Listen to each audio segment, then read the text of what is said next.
Tantor Audio, a division of Recorded Books, presents Escorting the Groom by Leigh James, narrated by Nelson Hobbs and Kasha Kensington.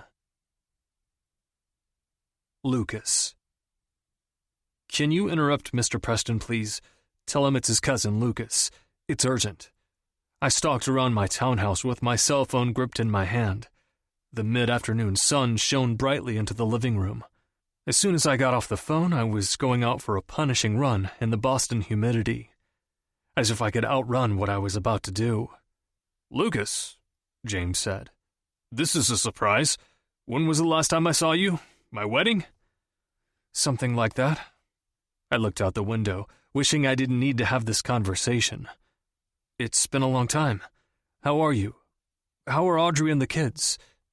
The question felt perfunctory on my lips. "Great," James said. "Our youngest just started walking, so we're still living in a baby-proofed house, but we're getting there." I felt a headache coming on. How many kids do you have again? James exhaled, annoyed. 3, Lucas. We have 3. That's a lot of kids. "So, what do I owe the pleasure of this phone call to?" my cousin asked, cutting right to the chase. "I'm sure you didn't call to chat about my kids, seeing as you can't remember how many I have." "Right." I cleared my throat. "It's about my trust." I let my voice trail off. "If I remember correctly, it had some pretty specific provisions." I winced. "Yeah, it's like yours. It's a generation-skipping trust, but mine has some interesting contingencies." "Such as?" I gripped my cell phone harder. "Such as, I have to get married before I turn 35. Otherwise, my sister gets everything." James let out a low whistle. He had no love for my sister, Serena. "That would suck." "I know. That's the point." "How old are you?" James asked.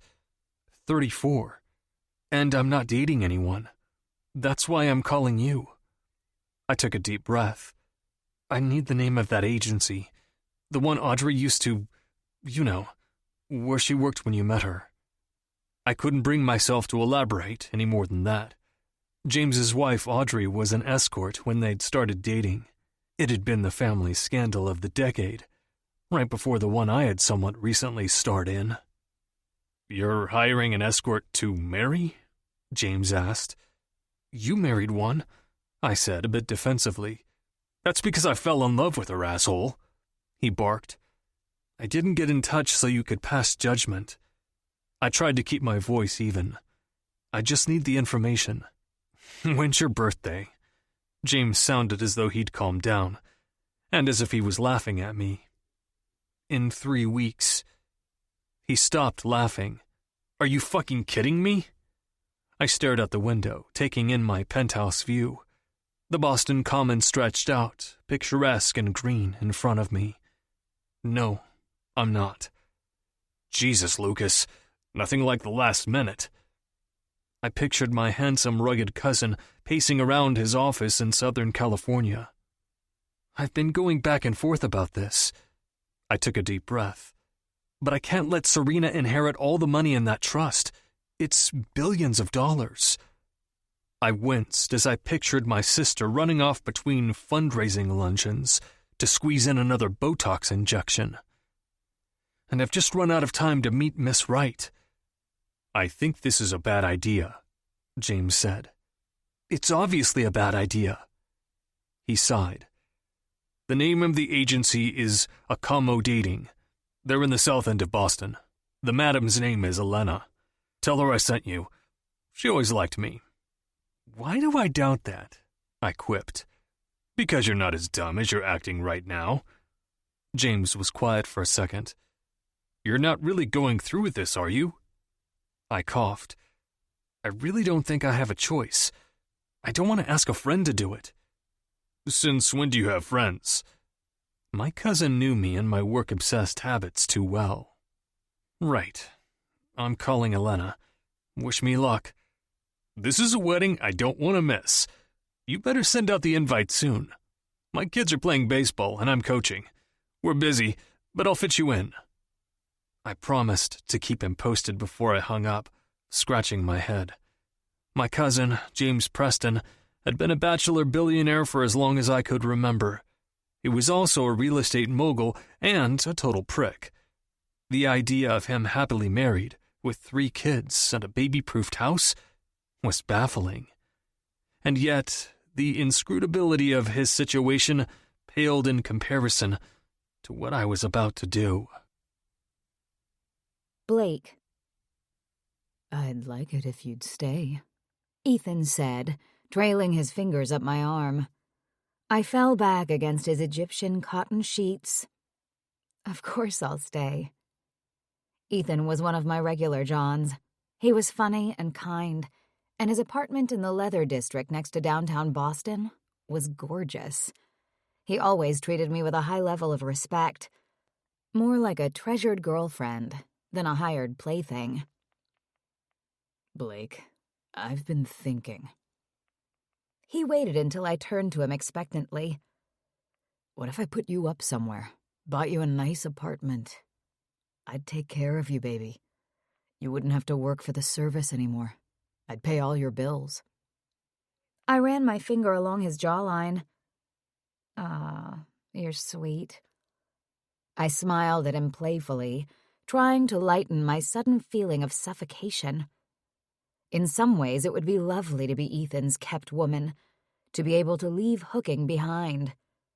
But I'd rather make my own money and then retire, and be alone. His eyes pierced mine. "I mean it. A nice girl like you. You're the total package.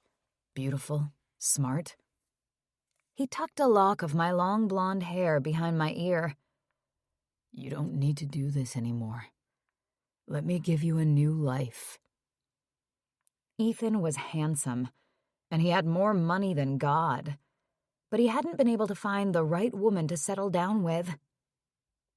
"Ethan, that means a lot to me, but I can't." His brow furrowed in disappointment, but he didn't look surprised. "Why not?" I sat up and started getting dressed. "I don't do relationships. Not anymore. But I appreciate the offer." "Did somebody hurt you?" he asked softly. "Once upon a time they did. And no one else was getting an opportunity for a repeat performance." I shrugged and gave him a small, forced smile. "That's a shame." I nodded. "It is. It was a shame, but I couldn't go back and change the past. I just had to move forward, the only way I knew how, the only way I wouldn't get my heart broken. Alone." "This isn't your typical assignment, Blake." My boss, Elena, pursed her lips, which were expertly coated in her signature maroon lipstick.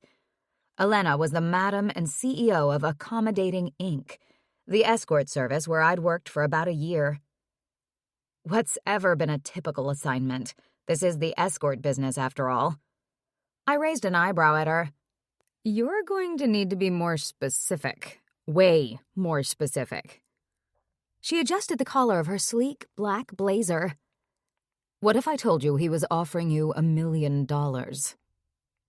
I opened my mouth, then closed it, momentarily stunned. Holy guacamole. "I'd ask you what he wanted in exchange," I said, recovering. "'Cause it's gotta be something big.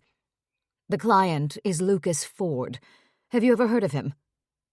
Lucas Ford was one of Boston's elite CEOs, a technology billionaire. Yes. I kept up with business news, reading up on all the latest stocks and business reports. After I paid my expenses and took care of my mom, I heavily invested what remained of my income. I was saving for a future that did not include working as an escort, even though it had proved to be lucrative. He's a technology mogul, right? Elena was pacing now. Right. I read about him in the Globe recently. He's in his 30s. Gorgeous, too, if I'm remembering correctly. What I also remembered from the article was that Ford was a venture capitalist who routinely bought and dismantled other people's companies. He didn't do interviews, and he had a reputation for being ruthless. A former employee had said he had no empathy and ate up other companies in a zombie-like fashion. After reading the article, I remember thinking that although he was hot, he sounded like a dick. And now he was about to become my client. Great. He's very good-looking, Elena agreed. He owns several technology startups. He's a billionaire from a long line of billionaires. His family, the Fords, is one of the country's wealthiest. They're old Boston Brahmin money. I twirled a lock of my blonde hair, intrigued in spite of myself. Okay, but what does any of this have to do with me? Why is Lucas Ford hiring an escort? And why is he spending so much money? Aside from the fact that he can afford to. He had to be into some seriously kinky shit if he was offering $1 million. I shuddered. Elena pulled down her thick-framed glasses to look at me. He was referred here by his cousin James Preston. Do you remember I told you one of our girls married her client? I nodded. There was more than one, though, right? Elena often told us about her success stories, in which one of her working girls ended up marrying a rich client. The madam shrugged. It's happened over the years. So what about the cousin, this James? I asked, nudging her back to the matter at hand. Cinderella stories were great and all, but I wanted to get back to the important part, about the $1 million. The $1 million would be much better than any fairy tale, because then I would get to rescue myself and my mom, and we wouldn't have to depend on anybody else ever again, because that never seemed to work out too well, for either of us. James recommended our service. Lucas doesn't need just an escort. He needs someone to...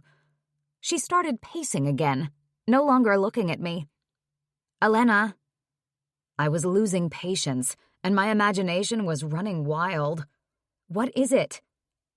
She sighed. Lucas has a trust. It's substantial. If he wants to inherit it, he has to be married by the time he turns 35. And it has to last. She waved her hand. I'm not completely clear about the details on the time frame. He mentioned something about a year. I raised an eyebrow. He needs a wife? That's right. By the time he turns 35. Both eyebrows rose. How old is he? Elena stopped pacing and turned to me. 34 and 11/12. His birthday's next month. So, you want me to marry him? Really soon? Elena nodded at me. She had the decency to look ashamed. I, on the other hand, had no such decency. I'll do it, I said immediately. It felt wrong, the idea of marrying some crazy venture capitalist billionaire for money. But I refused to let myself think it through.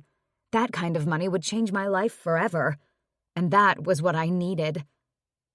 Desperation could drive you to do crazy things. I was about to be Exhibit A of just that. Lucas.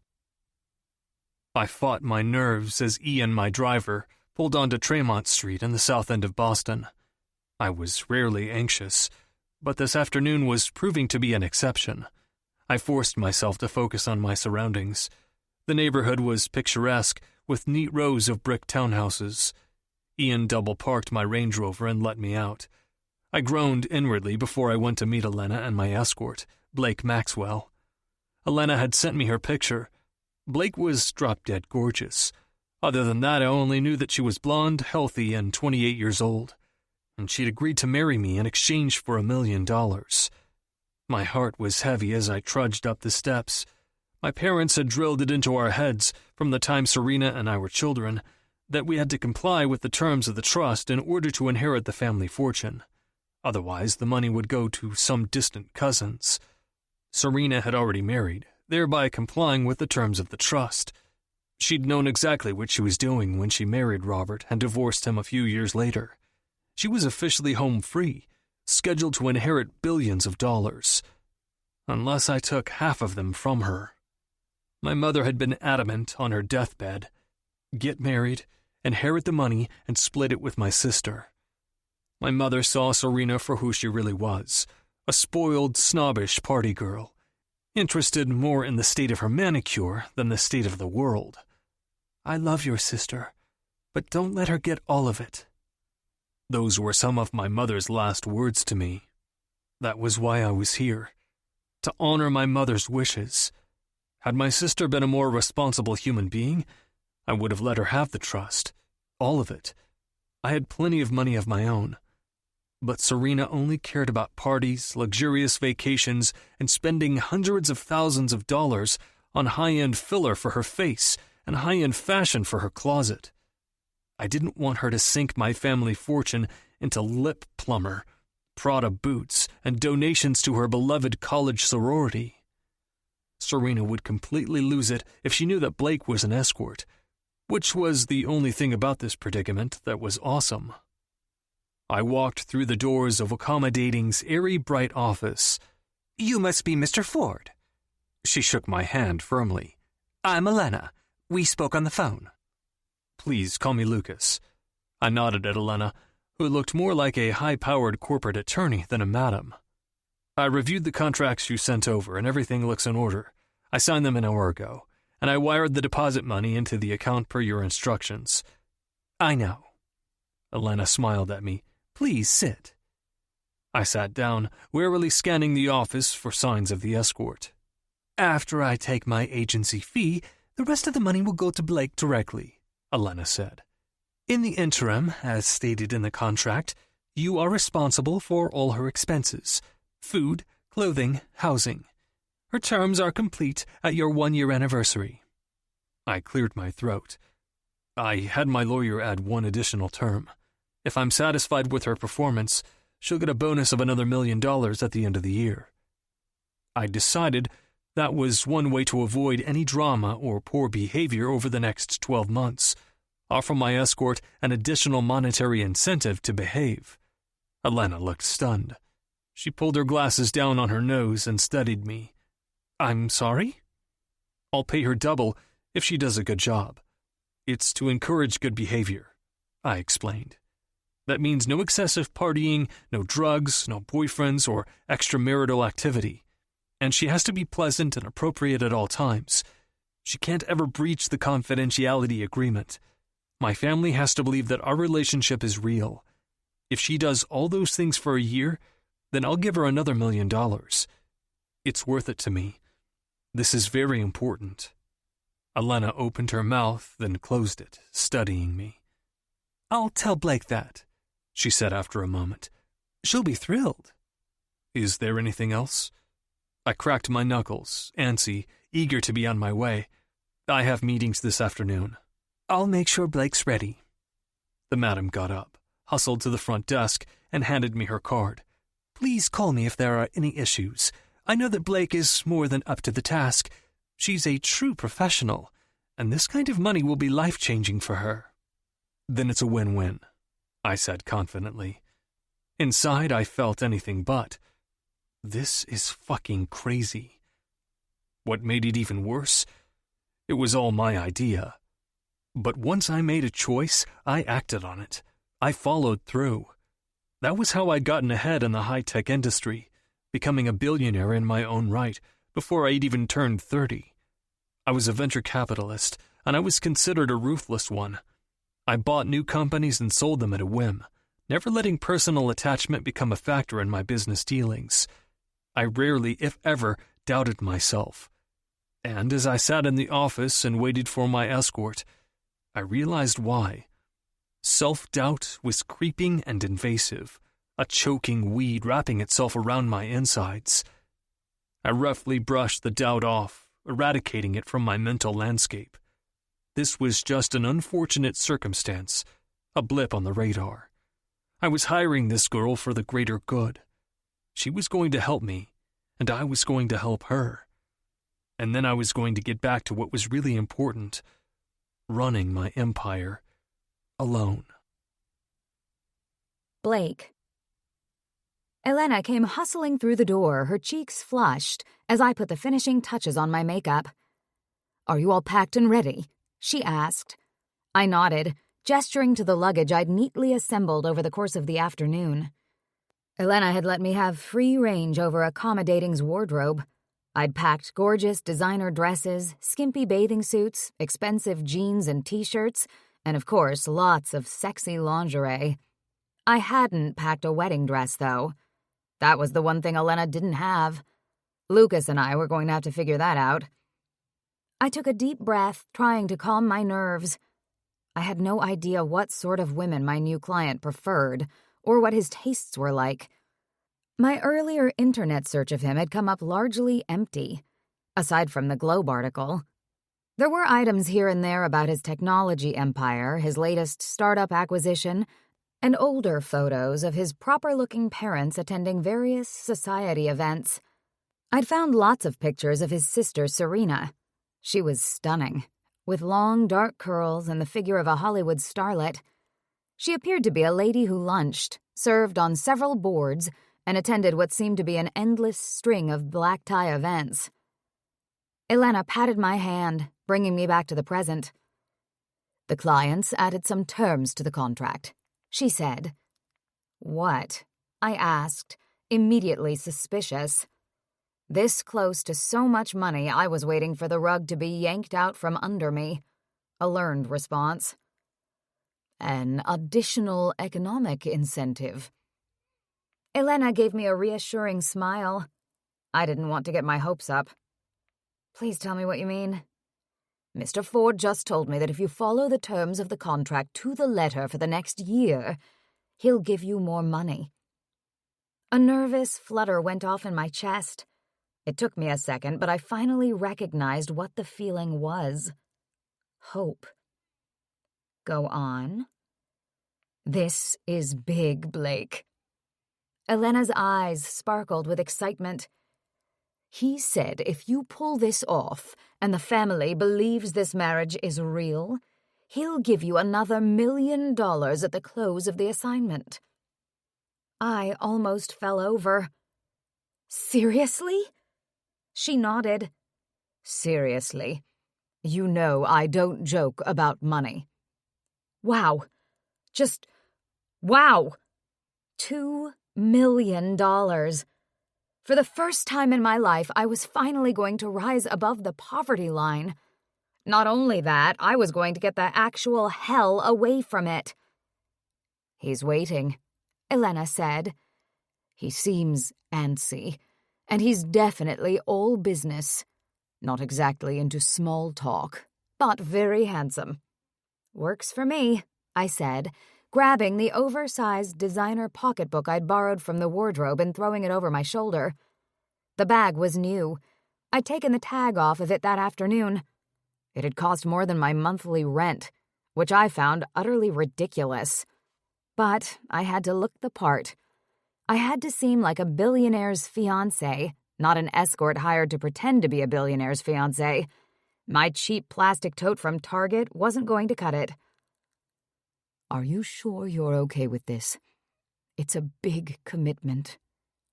My boss's voice trailed off. "Don't get soft on me now, Elena." I kept my tone light. The truth was, her concern touched me. "I'll be fine. In fact, I'll be $2 million more than fine. How many people get to say that?" I'd already promised myself that if Lucas Ford was mean, or if he was dangerous at all, I would leave the assignment. Money was important, and I needed it badly, but my safety came first. The money came a very close second. Elena nodded. "I just want to make sure you'll be okay." "You don't need to worry about me. I can handle this," I assured her. "It's just business." She reached out and clasped my hand. "I know how much this will help you. You and your mom can finally get a nice place, somewhere safe. But I mean it, Blake. If you have any second thoughts, call me. I'm here for you. Thank you. I smiled, trying to reassure her. I'll be fine.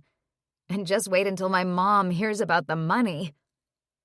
I couldn't wait to call my mom, to let her know that by the end of this assignment, we would officially be in the monetary clear.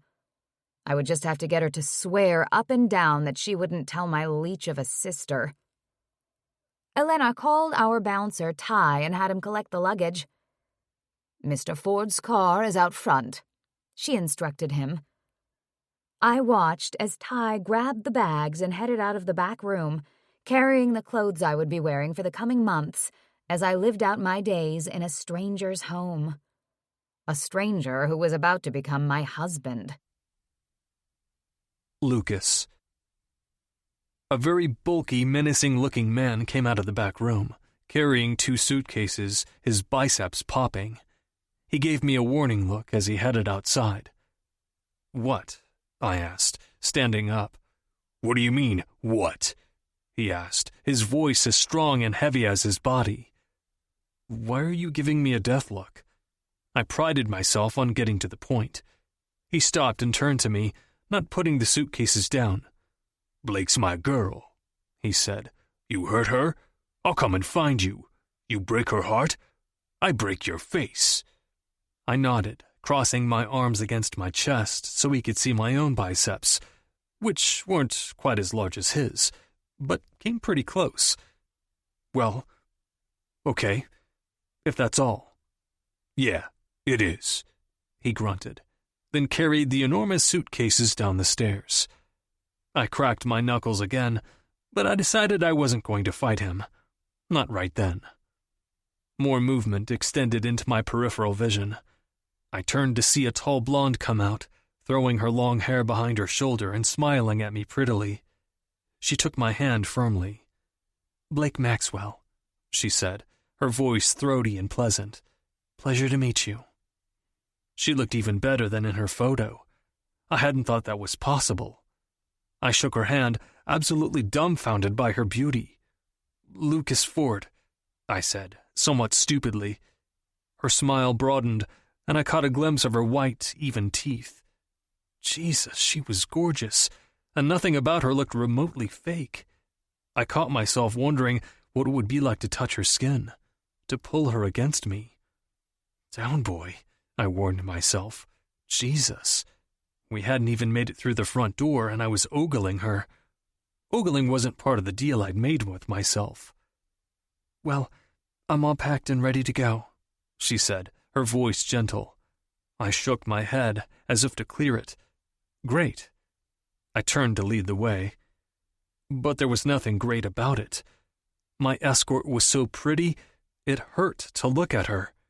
And I was going to have to marry this girl and pretend that it was real, all while keeping my hands to myself.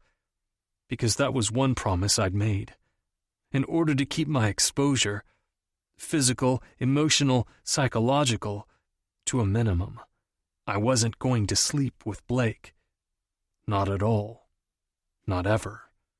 Not once. It was going to be a long year. Blake. The billionaire was cute. Gorgeous, actually. But with the way he'd fumbled when he saw me, he seemed almost puppy-like. I mentally breathed a sigh of relief. I'd been worried what he'd be like since I'd gone back and reread that article. I took in his curly dark hair, green eyes, and the large muscles going on underneath his dress shirt, which was open at the throat. He was on the verge of being seriously sexy. But he practically tripped down the stairs as he led me to his fancy SUV. Ty was out there watching us, a smirk forming on his face as he saw me work my magic on yet another customer. Ty told me he'd come and punch this guy if he turned out to be a freak. I winked at the bouncer as I accepted Lucas's hand and climbed into the back of the car. My look told Ty, "Don't worry, I got this." And here I'd been all nervous that I was about to be married to a stranger. I settled into the luxurious leather seat next to my client. Lucas looked at me and smiled tightly. "This is awkward." We'll be fine, I said. I reached over and squeezed his hand. I'm thrilled about the job. Thank you for the opportunity. Wait till you meet my family, he said. You might want to hold off on the gratitude. You're going to earn every dollar from this assignment. That sounds ominous. That was my intention. I'm the nicest one of the bunch. He trained his green eyes on me, and I shivered. A glimpse emerged of the intense CEO who swallowed other companies in a zombie-like haze. And that's saying something, because I'm not very nice. I looked out the rearview window, Ty disappearing into the distance. Oh. My voice came out small. So Lucas Ford was a dick. Great. He smiled at me again, and I noticed that he had a dimple, just one, in his left cheek. I'll make an exception and be nice to you. My nerves abated. I'll make an exception and be nice to you, too. His dimple deepened as he regarded me. Blake Maxwell, you have a deal. Lucas. Tell me about yourself. I bit the inside of my cheek, wincing. Everything I said seemed ridiculous to me. For someone who didn't do anxious, my nerves seemed to be carrying the day. It must be all of Blake's blonde hair, scrambling my brain. In my real life, I barely bothered with conversation with women I slept with. But I had to talk to my fake fiancé. I didn't have a choice if I wanted this to seem real, and it had to. If Serena suspected I was just doing this for my inheritance, I had no doubt she would go running to the trust administrator to contest the terms in an attempt to inherit every cent of our family's billions. Blake shrugged, her movement breaking my reverie. There's not much to tell. I've been working for Elena for about a year. She said this quickly, as though she didn't want me thinking about her occupation. And before that I was a hostess and a waitress at some local restaurants. Which ones? I asked. Lure. Dumont. Her pronunciation of the high-end French restaurants was flawless. I worked at Ministry for a while. I like Ministry, I offered. It's pretty inside. She smoothed her skirt. Where's your office? Downtown. I seriously sucked at small talk. Where do you live? Blake asked, undeterred. I jerked my thumb toward the left. Newbury Street. I have a penthouse at the Stratum. That's a beautiful building. That's why I bought an apartment there. What about you? Do you live in the city? I asked. I live in Southie, and not the nice part. She gave me an embarrassed smile, and for the first time, she seemed like a mere mortal, not some underwear model goddess. I like Southie, even the not nice part. My favorite diner's there, Mimi's, on Neelan Street. She smiled more fully, flashing those brilliant white teeth. That's my mom's favorite. No way. Does she live down here? I asked. She's actually my roommate. Her face softened. She likes the roast beef hash, which I just don't get. It disgusts me. You're crazy. I like it too. Your mother has excellent taste. I'll relay that to her. Blake picked up a lock of her hair and twirled it while I tried not to stare. So what about your family? They're local, right? My father lives in the city with my stepmother. I laughed and scrubbed my hands across my face. It feels silly to call her that.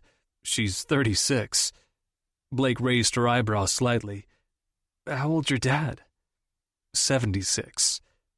Oh, huh. She looked momentarily boggled. What about your sister? Serena. She lives close by too, but thankfully I don't run into her too much. Blake looked at me with sympathy. Why are they so terrible? I shrugged. You'll see soon enough. What's our story going to be anyway? She asked. Do they think you're dating someone already?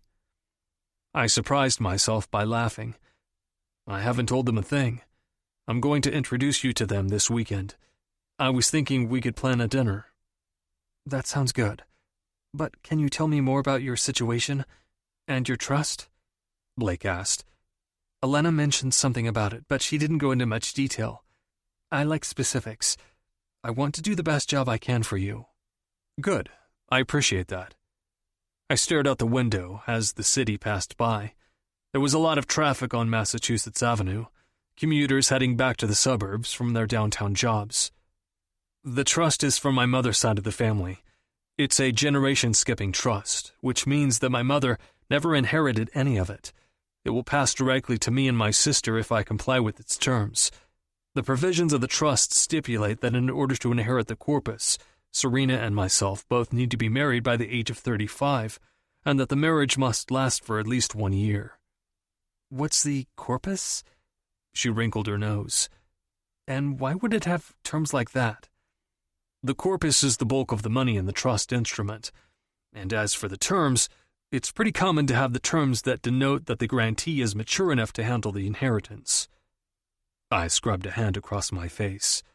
In my case, my mother's family wanted to be sure that the heirs only got access to the money if we were mature enough to take care of it. And they thought that marriage, one that wasn't short-term, was a good marker of that, or their trust and estate's lawyers did.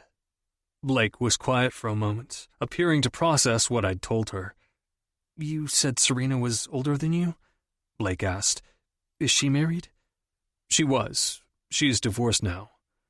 I turned back to Blake. But she's qualified for her portion of the trust. She's met the requirements. The only thing standing in the way of her inheriting the whole thing is me. She doesn't get her money until it's been determined whether or not I'm getting the other half. That's why you're here. But otherwise, she gets everything? Blake asked. I sighed. That's right. And if you knew my sister, you'd know why I don't want that to happen. I can't wait to meet her, Blake said, deadpan. Blake. We pulled up outside the Stratum, and the valet opened my door. Wait a minute, Lucas snapped. The valet nodded and immediately closed the door. This will be the first time we're seen in public. Lucas turned to me, his green eyes searching my face. Are you sure you're up for this? I nodded. Absolutely. This money will be life-changing for me. I'll be able to take care of my mom, not to mention what $1 million would do for me. If this works, you'll get $2 million. Lucas's intense gaze held mine. The outrageousness of what we were doing hung in the air between us. I smiled at him gamely. He needed to see that I was his ally. I can do what you're asking, and I'm more than happy to. I promise I'll do what you ask when you ask. Okay? Okay. Then I should give you this. He pulled out a box and opened it. We should start as we mean to go on. An enormous, square-cut diamond engagement ring glittered in the box, leaving me breathless. I stared at it, open-mouthed. Huh. Wow. I don't socialize with the people in my building too often, but they should see you wearing the ring. Everyone should. I ogled the huge ring. They'll see it all right. He took my hand, giving me a solemn smile and simultaneously the chills. Blake Maxwell, will you marry me? I smiled back at him. This was not how I'd pictured this moment as a little girl, but since when had my life ever gone as I'd hoped? Lucas Ford, I accept.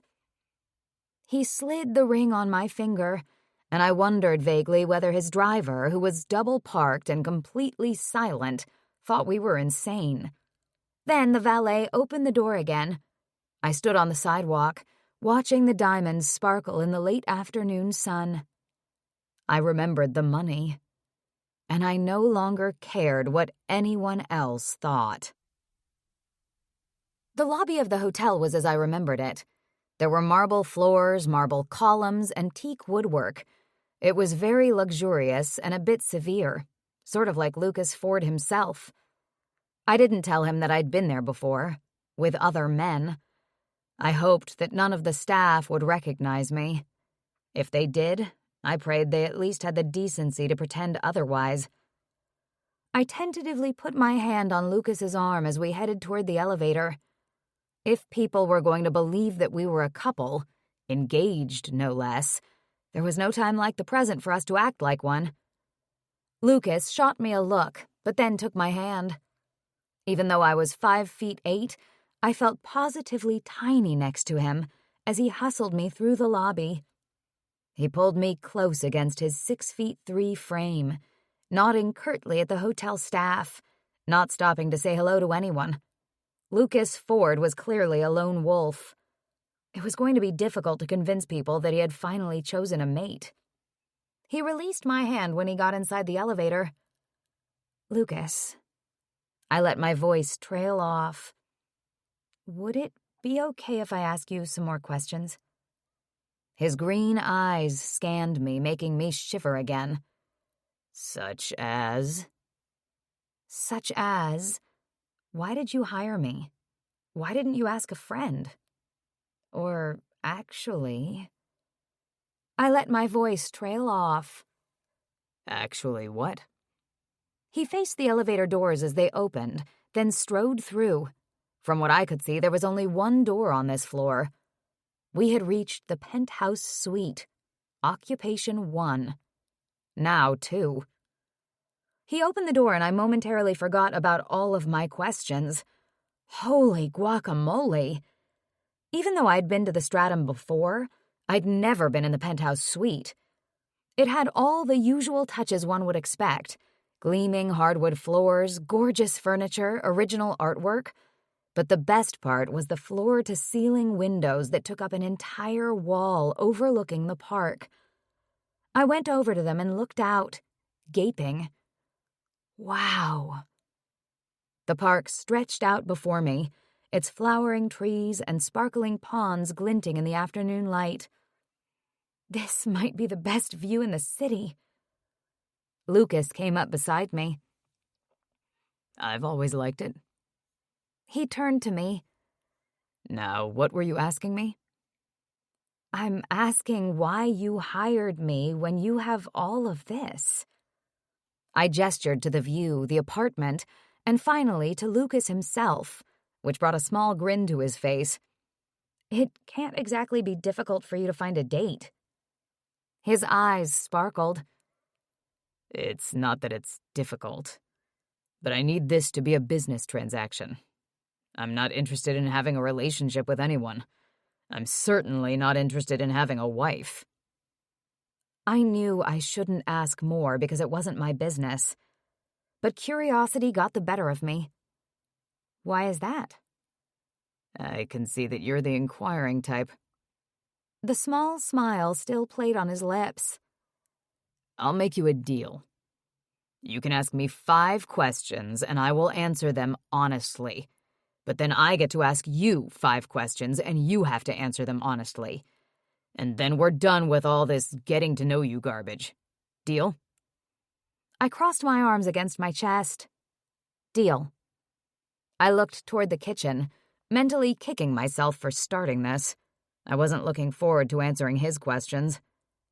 "Can we have a drink while we play this?"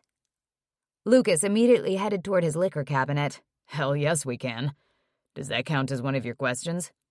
"Does that count as one of yours?" "No." He poured us each a neat bourbon. Then no for me, too. I started formulating my list of questions. I knew he wouldn't give me a second chance. I had to make these count. Lucas sank down onto one end of his enormous leather sectional, and I sat down on the other, tightly gripping my drink. Okay, here we go. Question number 1. Why aren't you interested in having a relationship or a wife? Lucas took a sip of his drink. I tried not to let my eyes wander down to the part of his chest visible beneath the undone buttons of his shirt. That's a compound question. That should count as 2 questions. I shook my head. It's not a compound question because it's addressing one overarching point. Besides, it's what you just said. Now please stop being so technical and let's get this over with. He chuckled and then sat back, looking resigned. I'm not interested in having a relationship or a wife because, quite frankly, I haven't met anyone who's held my interest for long enough. Not for a month, not for a year, and certainly not for a lifetime. He was pretty full of himself, but at least it seemed like he was being honest. So, question number 2. Have you ever had a real relationship before? I knew he'd never been married because I'd done my homework via a thorough Google search. Yes, I have had a real relationship before. His brow furrowed, as if I might be giving him a headache. Question 3. How old were you when you had this relationship? I had a million more things I wanted to ask, but I was running out of road. I had a feeling this was the only way I would be able to get this information out of him. Lucas had another sip of bourbon. I was 28. How long did the relationship last? 3 years. You know you only have one question left, right? I nodded. What went wrong with your relationship? He looked at me darkly. And here I was starting to think I liked you. I could see the muscles in his throat work as he drank some more. The relationship didn't work because it turned out my girlfriend was a cheater and a liar. She played me. Big time. I'm sorry, I said. What happened? Lucas looked at me, his face impassive. You know you're out of questions. I know. You don't have to answer. I took a sip of my drink, dreading my own impending turn on the hot seat. I'll answer because you should probably know. She married my father. He laughed and drained his glass. I just sat there stunned. Was it possible that I'd finally met someone with a family as messed up as my own? Lucas. Well, at least we'd gotten that out of the way. I poured myself another drink and splashed some more into Blake's glass. Liquid courage, I said kindly. Are you scandalized about my father, my ex-girlfriend? Her eyes were huge as she nodded. Don't be. I should have seen it coming. I sat back down, taking another sip of bourbon and regarding my fake fiancée. Actually, she was my real fiancée. My head started to swim with the logistics of it, so I pushed the thoughts aside. Okay, enough chatting. It's time for your questions. Are you ready? Blake nodded again, but now instead of shocked, she looked nervous. Why do you work for Elena? Because waitressing doesn't pay enough, and I'm taking care of my mom. She's sick, and she's on all sorts of medication that we can barely afford. I don't have a degree. I don't have any real skills. All I have is this. She pointed to her face. And this. She motioned to the rest of her body. Ah, her mom was sick. It was sad that she'd had to resort to working as an escort, but I understood. Question number 2. Do you have a boyfriend? She laughed. No. Question number 3. Have you ever had a boyfriend? Blake stopped laughing and took a gulp of her drink. Yes. You're not really into giving way too many details, huh? Does that count as one of your questions? She asked hopefully. Absolutely not. Question number 4. Tell me about your boyfriend, the one you don't want to talk about. She lifted her chin a little, an almost imperceptible sign of defiance. What makes you think I don't want to talk about him? It's not your turn to ask me things. Just answer the question, honestly. I figure that's the least we can do for each other. I drained my glass again. He was my high school sweetheart. He cheated on me after we were engaged, a month before our wedding. Her cheeks flushed. With my sister. Whoa. Your family sounds almost as messed up as mine. She smiled at me tightly and finished her drink. My mind raced. Is this going to be too painful for you, planning a wedding, after what happened? And these don't count as my questions, by the way. It won't bother me at all. I was 19. Vince and I were going to get married at the VFW. It's not like I get sentimental about it. I snorted. Whoever this Vince is, he's fucking crazy. You're gorgeous, smart. It's not like he could do any better." "That's sweet," she said. "But my sister has tactics. They usually involve her boobs. And quite frankly, anyone who could be persuaded by her, especially that close to our wedding, I feel like I dodged a bullet." "So, good riddance, right?" "Good riddance, right." She looked at me hopefully. "May I please have some more bourbon?" Abso-fucking-lutely. I got up and poured us each another drink. This leads me to my final question. Are you interested in having a relationship ever again? Blake eyed me. "No." Her voice was husky.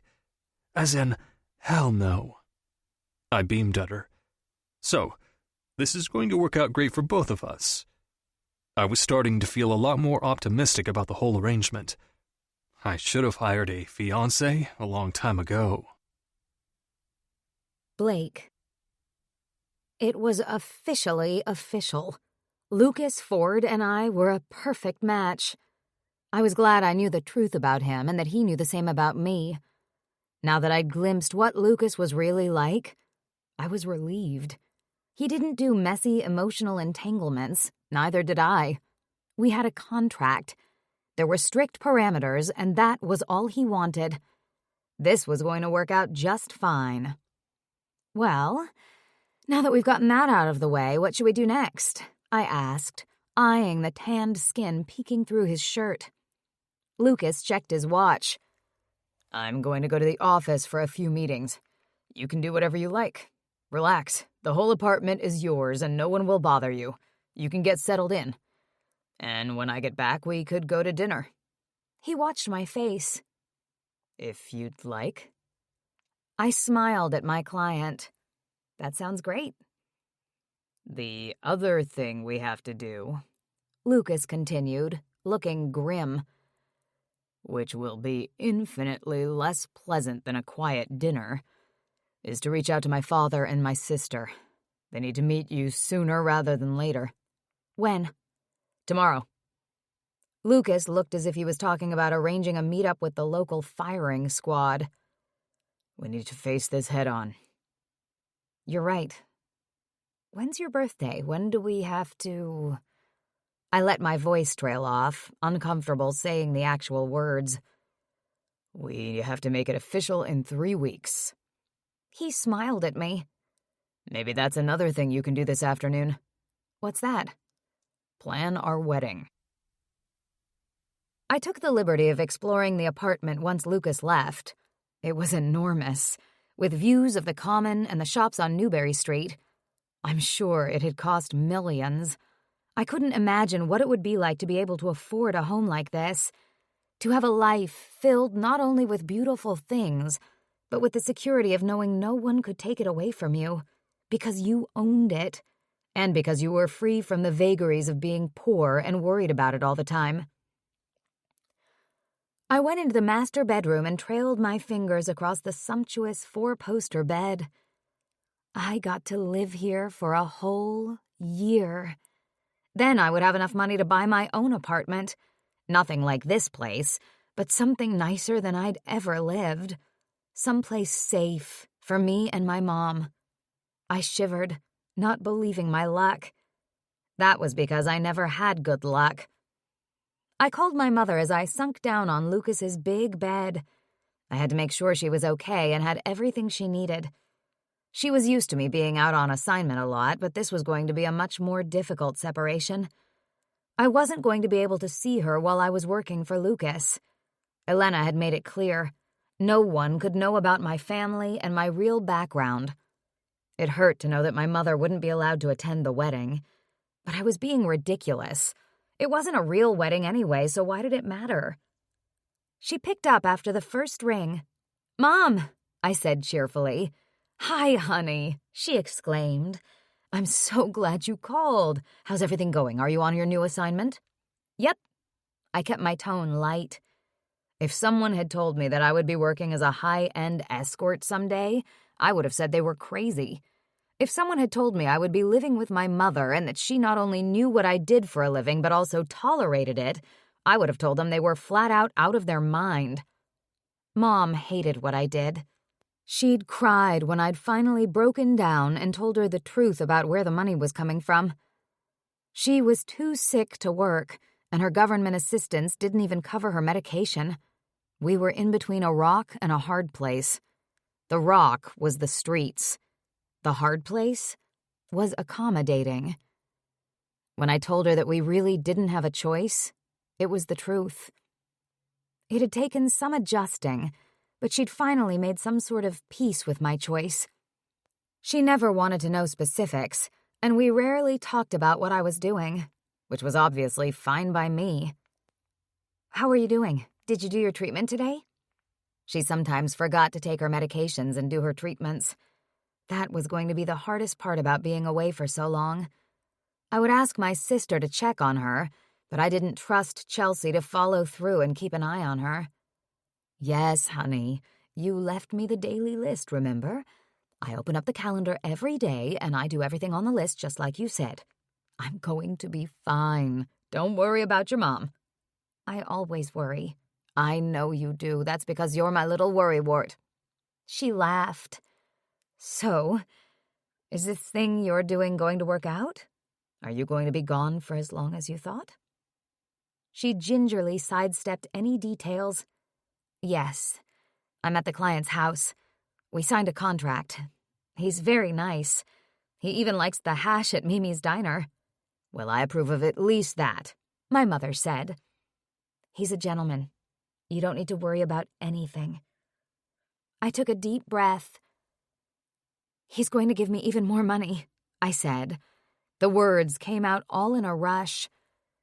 "He's going to give us so much money that we're never going to have to worry again. We can buy an apartment someplace nice. We'll be able to get all your medications and everything.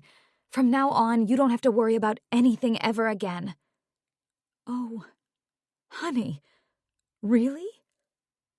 I could tell she was close to tears. "Really, I promise. It's going to be so great, Mom."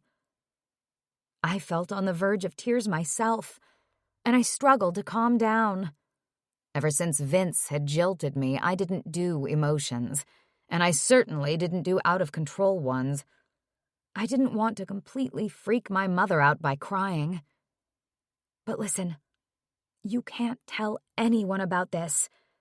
And if you see any pictures of me in the newspaper or anything else like that, you can't show them to anyone, and you can't talk about it. Understand?"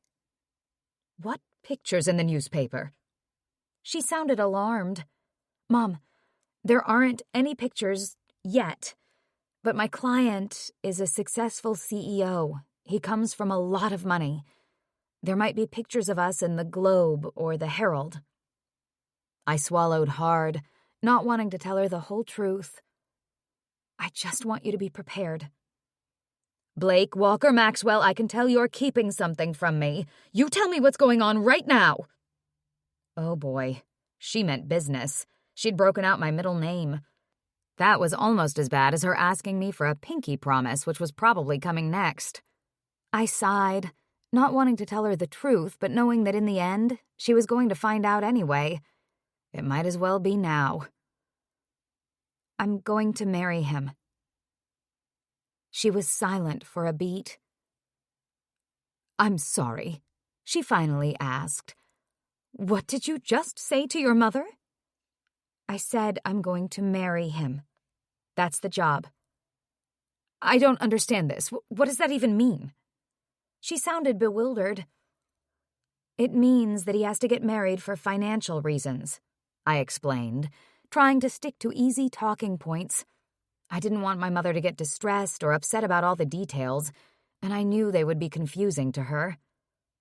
"So he hired me to marry him. There will probably be an announcement in the papers, so you should know." "So you marry him, and then what?" "We're going to live together for a year. After that, the assignment is over, and he's going to give me more money. A lot more." The silence was deafening, although I knew she hadn't hung up. Yet. "I don't know about this," she said finally. "I've let you get away with working for that lady for too long. You can't marry someone for money. And after what happened with Vince. She let her voice trail off. Mom, I'm fine. I pressed the phone against my ear, wishing I could reach out and hug her. When I'd found out about Vince and my sister so close to the wedding, I'd fallen apart. My mom had been there to pick up the pieces. The pinpricks of tears stung my eyes.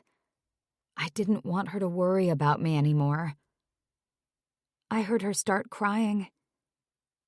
I just want something better for you. I knew you'd be upset. That's why I didn't want to tell you. But please don't worry.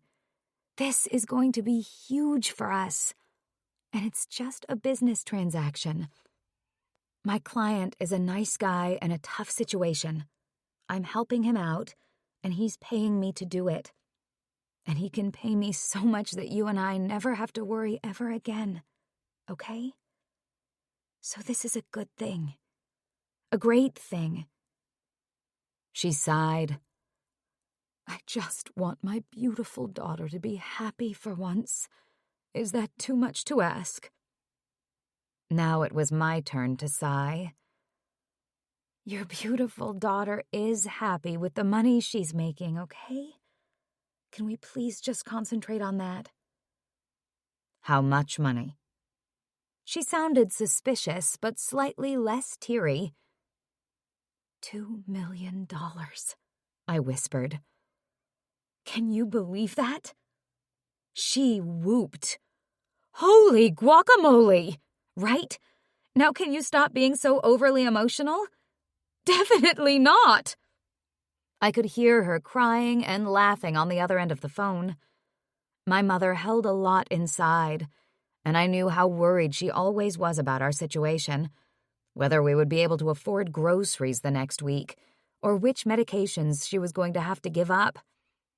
This was going to change both of our lives for the better. But there was one last detail to take care of. There's one other thing, and it's crucial, I said after she calmed down. Please don't tell Chelsea. If she hears that I'm making that kind of money, she'll be all over this like a vulture on a steaming animal carcass.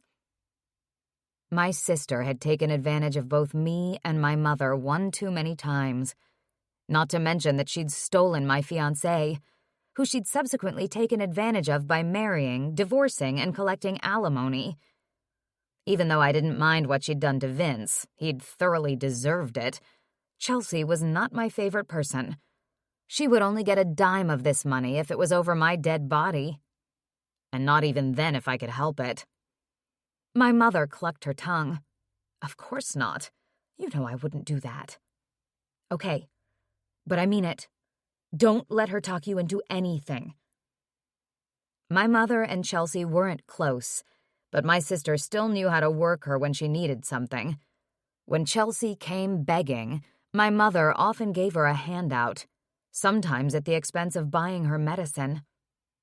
The thing was, my sister knew it, and she always took the money anyway. I promise. Mom was quiet for a second. Do I get to visit you? Meet this man? Come to the wedding? No. I'm sorry. Nobody can know about my family or who I really am. I won't have anyone there. That's too bad, she said. I grinned into the phone. You know what? It's totally fine. We're going to be millionaires, Mom. For once in our lives, everything's finally going to be okay. Woo-hoo! I could almost hear her grinning. Woo-hoo is right. I hung up with a smile on my own face. Then I proceeded to fire up the laptop Lucas had left for me and start researching venues where I could marry my handsome, brooding, aloof billionaire fiancé. Lucas. I told you to close the deal. I snapped at Simon, one of the young entrepreneurs who worked for me. I was engaged in my usual yelling routine, but honestly, my heart wasn't in it today. I was thinking about Blake. I was pleasantly surprised by our question and answer session. I never spoke of Elizabeth and my father's relationship. It wasn't something I liked to dwell on, but it had felt good to tell Blake the truth and to know that she'd been burned before too. We were quite a pair. The downside of that was becoming apparent to me. As I pretended to listen to Simon whine about his deal falling apart, I couldn't stop thinking about her. She was unbelievably gorgeous. She also seemed intelligent and kind. The total package. The guy that had cheated on her was an idiot. I didn't care how hot her sister was. On one hand, it was good that I found her appealing. That would help our first appearance as a couple in front of my family seem authentic.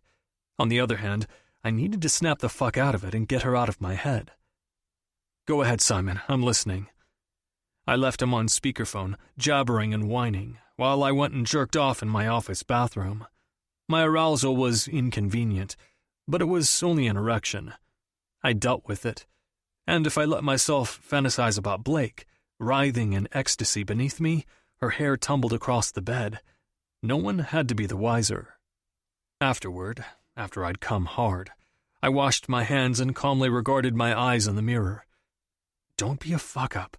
You're going to marry her, and then live with her for a whole year. It needed to be a hands-free relationship. If we started having sex, and she ended up in my bed every night, that sounded way too much like a relationship to me. What did you just say? I snapped at Simon as I zipped my fly and hustled back into my office. I was saying, the Nexus Group is trying to get out of the terms. You know what? I don't care. I interrupted. You're fired. I can't deal with your whining.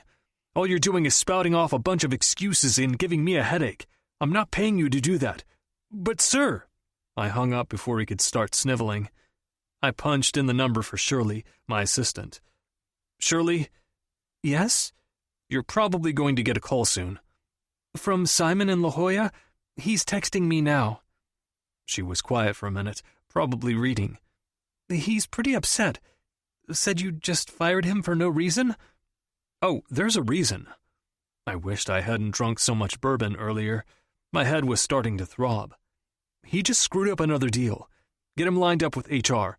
Tell them to give him the usual severance package and send him on his way. Please. You know this is the 4th person you fired this quarter. Shirley's voice contained no judgment. She knew how to handle me. She was just reporting facts without drama, which was why I paid her well, and why she was the employee who'd been with me the longest. We need to fire the headhunters too, I said. They keep sending us losers. I want you to start working with HR and form an executive search committee. You can vet the applicants. You'll do a better job than anyone else. We can talk about your increase in compensation tomorrow. Right now I have to go. Mr. Ford, it's only 6 o'clock. Shirley sounded dumbfounded. With so many deals happening on the West Coast, I usually worked until at least 9 every night, and I came in at 4 in the morning so I could conduct business for an hour with my Chinese associates. I know. I have a date. I never talked about my personal life at work, largely because I didn't have one. With my fiancée. What? Shirley whooped. You're engaged? I cleared my throat. That's correct. Might as well start spreading the news. Oh, Mr. Ford, I'm so glad. She hung up and came barreling around the corner from her office. Her short legs moved in a whir, as fast as a cartoon character's. She stood in front of my desk and clapped. Do you have a picture? What's she like? Can you bring her in? When are you getting married? I held up my hand to stop her. Easy, Shirley. I took out my cell phone and scrolled to the picture the madam had sent me of Blake. Oh my, Shirley said in awe. Is she one of those Victoria's Secret models? She looks just like one. I indulged her with a smile. No, but she is pretty, isn't she? It seemed ridiculous, but pride bloomed in my chest. Shirley, who had maybe seen me smile 3 times in the past 10 years, patted my arm approvingly. She's beautiful. I hope you two will be very happy together. Are you planning a large wedding? That's what we're going to discuss at dinner tonight. But no matter what we do, I hope that you will join us at the ceremony. I would love for you to meet Blake, and for her to meet you. I grinned at my assistant, but I was mentally kicking myself. What the hell was I saying? I was inviting my staff to my fake but legal wedding, and I was smiling about it? For fuck's sake. Oh, Mr. Ford. Shirley's eyes glittered behind her glasses. I'd be honored. My stomach sank. It didn't sound like Shirley would be forgetting about the invite anytime soon. I let her cluck and coo for another minute before I said a hasty goodbye and hustled out of the office. I'd made dinner reservations, and I wanted to change first. I had a very important date. Blake. I twisted the straps of my dress nervously. Lucas had called and said he'd made reservations for 7. His voice was stern and sexy on the other end of the line. Anxious, I'd started getting ready at 5, wanting to make sure I looked perfect, and not daring to think about why. I was looking forward to tonight. I was looking forward to talking to my client about our wedding. That was crazy, right? Still, I'd looked online at some venues today and had braved a few bridal websites. I'd found some beautiful dresses. Some of the pictures were so dreamy, with the models looking as if they were actual princesses. Even though the wedding was only pretend for real, I intended to have fun with the planning. I surprised myself with that. I never had fun. Fun and I did not coexist. I smoothed the fabric of my long black dress and studied myself in the mirror. I looked good, but who wouldn't, wearing a dress that cost $600? Elena always kept designer clothes available for high-end assignments like this. She wanted us to be able to fit in when we accompanied our clients to upscale functions and restaurants. She wanted us to look the part. The dress was tight-fitting through the chest. It had spaghetti straps and went all the way to the floor. I had curled my hair in loose waves and pulled it all over one shoulder. I was wearing enormous cubic zirconia studs in my ears. If anyone saw me in this dress on Lucas Ford's arm, they would never doubt that the earrings were real. They wouldn't question a thing. I certainly looked the part of the billionaire's fiancé. Still, I couldn't wrap my brain around the fact that people actually lived like this. That women could spend hundreds of dollars on a single dress and live in an apartment that cost millions overlooking the park. When Lucas paid me at the end of this assignment, I was going to buy a simple, safe condominium in a nice neighborhood. I would still buy my clothes from Target and Marshall's like a normal person. Who needed a dress like this in real life? There was a knock on my door, and Lucas stuck his head in. "You ready?" His eyes traveled over me slowly, and I flushed. "I'm going with yes, as in hell yes." I laughed. "Then you'd be right." "I like being right. I also like that dress." He opened the door and gestured me out. "And I'm starving." "Me too," I admitted. I'd been so nervous about the job, then so busy settling in and researching wedding options that I'd barely eaten. Bourbon was the only thing I'd had all afternoon. My stomach howled. "You didn't even have to say it. I can read your mind, or at least hear your stomach." He smiled and held his hand out for me, and I tentatively reached for him. "I'm sorry I left you locked in here all afternoon. You know you can come and go as you please, right? And help yourself to anything in the kitchen?" The truth was, I'd been too afraid to leave the apartment. I was worried I wouldn't be able to figure out how to get back in, and I hadn't really known what to do with myself. "I know. Thanks." I grabbed my clutch, and we headed toward the door. Lucas was wearing a dark suit over a white button-down shirt, open at the throat. He looked impossibly dashing. His dark curls glittered in the early evening light, and a 5 o'clock shadow covered his square-cut chin. "Where are we going?" I asked. "My favorite restaurant in the North End. Do you like Italian?" My mouth started to water. It's my favorite. "You know what, Blake? We have more in common than I'd hoped." He led me into the elevator, and I noticed that my heart was pounding. I tried not to think about what was going to happen after dinner. I told my assistant that I was engaged today. Lucas looked a little sheepish. She was excited, to say the least. Can we invite her to the wedding? Of course. I felt oddly touched. I had the chance to look at some different venues this afternoon. Great. Tell me about them over dinner. You look beautiful, by the way. I flushed in pleasure. As soon as the doors opened, Lucas pulled me through the opulent lobby. Several of the guests and hotel staff stared at us. We must have made a tall, attractive, expensive-looking pair. Ian? Lucas nodded to his driver, who was waiting out front. North End, please. I thrilled at the way the city looked from inside Lucas's luxury SUV, riding high above the heat and humidity of the streets. It was still light at 7 o'clock. The summer day was stretching out, long and languorous. So, how was work? We sound like an old married couple already. He laughed, seeming more relaxed than he had that afternoon. It was fine.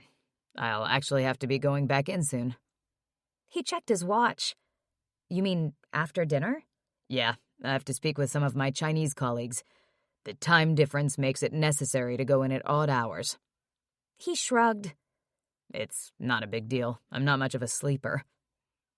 I felt a little crestfallen, knowing that he would be heading back downtown instead of the penthouse. Part of me was getting curious to see that chest of his and find out what else he had going on underneath that suit. Part of me just wanted to get it over with, because the first time with a new client was always awkward. How many hours a week do you usually work? I asked, trying to redirect my thoughts from the gutter. Most of them. He smiled, and I noticed again that he had a dimple. Just the one. What about you? I was taken aback. Do you really want to know the answer to that? We're business partners, remember? Our eyes locked for a moment. But we don't have to talk about it if you don't want to. I don't want to, I said immediately. Is it that bad? His gentle tone surprised me. You don't have to feel sorry for me, I said. I didn't say I felt sorry for you. I turned away, but I could still feel him watching me. It is what it is. Mostly, I see it as a means to an end. Otherwise, I just try not to think about it.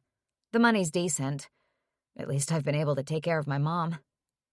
That's good, Lucas said, and I heard no judgment in his voice. I hoped he was done with questioning me. Most awkward conversation ever. We pulled up outside a beautiful brick building. Soft lights illuminated the name, Mio Fratello. I turned to Lucas and grinned. This is my favorite restaurant. They have the best olive and pasta appetizer thingy. I love it. That appetizer thingy is my favorite, too. He was cute when he teased me. Not at all like a zombie who guzzled the brains of unassuming technology companies. You're gonna have to order your own, I warned. I'm not sharing. He agreed. I doubt you'll ever see me share food. And I would never share that. It would be a sacrilege. We climbed a winding staircase to the second floor and went inside. The maitre d' bowed slightly at us. Mr. Lucas, Miss Maxwell, right this way. We were definitely getting the Lucas Ford Billionaire treatment. I'd been there before with a client, but no one had ever called me by name. The host led us over to a private corner table overlooking the street. Candles lit up the room as the sky darkened. I'd like the wine that I had set aside, Lucas told the maitre d'. He bowed slightly. Of course. You had wine set aside? I asked. Who does that? Lucas arranged his napkin on his lap. I don't leave the office much. When I do finally have time to go out, I like things to be as nice as possible, as soon as possible. Do you call ahead to Mimi's in Southie to reserve your hash? I laughed. I can't really picture Mimi catering to that. A sparkle lit Lucas's green eyes. Mimi likes me. She might even tolerate that sort of entitled behavior from the likes of me. I was going to give him a smart aleck response, but I became too engrossed in the menu. I was definitely going to have that appetizer, as well as pasta bolognese, and quite possibly an heirloom tomato and mozzarella salad. Lucas might have to roll me out of there, but it would be worth it. The sommelier came over with the wine, brandishing the label to Lucas, who barely paid attention. He was so wrapped up in the menu he didn't look up. "It's perfect," he snapped. "Just pour it." The wine was poured, and the server beat a hasty retreat. "You know, you were just sort of rude to that man." I wrinkled my nose. I didn't want to cross a line with my client, but at the moment, he seemed largely unaware of himself and his surroundings. The former restaurant worker in me felt it necessary to speak up. Lucas calmly looked up from his menu. "I wasn't rude, I was just to the point." "You're the boss," I said, but I made sure my tone conveyed my displeasure. Lucas raised his glass in a toast. "To my beautiful, smart, and caring fiancée, defender of sommeliers. Feel free to do all the ordering for me for the next year. I can't stand it." "Fine." I took a sip of wine, which was, of course, exquisite. Lucas regarded me over his glass. "I didn't mean to be rude to that man, but that's the problem. People think I'm being brusque, but really I'm just trying to get shit done." "I forgive you on his behalf." Lucas raised an eyebrow. "I didn't say I was sorry." "I forgive you on his behalf, even though you didn't say you were sorry." I raised my glass and clinked it against his. "Fine." I smiled at him, hoping I hadn't crossed a line. "Fine." "So, please tell me what your internet research yielded today. Where are we celebrating our nuptials?" Lucas smiled at me now, that one perfect dimple making its appearance, and relief flooded through me. I wasn't on emotional probation. Yet. I needed to watch my mouth. "For such short notice, the local options are pretty limited," I explained. "We could get into the Ritz or the Four Seasons, but only on a weeknight. What do you think about that?" Lucas waved the waiter over and gestured at me to order. After I finished, I looked at Lucas. "And the gentleman will have—" Lucas gave the waiter a forced look of pleasantness for what I assumed was my benefit. "The olive and pasta appetizer, and the veal porterhouse." He closed his menu and turned his attention back to me. "Next time, just order for me." I smiled. "It'll be my pleasure. I just have to figure out what you like." "I could get used to this. You're just like a personal assistant. A really hot one." He looked down after he made that comment, concentrating on swirling the wine in his glass. "So," he continued after a beat, "the Four Seasons or the Ritz on a weeknight? We could do that." "You also mentioned your property up in Maine," I said. "We could have an outdoor wedding there. I contacted a few catering companies in Seal Harbor that would be able to accommodate us on short notice. The only issues with that are hotel reservations and house rentals for guests who are coming, because there aren't a lot of options up there. Speaking of, how many guests were you thinking you wanted? When I spoke to the event planners today, I guessed about 100 people. What do you think?" "I really don't have many people to invite. My father and his wife, my sister, Shirley from the office, my cousin James and his wife Audrey. Other than that, I would probably need about 50 or so spots for other family, work friends, a buddy of mine or two from college." He raised his eyes to meet mine. "What about you? We really can't invite anyone from your family." He let his voice trail off. "We can't. Elena made it very clear that I couldn't have any relatives present for any part of this." I pursed my lips. "I hope your family doesn't think it's suspicious that I'm not going to have anyone at our wedding." Lucas nodded. "We'll have to put more thought into that. It can't look strange." "Okay, Besides Maine and Boston, are there any other options? I nodded. I took the liberty of exploring venues in Vegas, although I imagine that would be considered a little tacky by your family's standards. However, there are several hotels out there that could accommodate us on short notice, and obviously food and lodging wouldn't be an issue. Neither would flights. Lucas looked thoughtful as he sipped his wine. Vegas, huh? I kind of like it. It might horrify my family, which is fine by me. Oh, by the way, we're having dinner with them tomorrow night, so be prepared to suffer alongside me. My stomach plummeted in dread at the thought of meeting his father, his stepmother/ex-girlfriend, and his filler-faced sister. But then the waiter came over with my first course, and I forgot all about my trepidation, occupied instead with my appetizer. Perfect timing. I began to eat, closing my eyes for a moment in ecstasy over the flavor. The tartness of the green and black olives contrasted with the tomatoes and the gemelli.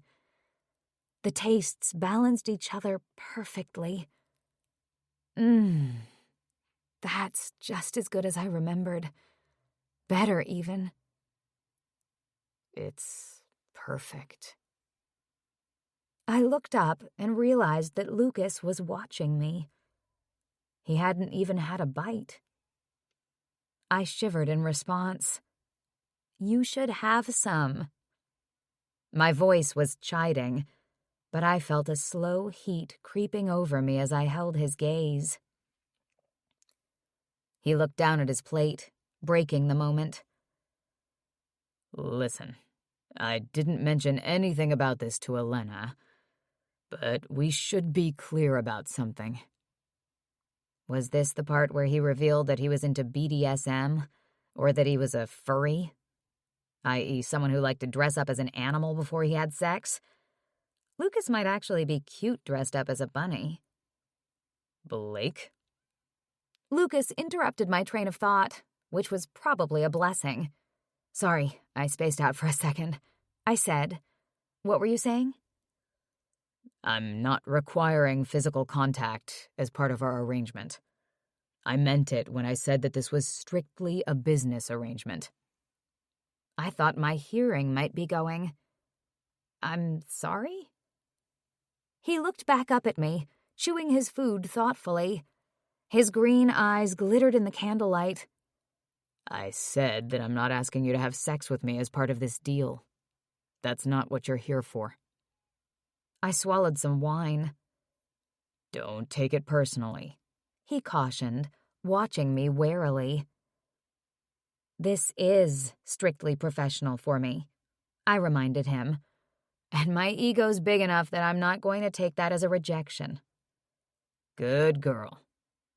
Lucas grinned at me. I just don't want things to get any more complicated between us. I understand. I knew I should be relieved, but I felt a small sting of disappointment. I looked at his broad, handsome face and the stubble forming across his chin. I had another sip of wine. I had wanted to find out what he had going on underneath his suit. But if at any point something changes, please understand that physical contact is part of my job.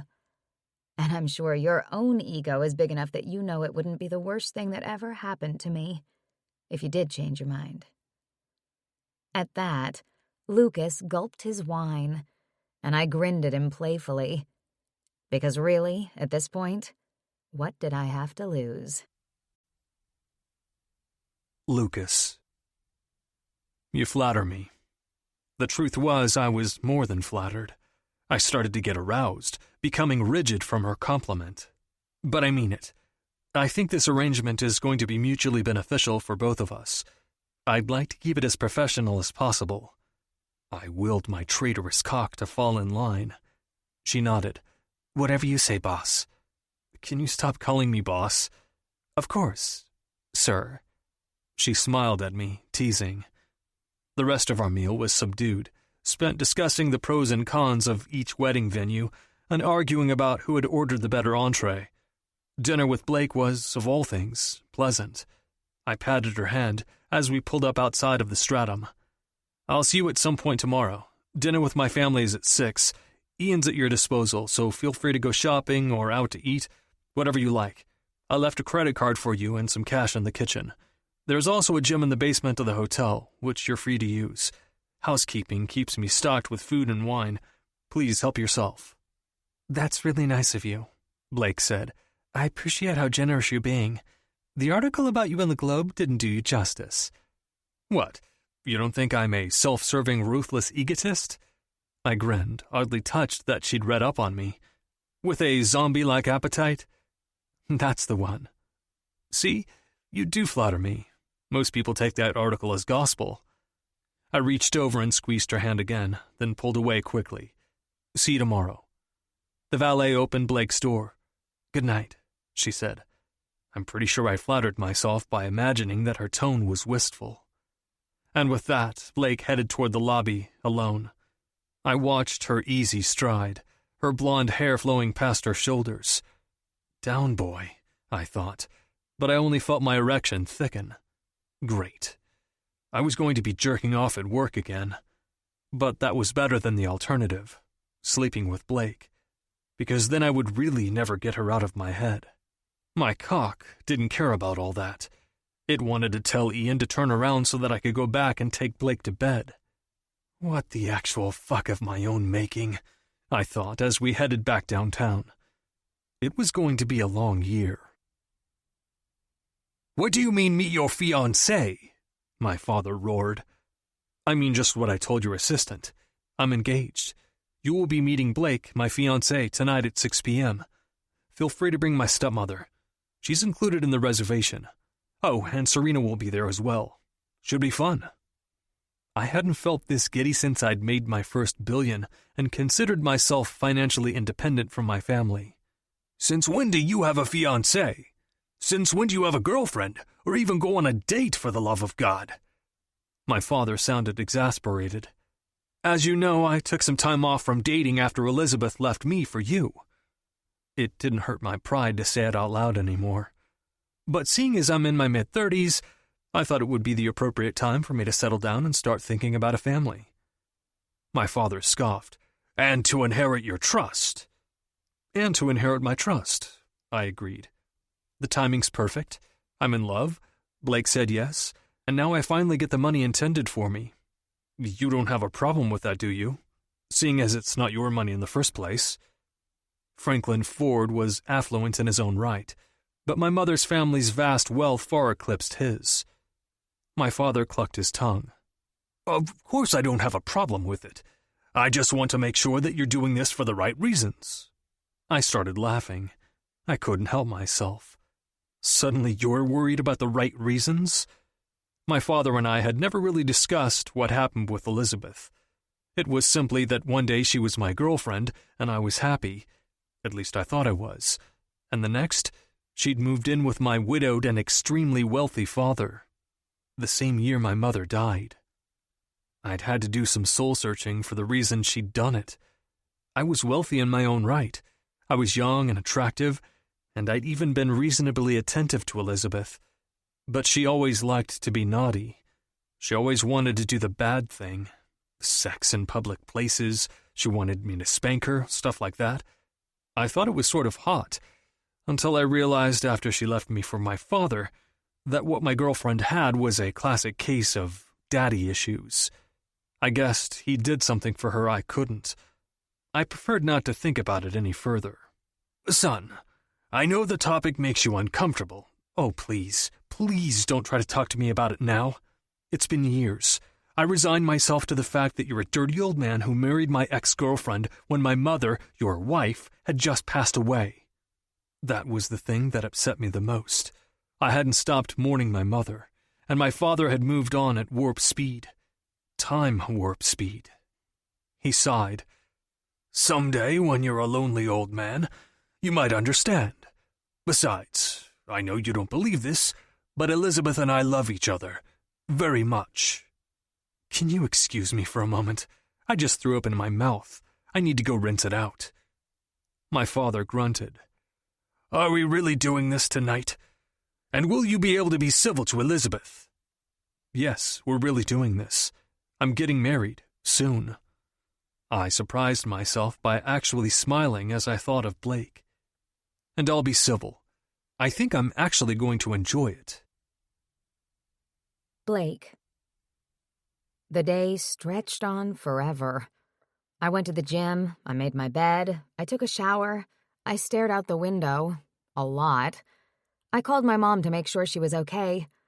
We chatted for a few minutes and she caught me up on what was going on with our neighbors, as well as the latest on her soaps. She didn't mention my sister, and I wasn't sure whether that was a good or bad sign. But I didn't bring Chelsea up either. My mother sounded calm and healthy, and I saw no reason to get her riled up. I would have cleaned the house, but it was already immaculate. I would have stocked the fridge and gone grocery shopping, but there was already organic food packed neatly on the shelves. I went out for a short walk through the park, but I just felt restless, aimless, as I watched young families playing with their children and tourists riding the swan boats. What the hell do rich people do all day if they don't have to work or clean their house? I wandered back to the penthouse and searched for something to read, cursing the fact that I'd left my Kindle at home. I'd been right in the middle of this book about a sexy, rugged treasure hunter who was an ex-Navy SEAL. The only books Lucas had on his shelves were business tomes and biographies. I finally grabbed one about the founder of Berkshire Hathaway and managed to concentrate on it for a few hours. Then I reached the next stage of my day, widespread panic about meeting Lucas's family at dinner.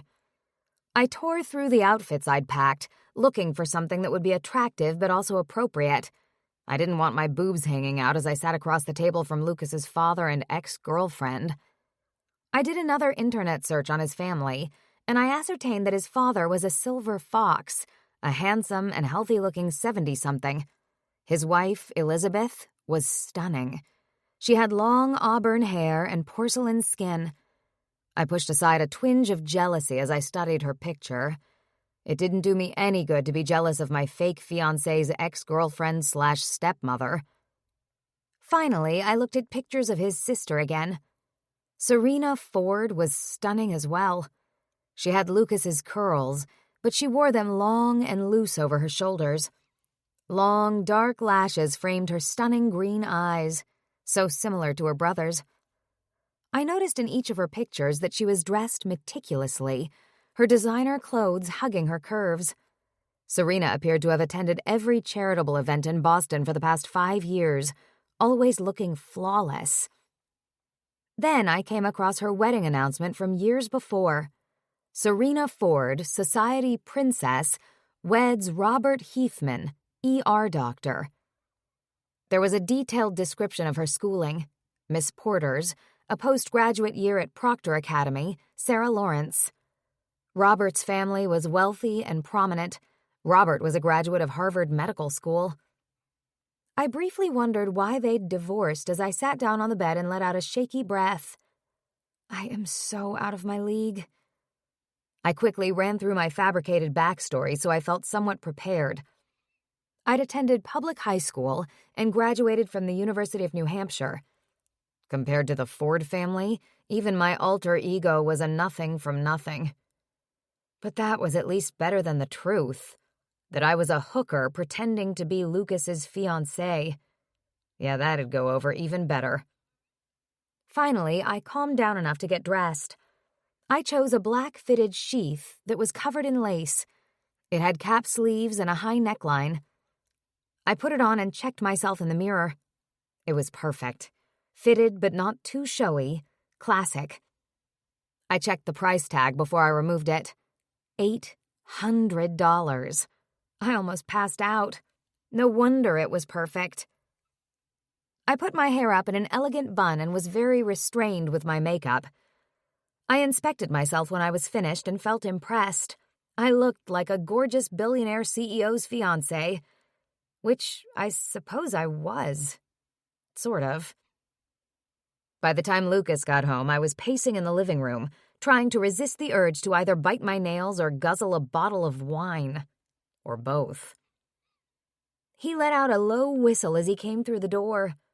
"You look stunning," he said simply. "Thank you." I melted toward him a little.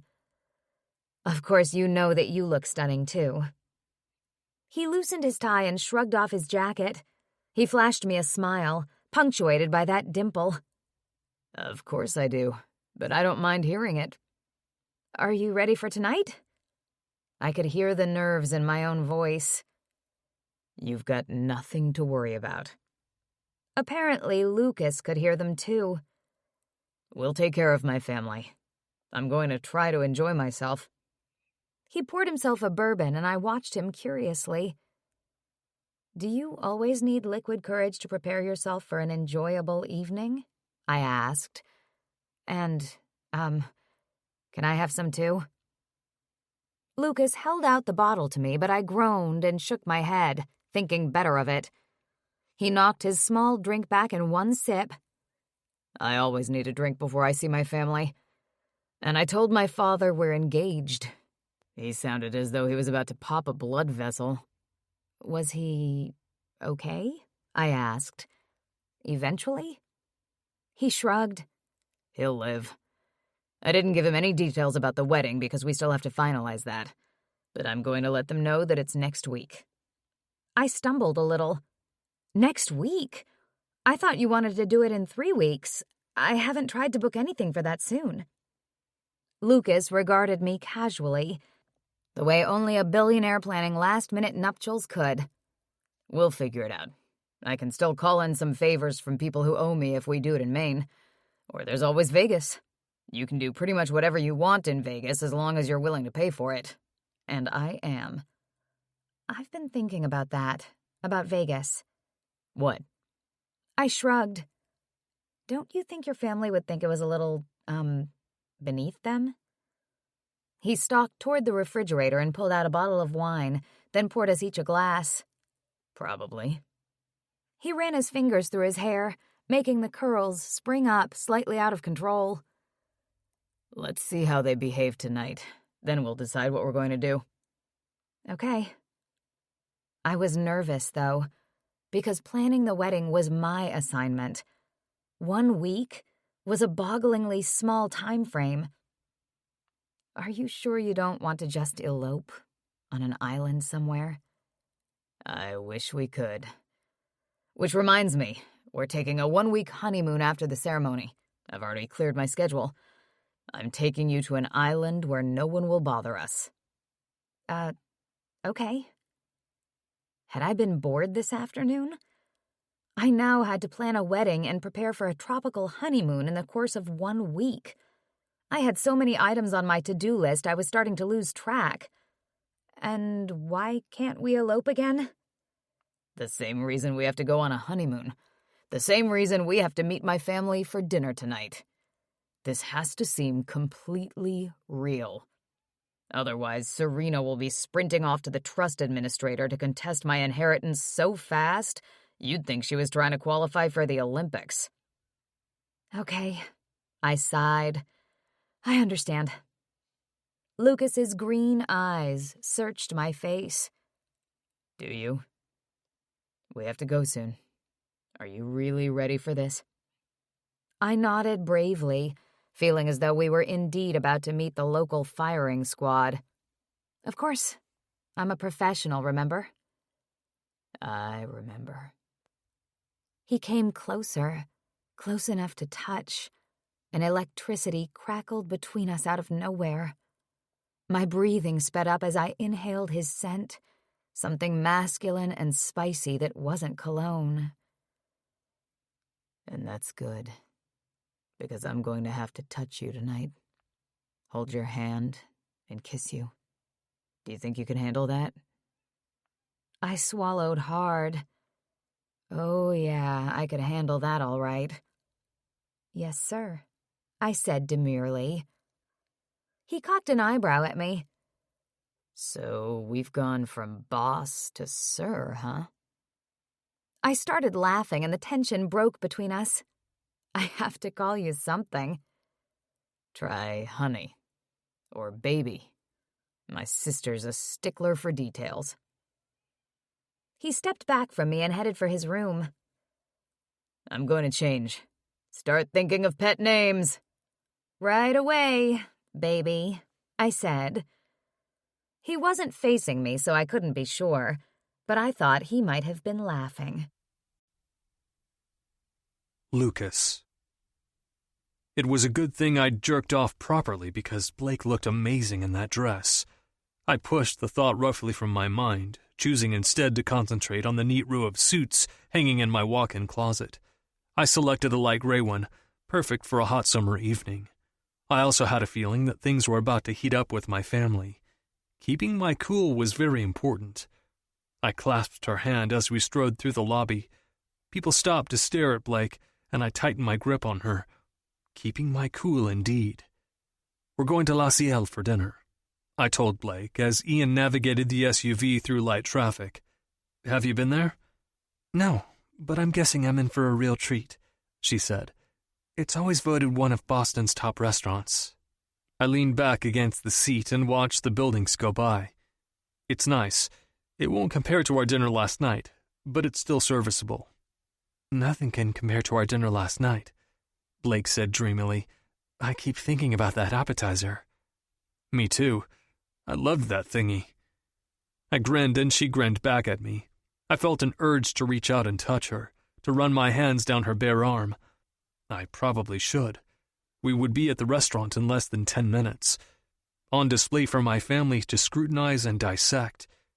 I tentatively put my hand on hers, surprised and annoyed at the shock that went through my body when I touched her bare skin. Blake looked down at my hand. Practicing? I retreated to my side of the car. Sorry. Don't be silly. She took my hand and brought it back over, placing it directly on her thigh. I squeezed her leg. It felt smooth and muscular under my touch. Then, of course, my cock stirred again. The traitor.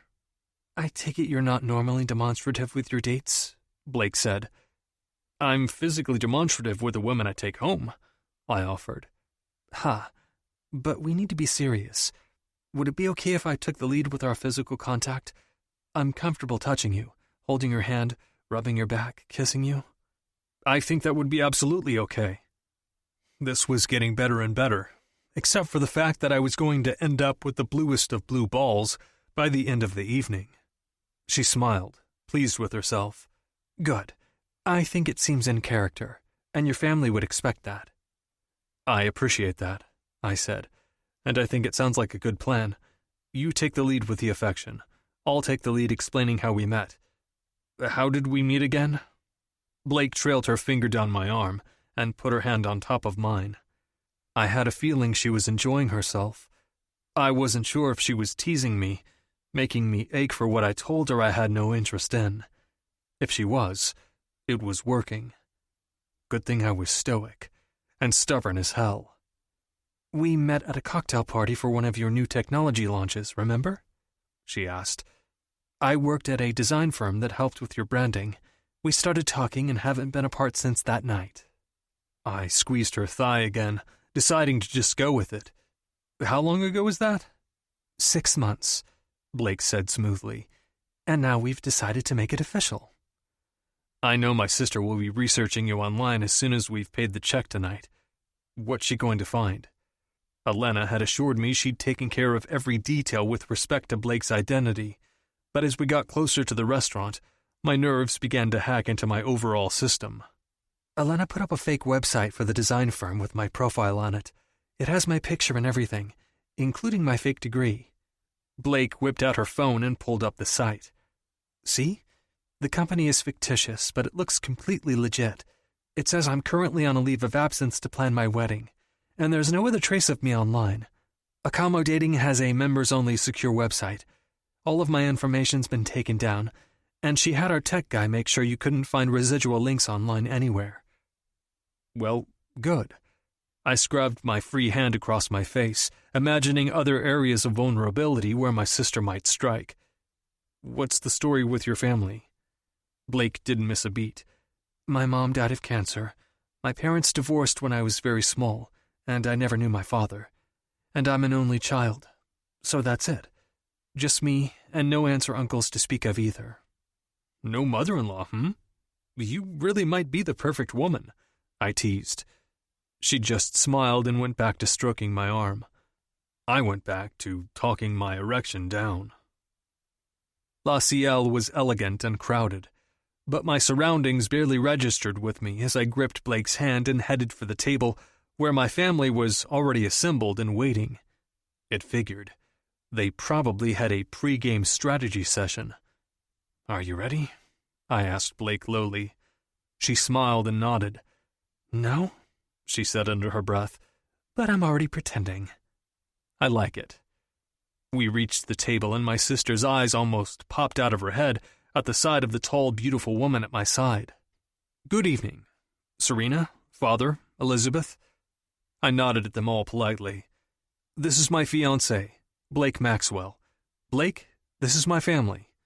I pulled out the chair for her, and she descended onto it slowly, like a queen. They positively gawked at her. I took the opportunity to inspect them. My father looked fit and tan, as though he'd just played 18 holes, which he probably had. Elizabeth, my stepmother, looked as though she'd had some work done recently.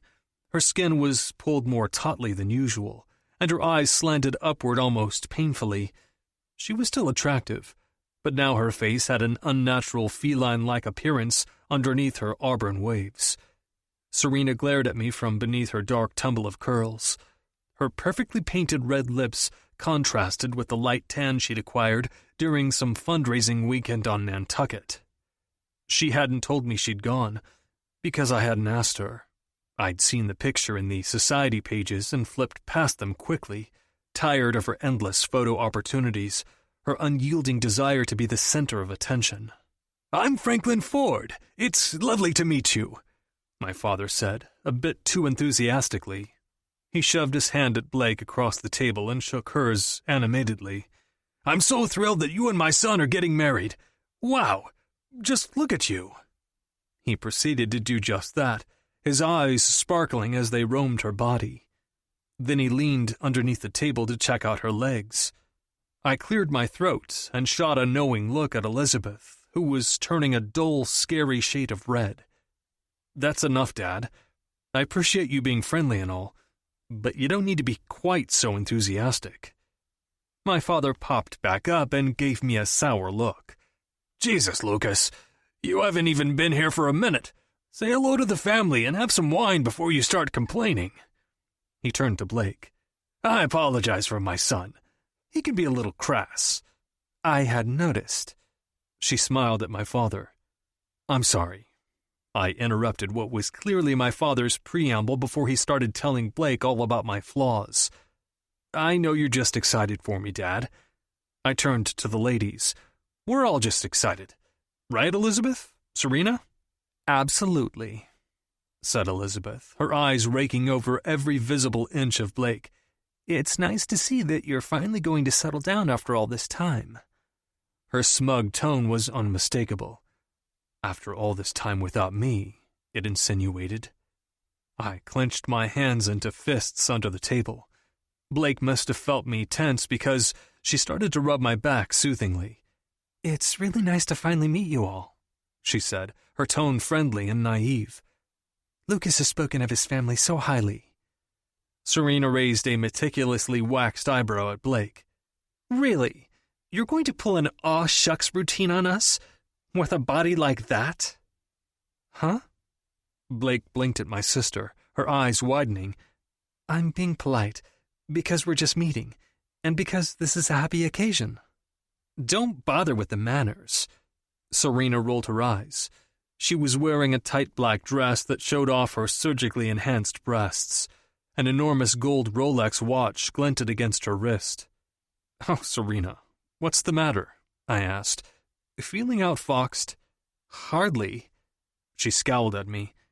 "It's more than I'm suspicious. I haven't seen you all year. None of us have.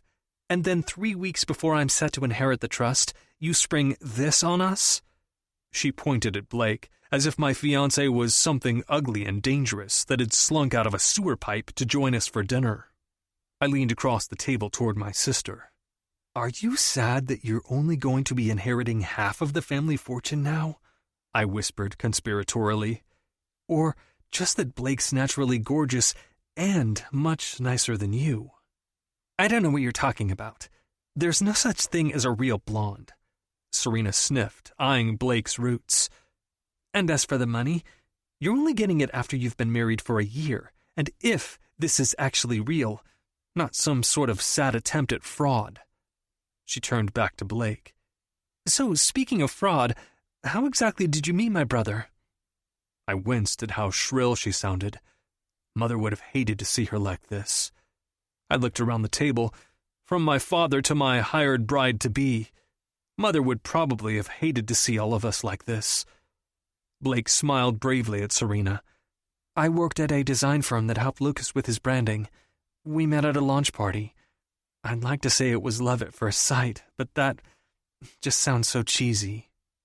She sounded demure, but as she continued rubbing my back, her hand started to go lower, skimming my belt. I shifted in my seat. What is she playing at? I gave her a quizzical look, but she ignored me, continuing to trace her fingers along my lower back. I don't think it sounds cheesy, I said. In fact, that's exactly how I felt. I gestured to my father, who was staring at Blake as if she were an ice-cold drink in the middle of the Sahara Desert that he wanted to guzzle. I'm just lucky she felt the same way about me. I'll say, my father exclaimed. Then he cursed as Elizabeth sharply elbowed him. We started dating and Blake moved in with me shortly after that, I explained. Since I'm not getting any younger, and we decided we'd like to start a family— Oh, will you stop with your bullshit? Serena looked as if she might lunge across the table at me. You do not want a family. You can't even stand to be in the same room with children. This is all for show. There was no insta-love, and this woman is not really your girlfriend. Blake stubbornly held up her left hand and pointed at her ring. She looked as if she were about to burst into tears. His fiancée, she reminded Serena, her voice swollen with hurt. Her lip quivered. My father leaned across Elizabeth in order to better glare at my sister. Stop making our guest upset, he commanded. It's nice to see your brother finally happy. Maybe you could start working on that. Maybe you should mind your own business, Serena snapped. You need to back off, Elizabeth said, coming in between them, her tone nasty. Don't start that stepmother routine with me, Serena threatened. Blake shot me a surreptitious look, as if to ask, Are they always this bad? I nodded at her, drained my glass, and motioned for the waiter. Keep it coming, I said, pointing to the empty bottle of wine. Then I froze. Blake's hand was trailing to the waistband of my pants again, skimming the top of my ass. Can I have some more, babe? She cooed when the waiter brought the bottle back. Her sexy voice made my cock jump to attention. I grabbed the wine out of the waiter's hands and poured it for her myself. Thanks. She gave me a fuck me look, then leaned over and kissed me, with tongue, causing the muscles all over my body to shiver in response. My cock jolted again, and as we parted, I noticed that all three of our dining companions had stopped arguing and were staring at us, open-mouthed. You're blushing, Serena said to me, sounding disgusted. I jerked my thumb in Blake's direction. It's her fault. She does that to me. My father looked positively ribald as he bit into his salad. You don't say, son, he mumbled through his bib lettuce. Seemingly satisfied with my physical reaction, Blake refocused her attention on Serena. Now, back to what you were saying about us not being in love. Why would you say that? I don't understand. Serena's head looked as if it were about to pop off. Since you refuse to stop pretending, even though you're both seriously terrible at it, I'll break it down for you. I'm sure you know that Lucas is on the verge of inheriting lots of money. Blake pulled her shoulders back, bristling. That might be true, but he makes lots of money anyway, because he works very, very hard. Thank you, baby. I threw my arm around her and pulled her against me. Now that she'd practically grabbed my ass and stuck her tongue in my mouth, the physical lines I'd drawn around us seemed penetrable. Penetrable? Huh. I was really going to need to work on my inner word choice. It's so nice to finally have someone in my corner. I squeezed her against me as I looked pointedly at the faces across the table from us. Serena drained her wineglass, looking simultaneously frustrated and disgusted. She ignored me and spoke directly to Blake. He only gets the money if he's married by the time he's 35, and if it lasts for a year. But it has to be real. He can't just be doing it for the money. You either. Blake ran her fingertips over the rim of her wineglass. No offense, but how would you verify that? That someone's marriage is real? Serena arched an eyebrow, one of her signature snotty moves. I have my ways. Maybe I should go back and question Robert, I said, referring to her ex-husband, and ask him how real your relationship was. A glimmer of something, possibly the real human emotion of hurt, flashed in Serena's eyes for a moment, but it disappeared so fast, I assumed I'd imagined it. You go right ahead. What Robert and I had was real, no matter how disappointing he turned out to be. Serena had packed her husband off when he began suggesting, on a regular basis, that she quit the Boston social scene and either focus on a career or on having a family, or both. I'd always liked Robert, but he'd pushed my sister too far. Serena sat back in her seat, taking us both in. Let's get back to you two because you're the ones on the hot seat, not me. I paid my dues and complied with the terms and spirit of the trust. The only way that you're getting that money is if you do the same. I can and will run a background check on you, Blake. You're too stunning to never have graced a society party before. I can check to see if you've received any money or property in exchange for marrying my brother. I'll see if any legal documents have been filed at the Registry of Deeds, if Lucas has gifted you any property, for instance. I could also check to see if any large sums of money have been transferred from his accounts. I leaned forward, wanting to smack the smug look off of her face. You'd need a subpoena to check my accounts, and you know it. Good luck getting one. I don't need luck, Serena said. I have a team of top-notch attorneys that I'm going to put on this. They'll find a way. I sat back in my chair and put my arm around Blake. I wouldn't spend all that money on legal fees, seeing as you're only getting half of the inheritance you've been expecting. A pulsing vein appeared on my sister's forehead, and I wished it would pop. Don't you start threatening me. Not only are you being rude, you're jumping the gun a little bit, my dear, my father told Serena, interrupting her. They haven't even gotten married and hit the 1-year mark yet. No one gets the money until then. Not even you. Except I would be inheriting the money in 3 weeks if he wasn't pulling this, Serena said, indignant. The server brought our entrees, but none of us ate. We all just pushed our food around angrily, the atmosphere crackling with tension. We're getting married next weekend, I finally said, breaking the awkward silence. You're all invited, of course. Great, my father said. His eyes sparkled as he looked at Blake, probably imagining dancing with her. I was so not letting that happen. Wonderful, Elizabeth said, sounding as if she were enjoying the latest family scandal. She was probably relieved there was finally some bigger news than her leaving me to marry my dad.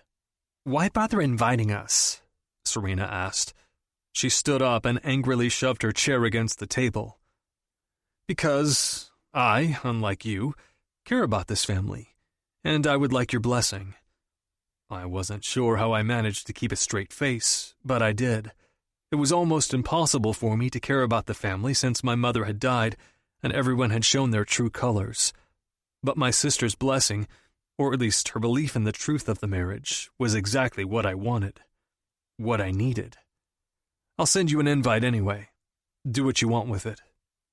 I wanted to add that she was more than welcome to shove it, but since I needed her approval, or at least the absence of her disapproval, that seemed ill-advised. Well, I'll be there for everything, every last moment, because I'm going to catch you in the act, little brother. She tossed her curls over her shoulder dramatically and turned to Blake. Good night. I'd say it was a pleasure, but you actually just gave me a headache. Blake didn't miss a beat. It was nice to meet you too.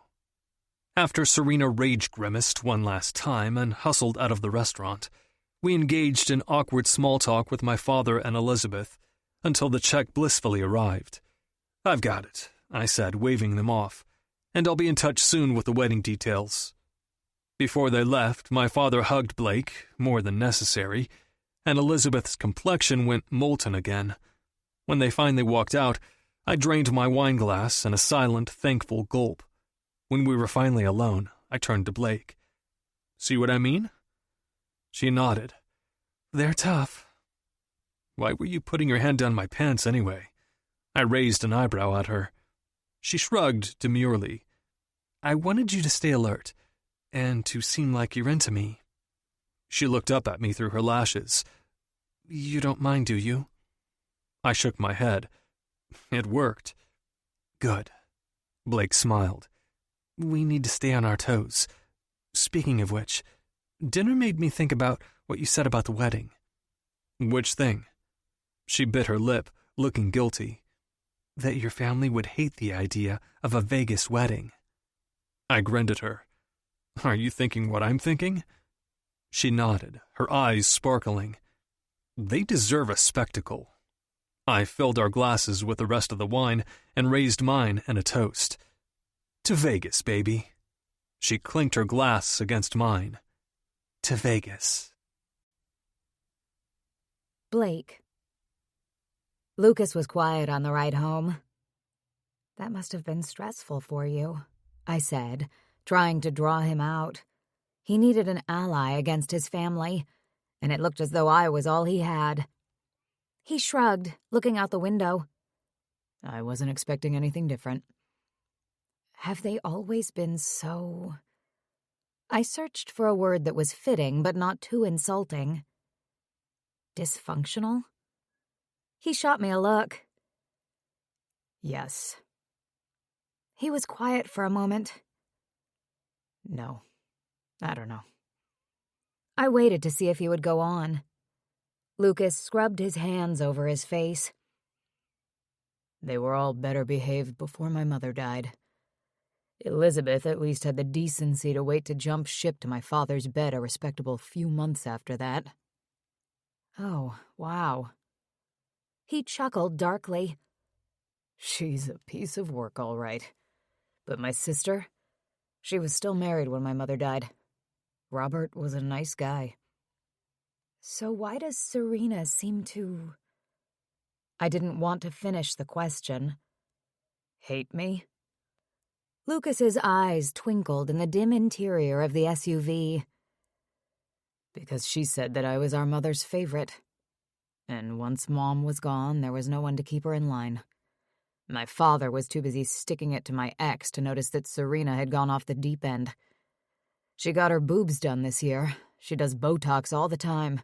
She's 37, for Christ's sake. Too young to be doing that. And too old to be out partying like she is." "That's too bad. So she's jealous? It just seems so petty." "Why did your sister go after your boyfriend?" he asked gently. I arched an eyebrow at him.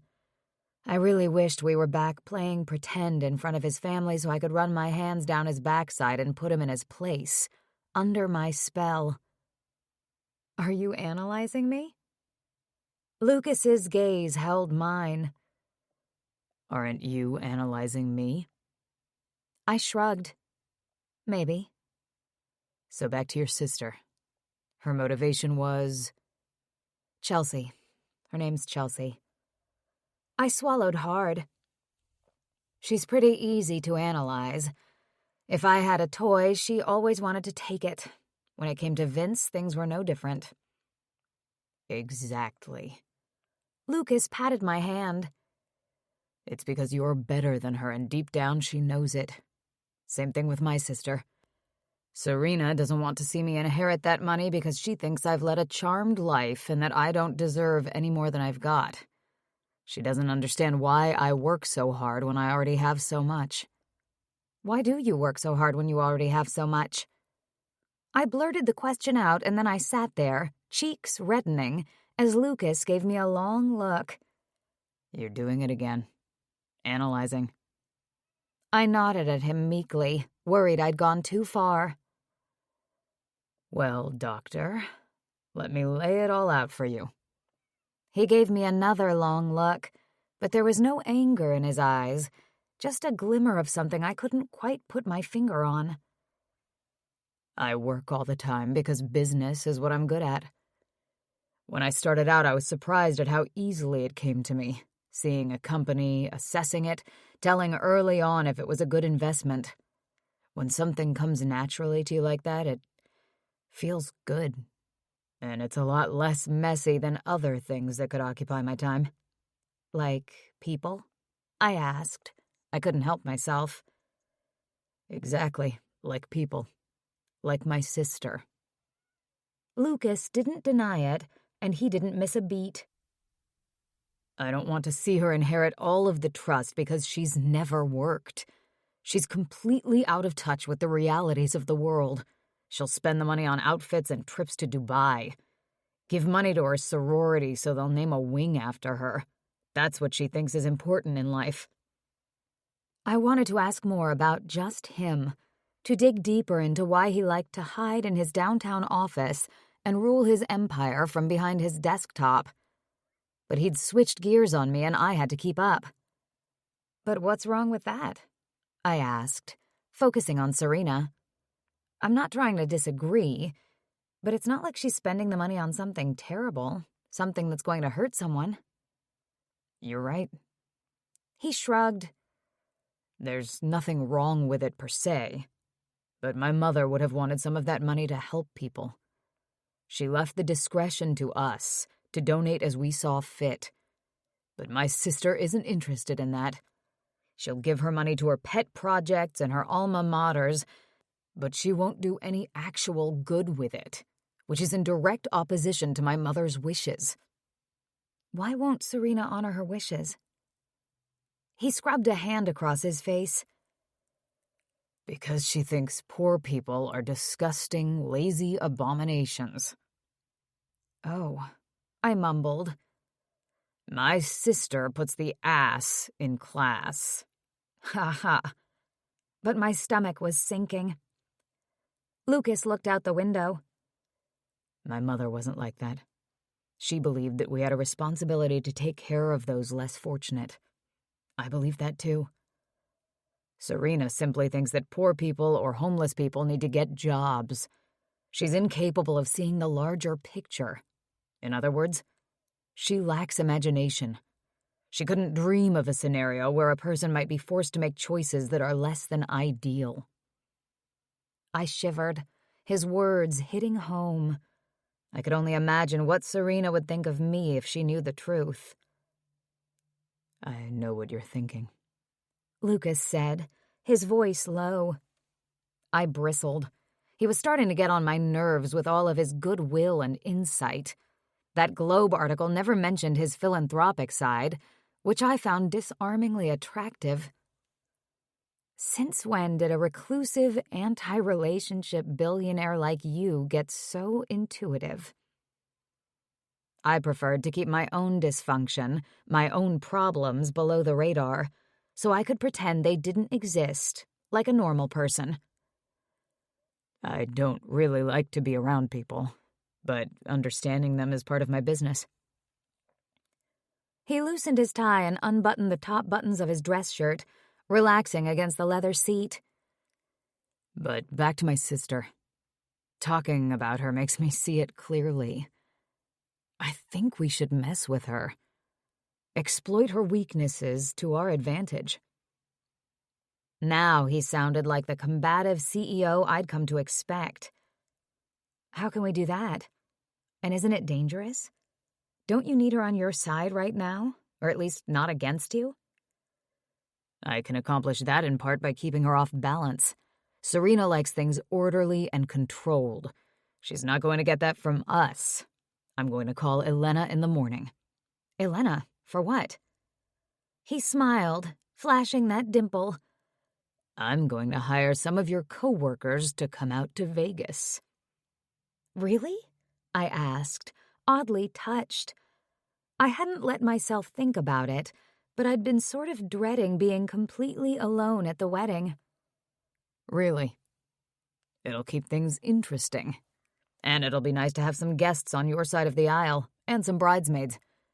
But they're going to have to keep up a united front, pretending so that no one knows who they, and more importantly, you, really are. Do you think they can do that? I nodded. They're professional pretenders. That's what they do. I thought of several of the girls I worked with who were a little wild. They could and would pretend to be friends of mine, but that rowdy streak couldn't be disguised easily.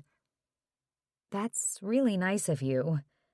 But don't you think your sister's going to freak out with all the riffraff hanging around? A small smile played on his lips. It wouldn't be the worst thing that could happen to her. But I know what is. And I'm going to do that, too. You're full of surprises, I said. Care to let me in on that last one? First, I'm going to see if I can pull it off. Then I will surprise and delight you with my ruthless ingenuity. His eyes glittered in the semi-darkness, and I admired the handsome, rugged planes of his face. I had no doubt in his ability to accomplish what he set out to do. Not a one. Lucas. Well, good night. Blake and I were in the hallway of my penthouse, getting ready to go our separate ways. Are you heading back to the office? She asked. I shook my head. I'm off tonight. And tomorrow, actually. We have some things that we need to attend to. Oh? Like what? She tilted her head up at me in a way that was both attractive and annoying. Attractive because she was beautiful, and annoying because it was the perfect angle for me to kiss her. I wondered if she was attempting to prove something to me again, like when her hand had skimmed over my belt earlier.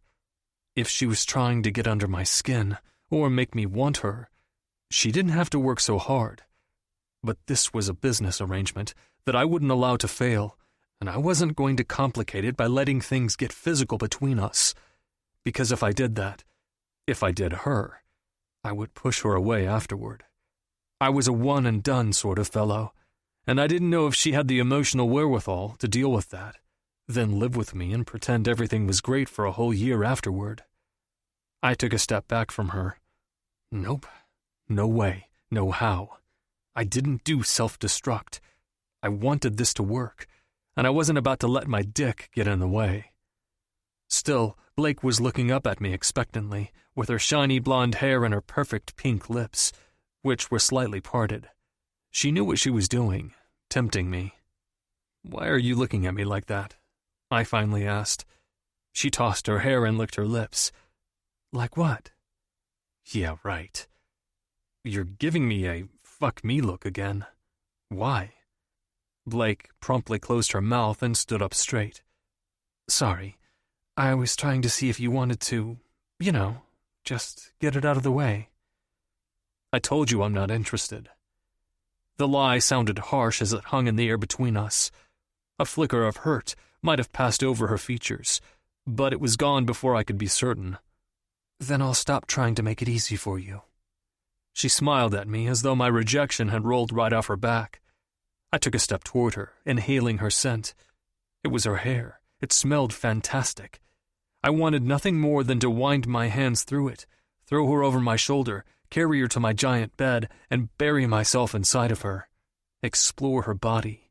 See her breasts freed from the tight bondages of her prim lace dress. Run my hands down her naked skin. Christ, I was getting hard again. Down, boy. It's not like I don't want to. My voice came out husky. I allowed myself to trail a finger down her arm, relishing her responsive shiver. But I told you before, I don't do complicated, and I can't imagine that anything good could come from us compromising the integrity of our agreement. Blake watched my finger with fascination as I trailed it back up her arm, which was raised with goosebumps. Just one question about that. She still watched me, but sounded alert and focused. I let myself wrap a hand around her arm, stroking her. My cock was getting treacherously hard. What's that? Why would sleeping together complicate things? She sounded genuinely curious. You and I are both adults. We've agreed to a business arrangement. If we have sex, it would just be that, an extension of the agreement. We both know it has an expiration date. She stepped closer and looked up at me expectantly. But I understand if you don't want to. You're pushing me. Heat and longing filled me.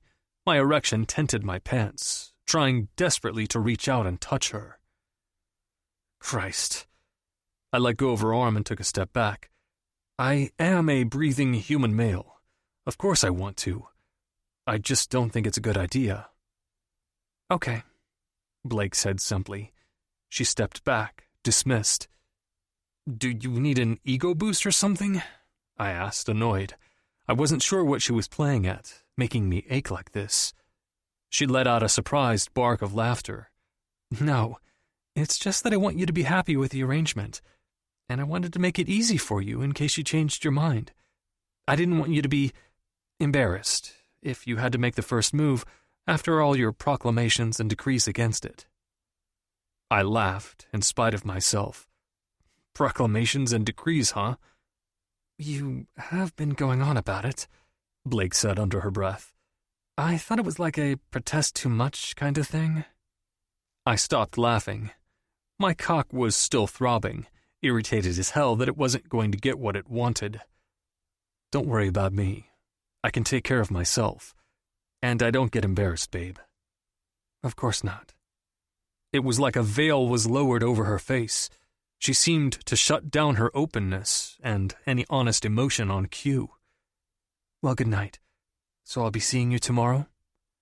Yes. Disappointment flashed through me as she headed to her room alone, just like I'd instructed. We have things to do, a wedding to plan, venues to book, dresses to buy. Dresses? As in my wedding dress? Blake whirled back toward me, her hair swinging, emitting that scent that made me stiffen even further. Fuck. I was going to have to go back to my room and jerk off again.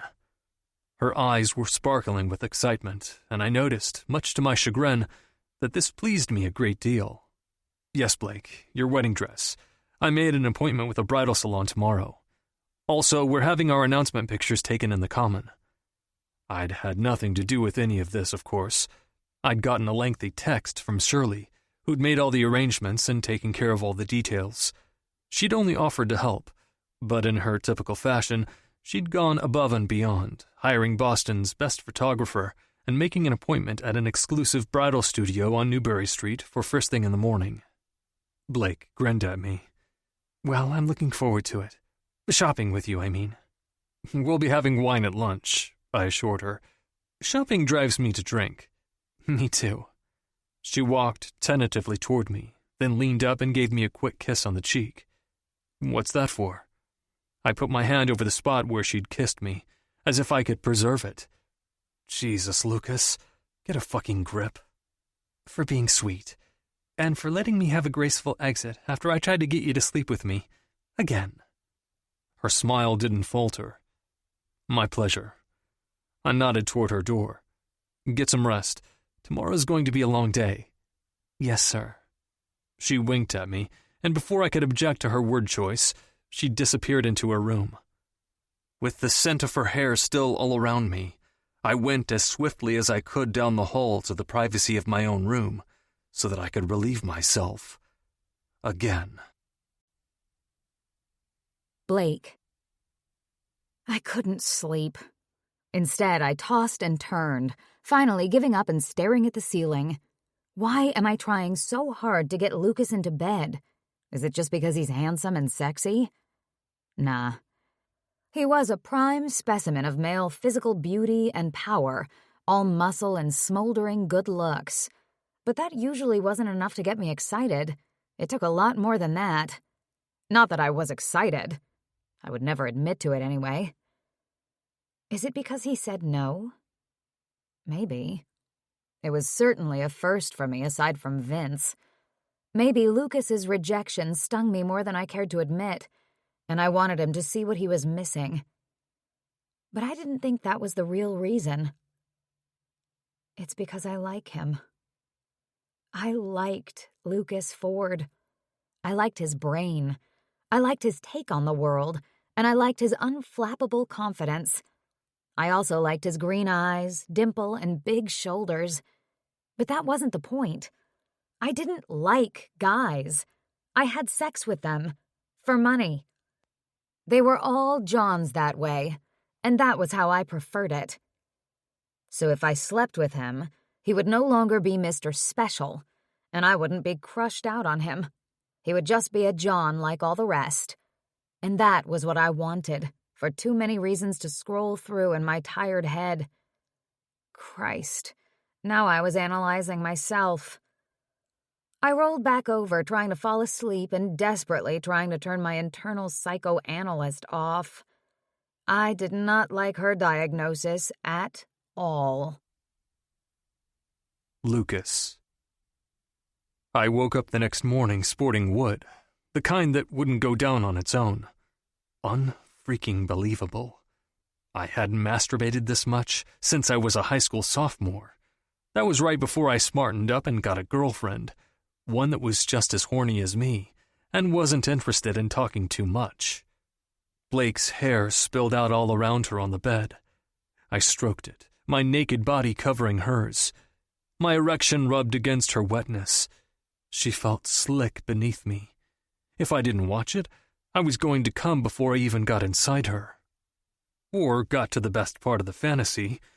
I needed to pace myself with Blake, even in my imagination.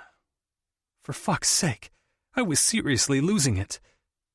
Don't think, I coached myself, trying to get back to the fantasy. If I didn't get this over with now, I was going to be walking around Newbury Street all day with blue frickin' balls. Blake arched her back and looked up at me with her wide blue eyes. "I need you," she gasped, sounding as if she would die if I didn't fuck her right now. So I did. I eased my cock into her tight, pink, perfect pussy. Her body clamped around me like a vice. "Holy fuck, babe," I said as I started to thrust.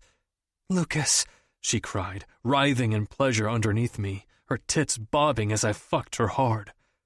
"Oh, fuck." "Come for me, baby." I wanted to feel her shatter around me and suck my cock dry already. And this was my fantasy, damn it. "Oh, yes, I fucking love you, Lucas. I love you." She fucking loves me? What the actual fuck was the matter with... It didn't matter because I came, suddenly, and in a torrent. A soft curse escaped my lips as I exploded, an imaginary Blake still writhing beneath me. Then there was a knock at my door. "Lucas?" "What?" I snapped, not thinking. My body still shook with the shock of my orgasm. "I brought you coffee," a cheery voice called, and then Blake opened the door.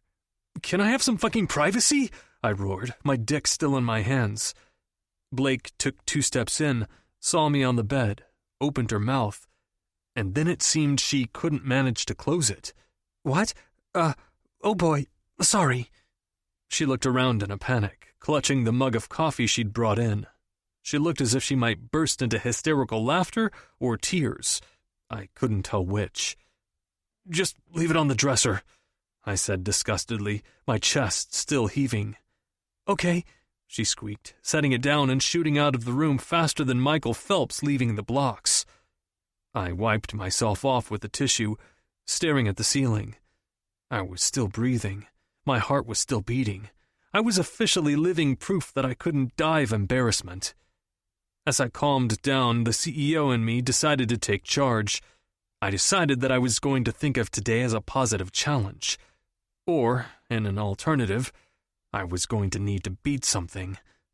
But not my man-meat. That routine was getting retired right now. Fresh from the shower, where I'd attempted to drown my shame, I sauntered out to the kitchen, mug in hand. I'd decided to just play it cool. Blake was a grown woman. Surely she would act like an adult and just let the incident drop. She was sitting in the living room, reading the newspaper and drinking coffee, a picture of quiet, upscale domestic normalcy. "Hi," she called, not looking at me. "Everything come out all right?" Her shoulders shook in silent laughter. "Ha ha," I said, but then I gave up and started to laugh too. It did, but barely. I'm not used to having company." Blake nodded, her head still buried in the paper. "I'll remember that. Sorry, I just wanted to give you a coffee. I didn't mean to interrupt your flow." She started laughing again. I groaned. "I'm fine, thank you. And I told you, I don't get embarrassed." And yet my cheeks were flaming. Blake peered up at me over the paper, taking in my blush. "I know, I remember. That's why this isn't weird, right? It's not weird?" "I think we've gotten beyond weird." I poured myself another cup of coffee and sat down on a bar stool, still watching her. It was actually nice to have her there, even though she was currently busting my balls. I never invited the women I slept with to sleep over, let alone hang out in my home. "I love you, Lucas." The image from my earlier fantasy suddenly presented itself to mock me. I shivered, disgusted with myself, and hopped off the bar stool. "I'm going to hit the gym before we go out for the day. Please help yourself to some breakfast." Blake put the paper down and stood up. "Aren't you going to eat?" "Not now. I'll have a protein shake later." "Well, can I come with you to the gym?" She suddenly sounded shy, bouncing on the balls of her feet. "I don't usually have a gym buddy." My tone made it clear that I wasn't keen on the idea. "You don't have to babysit me. It just gets really boring, sitting around here with nothing to do, except masturbate." She giggled until she saw the look on my face and abruptly stopped. "You can even pretend you don't know me." "I might." "Yeah, right. And let the other guys at the Stratum try to be Blake's gym buddy? No fucking way. Except that's my engagement ring sitting on your finger." Blake looked down at it and smiled, fingering it. "Right. Except for that." She looked back up at me. "I promise I won't bug you. I can take care of myself, and I won't ever make another masturbation joke. I swear." "Fine." The word escaped before I had the chance to bite it back. She was ready in 5 minutes. She wore a plain gray tank top and black running shorts. Her hair was pulled up in a messy ponytail, and she wore no makeup. Yet she still managed to look stunning. She was so pretty in her natural state, it almost hurt to look at her. "Ready?" she asked, all smiles. I nodded and tried not to stare. She'd already caught me whacking off this morning, and had probably guessed that it was her I'd been thinking of. Enough was enough. Much to my surprise, Blake knew her way around the gym. It almost annoyed me that she never asked me for help or looked my way even once. She ran on the treadmill. She did a weight circuit. She smiled and chatted with every man who spoke to her. But I noticed that she flashed her ring to all of them and mentioned that she was getting ready for her wedding. I felt wildly, stupidly proud. "See?" she asked when we got back into the elevator. Her body was glistening with a fine sheen of sweat, which somehow managed to make her look even more attractive. "I didn't bug you once, did I?" "No," I admitted. For some reason, that really bugged me. Blake. The dresses were absolutely stunning. Mina, the small, elegant woman who was handling our appointment at the Vera Wang bridal salon, beamed at me as she showed me the racks.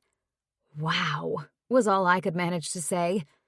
We were the only customers in the exclusive shop, which was open by appointment only. "I agree. They're all wow," she said. "Is there a particular style you're interested in?"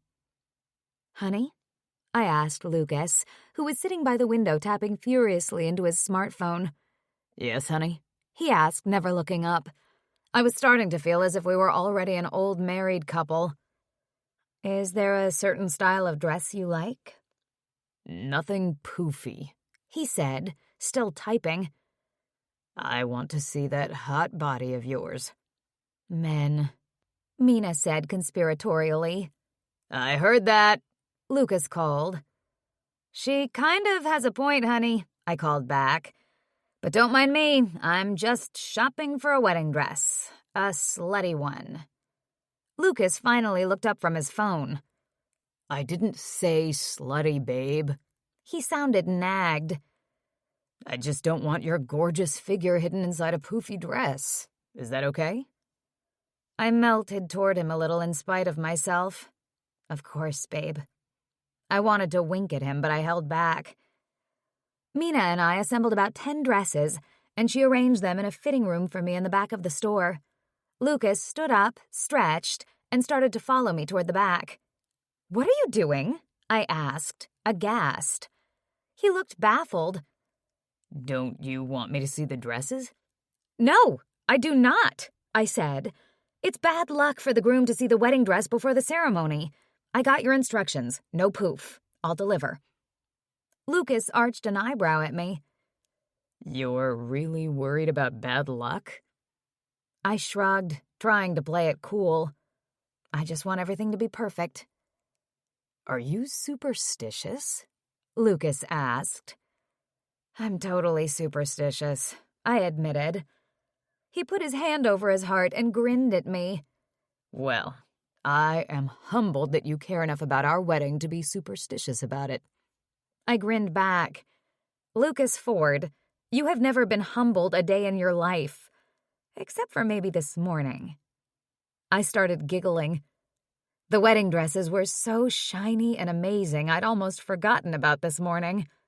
Lucas Ford had been whacking off.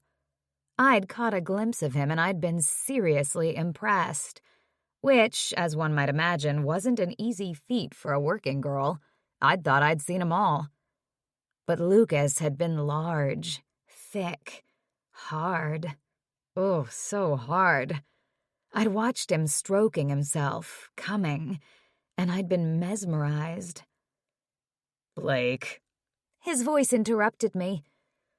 You promised me you'd drop it about this morning, so stop thinking about my dick and go find a wedding dress.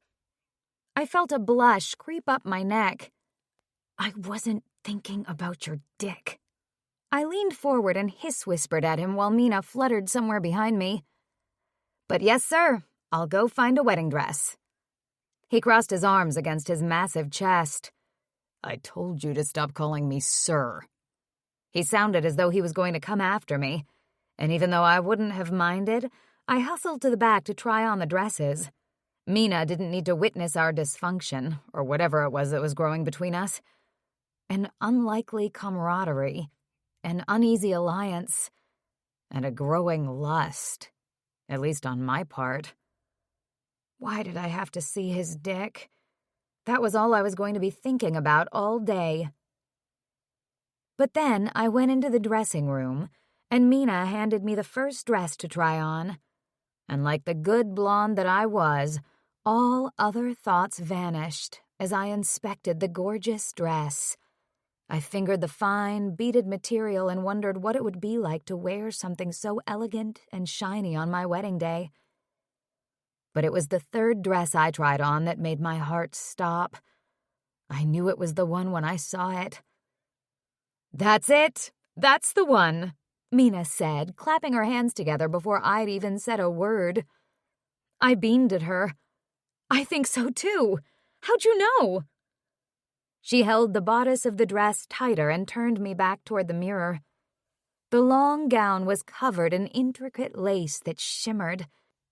I had to examine the dress closely to make out all of the ornate details. It was absolutely stunning. There was a twinkle in Mina's eye. Same way I know that man out there is the man of your dreams, and that you're the woman of his. Some things are just meant to be.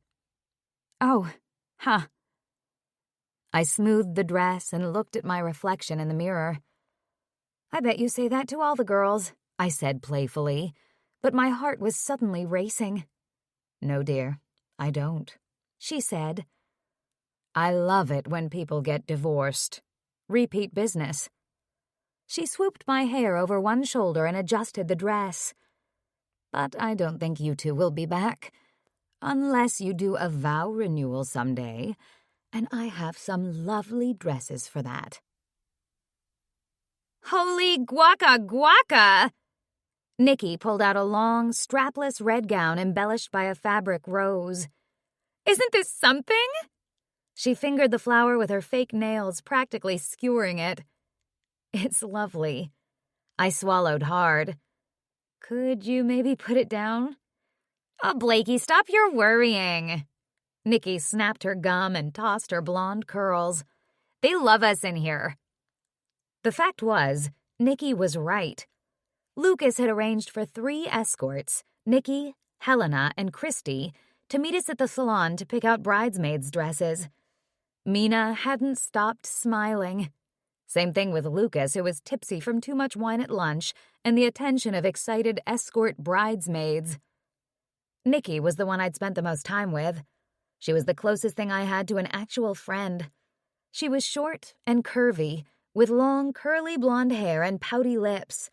Helena was tall and model-thin with cheekbones that could cut glass. Christy was in the middle height-wise, with what she referred to as an ample bosom and wavy chestnut hair. The 4 of us were considered Elena's top escorts. "Girls, pick out whatever you like," Lucas had said. They fussed and cooed over him, thanking him profusely and gushing about the store and the upcoming wedding. Lucas had beamed at them. It had been a retail roller coaster ever since. My coworkers were in the back trying things on, but they kept catwalking their wares out front for Lucas to admire. Helena, who was 6 feet tall with cascading raven hair and an ass you could rest a martini on without spilling it, came out in a skin-tight black strapless bridesmaid dress. "Very nice," Lucas said, too enthusiastically for my taste. "Very nice." A stab of something utterly foreign pierced me. Jealousy. I glared at him as Helena grinned, tossed her hair over her shoulder, and sashayed back to the dressing room. He finally noticed my glare. "What?" he asked, flushing. "This is our wedding," I hissed. "Please stop drooling over the bridesmaids." "I'm not drooling," he said, looking abashed. "I just like that dress." "Just keep your tongue in your mouth," I snapped. "Drooling in Vera Wang is not acceptable." "Sheesh," was all he said, but he didn't ogle the other girls. Finally, dresses were chosen and the fittings were complete. I hugged each of my coworkers, thanking them for agreeing to be part of my big day. "Are you frickin' kidding me?" Nikki asked, popping a fresh piece of gum into her mouth. "We're going to Vegas for your wedding to him." She pointed appreciatively in Lucas's direction. "This is going to be the best weekend ever." "Right?" Lucas asked, his eyes sparkling. I shot him a glare, and he coughed, looking down and inspecting the carpet. I made a mental note not to let him have wine at lunch again. Everything was happening so fast. The girls all had airline tickets booked for Friday so we could meet in Vegas for the rehearsal dinner that night, followed by the ceremony the next day. They were all abuzz with excitement. Even Mina was caught up in it, hugging me and each of my bridesmaids as if we were her new best friends. By the time we left, we'd spent over $100,000 on dresses and rush tailoring fees. I guess we were her new best friends. Exhausted, I practically staggered out of the salon. But Lucas seemed triumphant.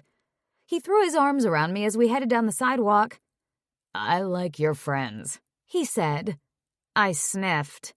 I noticed. Blakey, don't be sour. It's our wedding," he said, teasingly using Nikki's nickname for me. He seemed positively upbeat. "Besides, we have to go home and get dressed up for our engagement pictures, so you need to lighten up." "Fine," I said. We started through the park, but I was so shopped out I was immune to the beauty of the flowering trees and the smiling children riding the swan boats. "Wait a minute," Lucas said. "I need to talk to someone." He headed over to a tree that was shading an older man who was surrounded by bags. "Herman," Lucas said, reaching down and shaking his hand. "it's a beautiful day." "Always is, big guy," Herman said. "How you doing?" Lucas put his arm around me and pulled me against his side. "I couldn't be better. I'm getting married." "No shit," Herman said. "To her?" He motioned toward me. "This is Blake Maxwell. Blake, this is Herman Pace. He's an old friend." "Who are you calling old?" Herman asked. He struggled to his feet and gave me a stately nod. "It's a pleasure, Ms. Maxwell. Congratulations." He looked back and forth between us. "I'm expecting the future holds good things for you two. Both of you with nice smiles like that." "Thank you," I said, touched. "We're going out of town for a while," Lucas said. "I'll have Ian come check on you. And here's this." Lucas handed him a card. "Take care." "Thank you," Herman said.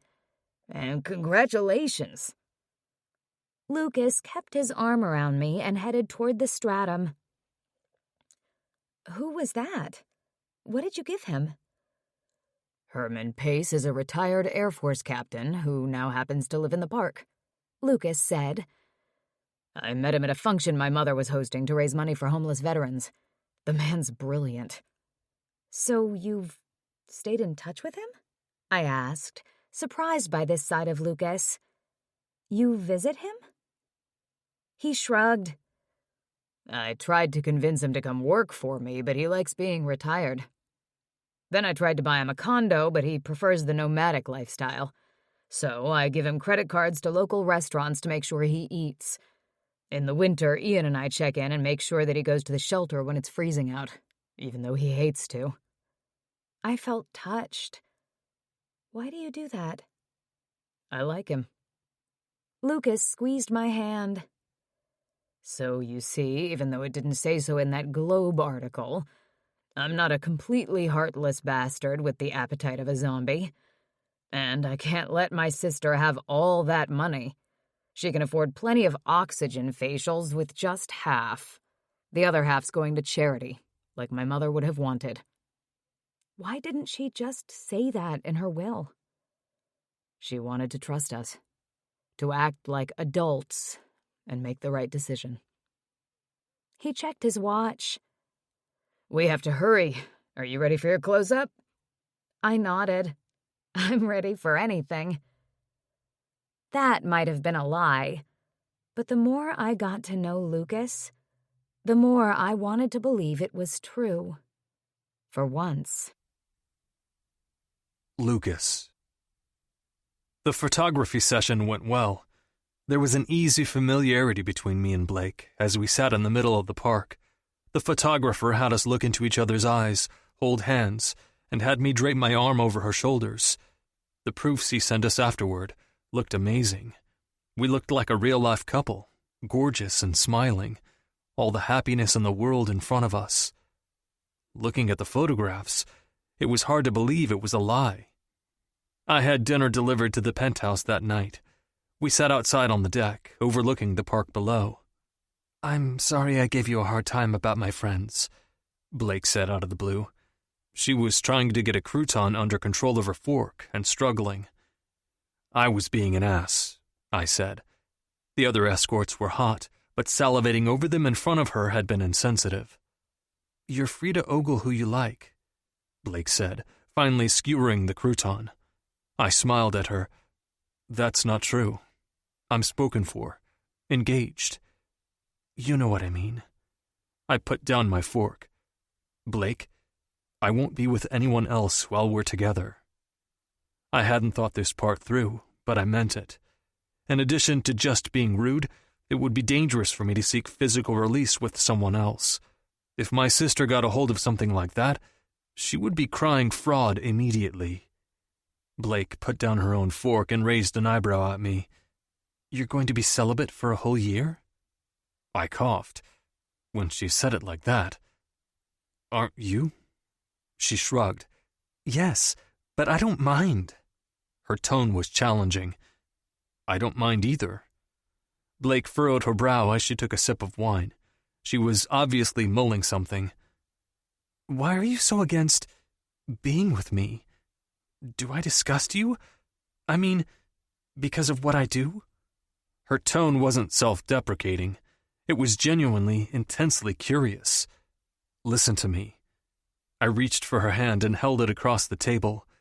You are not capable of eliciting disgust from anyone. It doesn't matter what you do. You're a good person, Blakey. I smiled at her, trying to lighten the mood. She pulled her hand back. Don't tease me. I'm being serious. I reached for her again, trapping her hand underneath mine so she couldn't escape. So am I. You do not disgust me. In fact, the opposite is true. You're gorgeous. I'm attracted to you. I was thinking about you this morning when you so rudely interrupted my jerking off. I felt my heart rate pick up. I was laying it all out for her.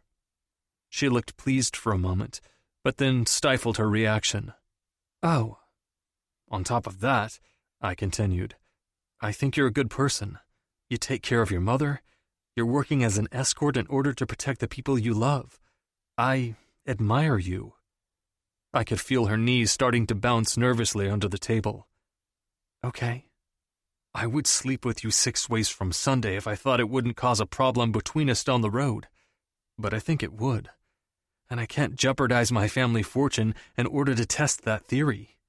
Okay? Why would you think it would? I let out an exasperated groan. Are you dying to sleep with me? Because you're being awfully stubborn about this. Blake cleared her throat. I just want to be sure I understand. That's not an answer, Blakey. That's the only answer I've got. Blake smiled at me bravely. So tell me again. I drank some more wine and reluctantly let go of her hand. Ever since Elizabeth and I broke up, I've only had one-night stands with women. I'm sure that sounds terrible. I'm not going to judge you, Blake said. Is it because she broke your heart? No. I scrubbed my hand over my face. I realized that the relationship was a waste of time, and that I didn't want another one. My needs could be met in other more short-term ways. Just sex, Blake offered. Right. And after I lived like that for a year or two, I realized I preferred it that way. I didn't have to try to negotiate some messy, emotional entanglement. I hadn't met anyone who could hold my interest that long.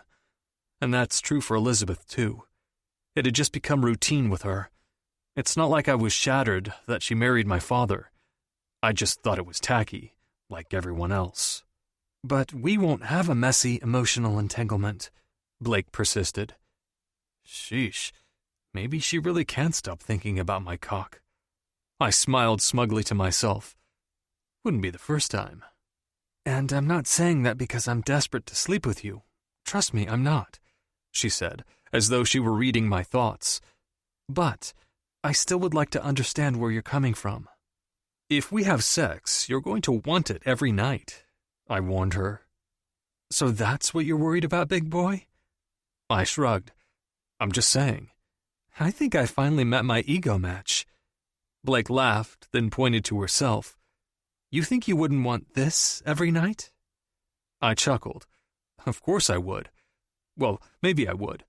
Or maybe your charms would wear thin when you started snoring next to me. Or maybe you'd turn needy. But that's the problem. You'd be here either way while I figured it out. If we're married, and we're sharing a bed, and we're having dinner together, for a year, that's starting to sound a little bit too much like a relationship to me. And I don't want that. That's messy. And I don't do messy. Got it. She drank some more wine. Enjoy your period of celibacy. I know I will. Cheers. I clinked her glass. I sounded sure of myself. But then again, when didn't I? Later that night, I lay in bed, wide awake. I refused to masturbate. If Blake walked in on me again, she would never let me live it down. But I was still thinking about her, and not just her hair and her luscious body. I was thinking about when she'd ordered for me at lunch today, and how we liked the same foods.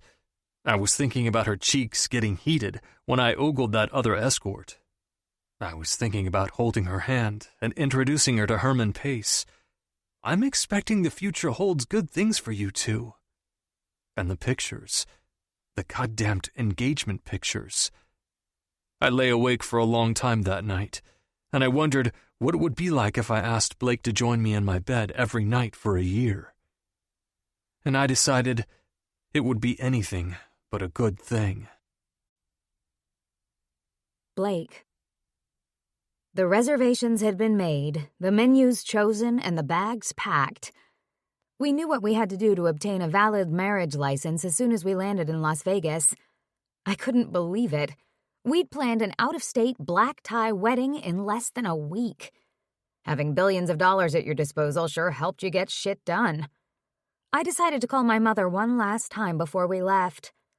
But it wasn't my mother who answered her cell phone. Blake? Chelsea? My stomach plummeted. Is Mom okay? Is she sick? My sister sniffed. She's fine now that I'm here. I felt a sudden, intense headache coming on. What does that mean? It means it would have been nice if you'd told me you were going out of town so I could check in on her. You mean so it was safe for you to come over and ask her for money. I bit the thought back. She's fine. I've been checking on her. I always do. My sister snorted. For a hooker? You sure do have a superiority complex. I counted backward from 10 so I wouldn't jump through the phone and throttle her. Can I just speak to Mom, please? Fine. Hi, honey, my mother said a little too brightly. Everything okay? Of course, your sister and I are just having a nice visit. I could hear the forced cheerfulness in her voice, the way she always sounded when Chelsea came around. Okay. I'm leaving town today, so I just wanted to check in. Don't say anything to Chelsea, okay?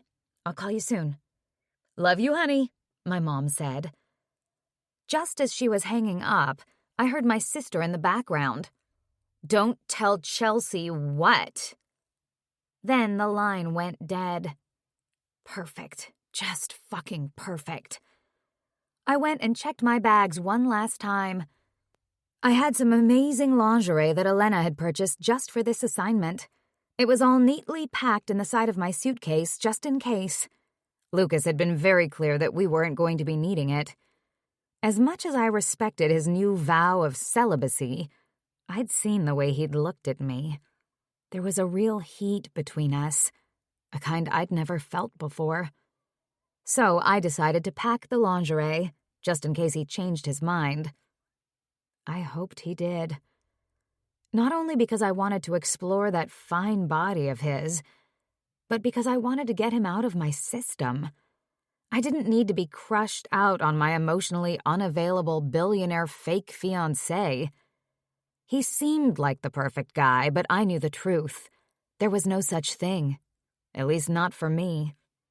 The sooner I slept with him, the sooner the version of him I was currently building up in my head would come crashing back to earth. Then we'd both be better off. Especially me. Still, I wondered briefly what it would be like for Lucas to hold me.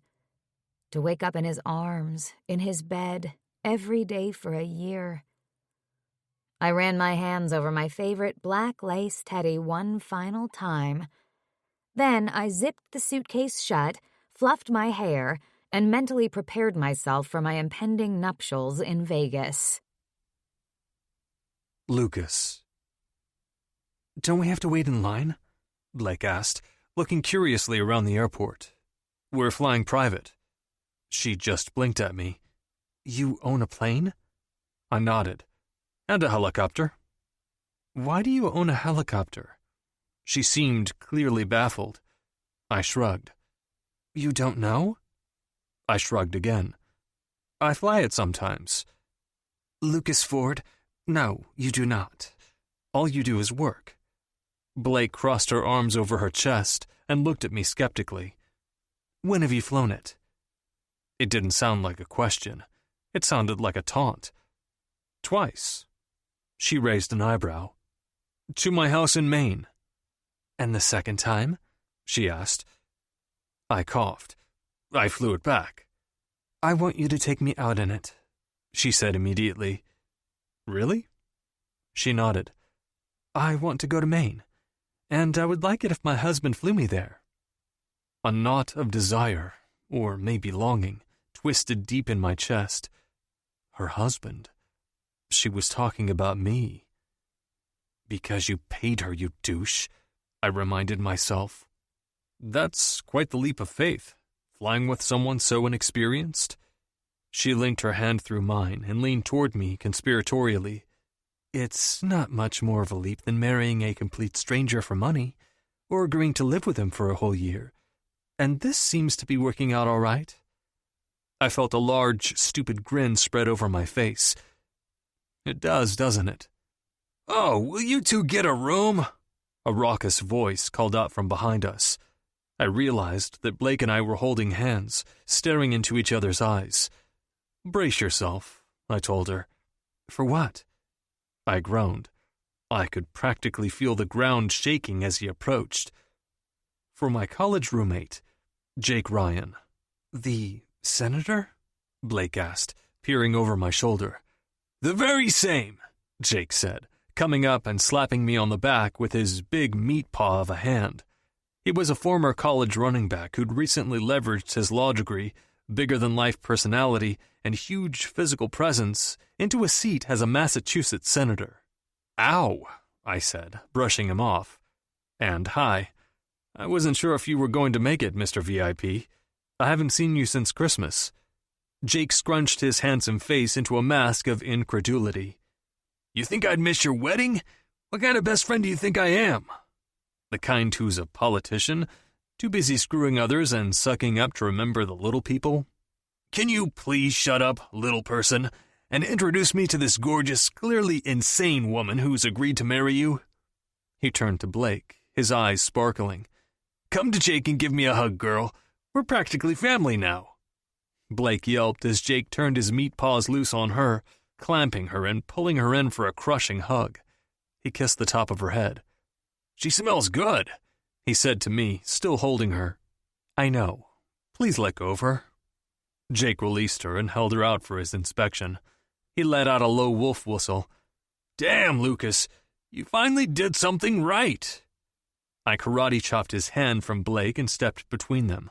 Paws off, Jake. And I know. She's fabulous. Now, let's get on this plane and start drinking. The whole crew's coming. Jake looked suddenly wary.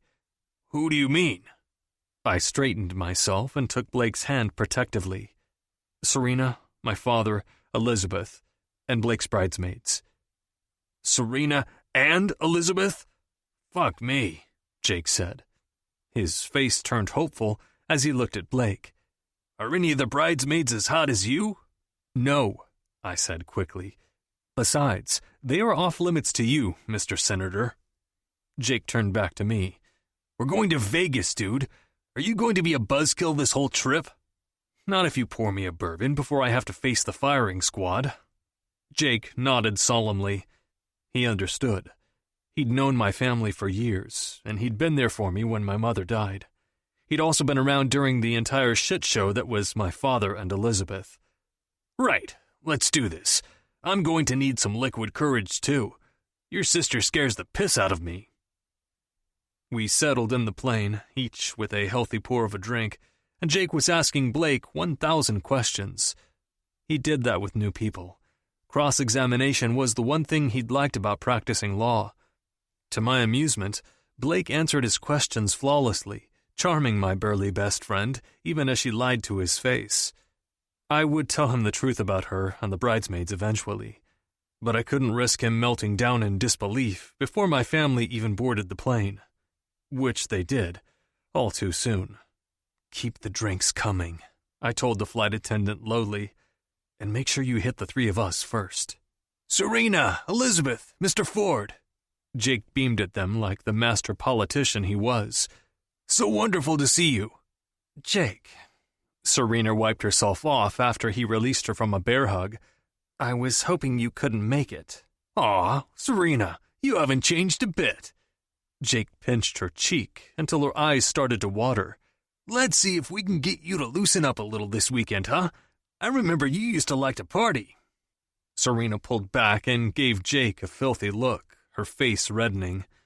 There had been one night in college that I'd caught the two of them making out. I would encourage Jake to try that again this weekend, but I'd already made other arrangements for my sister. Just then, the bridesmaids appeared. "Nikki, Christy, and Helena, yay!" Blake said, popping up. "My girls are here." "Blakey!" Nikki pranced over to her and pulled her in for a hug. She was wearing a crop top and what looked suspiciously like a cheerleader skirt. Christy had on the tightest jeans I'd ever seen. Helena wore a skin-tight dress and spiked high heels. "This is awesome," Jake said, staring at Blake's friends. My father looked positively gleeful, too. "Christ." "Don't touch them," I warned Jake. "I'll explain later." "You've got to be fucking kidding me, dude." He spoke low enough that my family couldn't hear. "I'm not kidding," I said. "The buzzkill continues." Serena was aghast as she watched Blake and the bridesmaids. "Who were they?" I smiled, suddenly feeling excited. "Blake's friends, her bridesmaids. They must work in marketing." According to my sister's tone, marketing was a seriously filthy business. I nodded. "Yeah, I think they do." My sister grabbed the flight attendant as she passed. "I need another drink. Make it a double." "Me too," said Jake, checking out Nikki and her cheerleader skirt with longing. "Me too," I said. I watched the spectacle and rubbed my hands together with glee. I was probably going to enjoy this weekend more than I should. Blake. We were all staying at the Warner, which was arguably Vegas's most upscale hotel. The wedding was scheduled in one of its private courtyards for 6 o'clock the following evening. I practically staggered through the lobby, awed by the opulence that surrounded me. I'd never been to Vegas before, and I was completely unprepared for the spectacle. The hotel was enormous, with soaring ceilings and chandeliers, and there were colorfully decorated trees inside. "Those are real trees," I whispered to Nikki as we traipsed through the lobby. "I know, right? Vegas is the coolest. It's like Disney World for adults." She adjusted her crop top and looked around. "What are we doing tonight?" "Huh?" I was still gawking at the trees and all the pretty twinkling lights. Nikki twisted her ponytail around her finger and smiled at me indulgently. "I asked you what we were doing tonight. But what I should have said is that I'm really happy for you. Lucas is gorgeous." She looked around, then conspiratorially leaned toward me. "And he actually seems nice." That pulled me from my reverie. "He's very nice." I smiled at my friend. "And we're having dinner tonight, all of us, at some steakhouse. I think it's pretty formal." I eyed her cheerleader skirt. She smoothed it and winked at me. "I got the message, Your Highness. I'll clean myself up.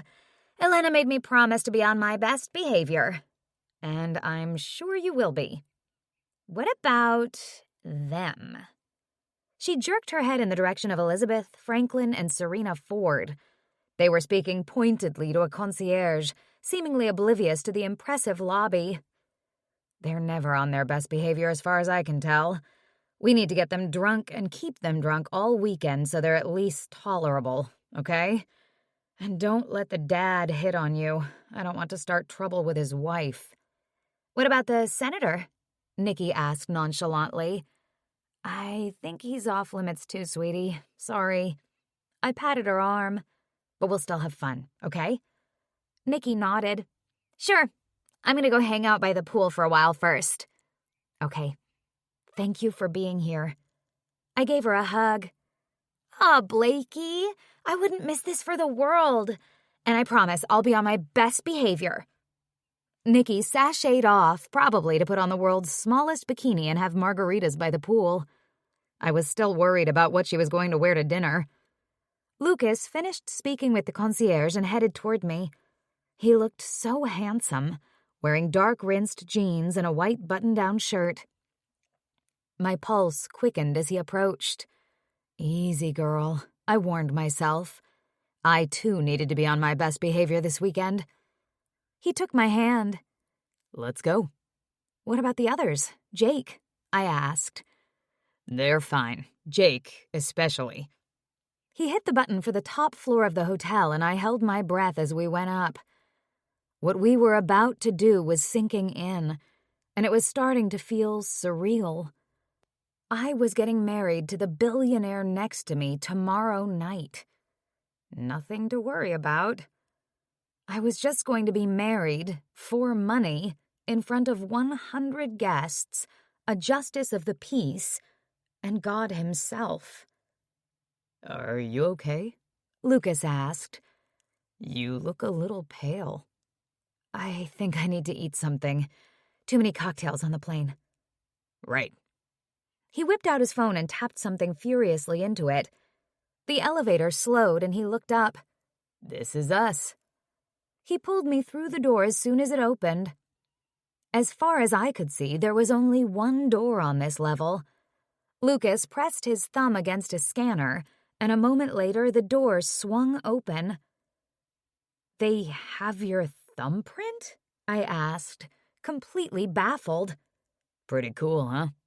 Yeah, and whoa, I said, looking around as we walked into the suite. The room was stunning, like nothing I'd ever seen. We entered at the top of a sweeping, curved staircase. The room below was enormous and sumptuous, with a wall of windows several stories high. The marble floors sparkled in the natural light. Lucas held out his hand to me and grinned, clearly pleased with my reaction. My lady? I took his hand and followed his lead down the stately staircase. When we reached the living room below, I noticed several things all at once. A fire roared in the fireplace with multiple couches tastefully arranged around it. There was an enormous dining room with a dark, sleek table that sat 12. Pictures that looked very much like original artwork hung on the walls, and what appeared to be a private pool stretched the length of the outside patio. I stepped closer to the windows, enthralled by the amazing view of the city spread out in every direction. This is our room? I could have fit 5 of my Southie apartments in this place. It's our suite. Lucas flopped down on one of the couches and checked his phone. Hold on a minute. The butler's here. He needs to come in through the servants' entrance. He got up and headed toward the dining room. Servants' entrance? I called after him, utterly agog. Yes, set it on the table. I heard him instruct. Suddenly, the man I assumed was our butler came into view along with 2 waiters. They set the dining room table with candles, water, wine, and plates heaped with food. Then they bowed to Lucas and headed swiftly back to their own entrance, wherever the hell that was. I pushed my awe to the side as soon as the smell hit me. Yum. I hustled to the table and sat down eagerly, ogling the food. There was miso soup, vegetarian sushi, and pad thai with chicken. How did you know I loved this sort of food? A small smile played on Lucas's lips as he watched me start to eat. You have good taste. It was a logical assumption. The soup warmed me, making my whole body relax. I'm so hungry I'm being rude. Please sit and join me. I calmed down as I continued to eat. Vegas had already shocked and awed me, and we'd only just checked in. My pleasure. Lucas sat down.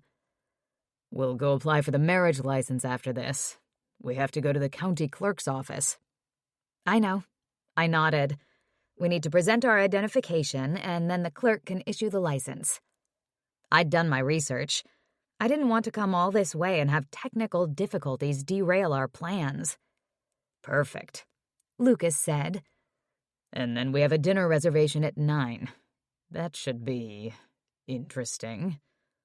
With 4 escorts and your family? I arched an eyebrow at him. That might be the understatement of the year. Lucas. The trick is, Nikki said, fanning herself, to put the lime in your mouth before you've even swallowed. That makes the whole thing go down so much easier. How many of these have you done? I asked. The world seemed to tilt as I examined the neat row of tequila shots lined up on the oak bar. Tonight? I don't know. Nikki shrugged and handed me another shot. Don't worry about me. I do this all the time. This is like a Wednesday night in Southie for me, not a Friday night in Vegas. This? She motioned to our party, a large part of whom were already intoxicated and showing it. Is strictly amateur night. You sure make it look easy. Jake squinted at Nikki suspiciously. But I feel like I'm gonna puke already. I'd been keeping an eye on my friend as he'd had several bourbons on the plane, followed by a bottle of wine at dinner, then 3 tequila shots with Nikki. Former linebacker or not, he was starting to look a little green. See? Nikki turned to me, jerking her thumb at Jake and clinking her glass to mine conspiratorially. Amateur night. I'm not a freaking amateur, Jake said. He grabbed a shot off the bar and regarded it. Let's do this. I'm a lot of things, but I'm no pussy. Nikki downed her shot, raised an eyebrow at him, and placed the empty glass on the bar. We'll see, big guy. I finished off my shot, then tapped Nikki on the shoulder. You can't sleep with him. Stop flirting. Her lip curled up. I'm not flirting with him. He's a Democrat, for Christ's sake. Jake's face turned stormy. I'm from Massachusetts. Everybody from Massachusetts is a Democrat. Not me, Nikki said. I'm a libertarian. Now all we need is a decent candidate. Jake and Nikki looked ready to spar, but I held up my hand to stop them. My tongue felt thick, and I was worried I wouldn't be able to get the words out.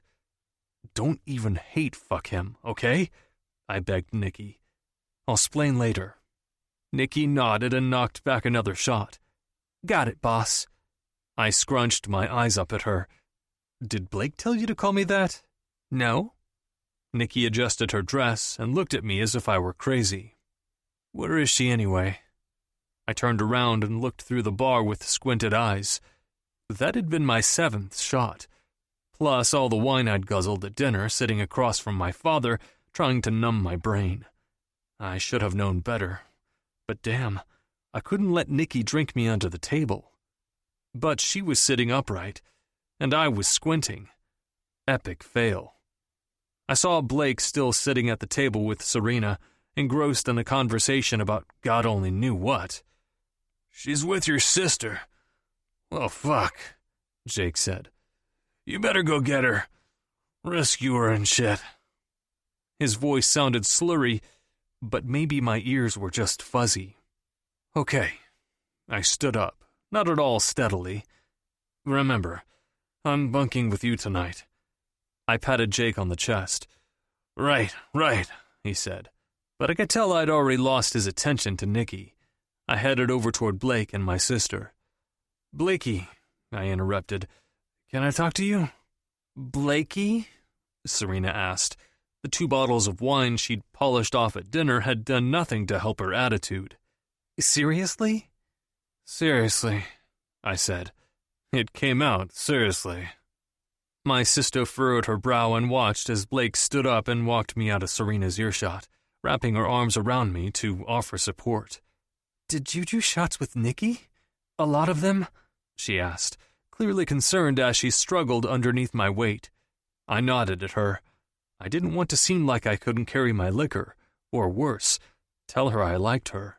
You need to go to bed. She turned back to Serena. Will you excuse me? He clearly needs help. Serena nodded. You're a better woman than I am. She looked at me with thinly veiled disgust. Damn right, I said. Lucas, stop. Blake looked at Serena apologetically. See you tomorrow. My sister shocked me by giving Blake a sympathetic smile. Good luck with him. You're going to need it. I'm going to go get hammered. My family's driving me to drink as usual. Were you two being friendly? I watched as Serena made a beeline for the bartender. What the hell were you talking about? I'll tell you when you can think straight. Blake herded me toward the elevator. 20th floor, I croaked. We're on the top floor, babe, she reminded me gently. Not me. I'm sleeping with Jake tonight. I slumped against the cool wall of the elevator, relishing the smooth feeling against my hot skin. Why? We have more than one bedroom. Plus, I don't think you should be too worried about breaking your celibacy vow tonight, she said, eyeing me. But it's tradition, I insisted. The bride and groom have to sleep apart. You're exaggerating the rule. They're just not supposed to see each other before the ceremony. Blake sighed. Plus, I need your thumbprint to get into the room. I shoved my phone at her. Text Jake. Make him come get me.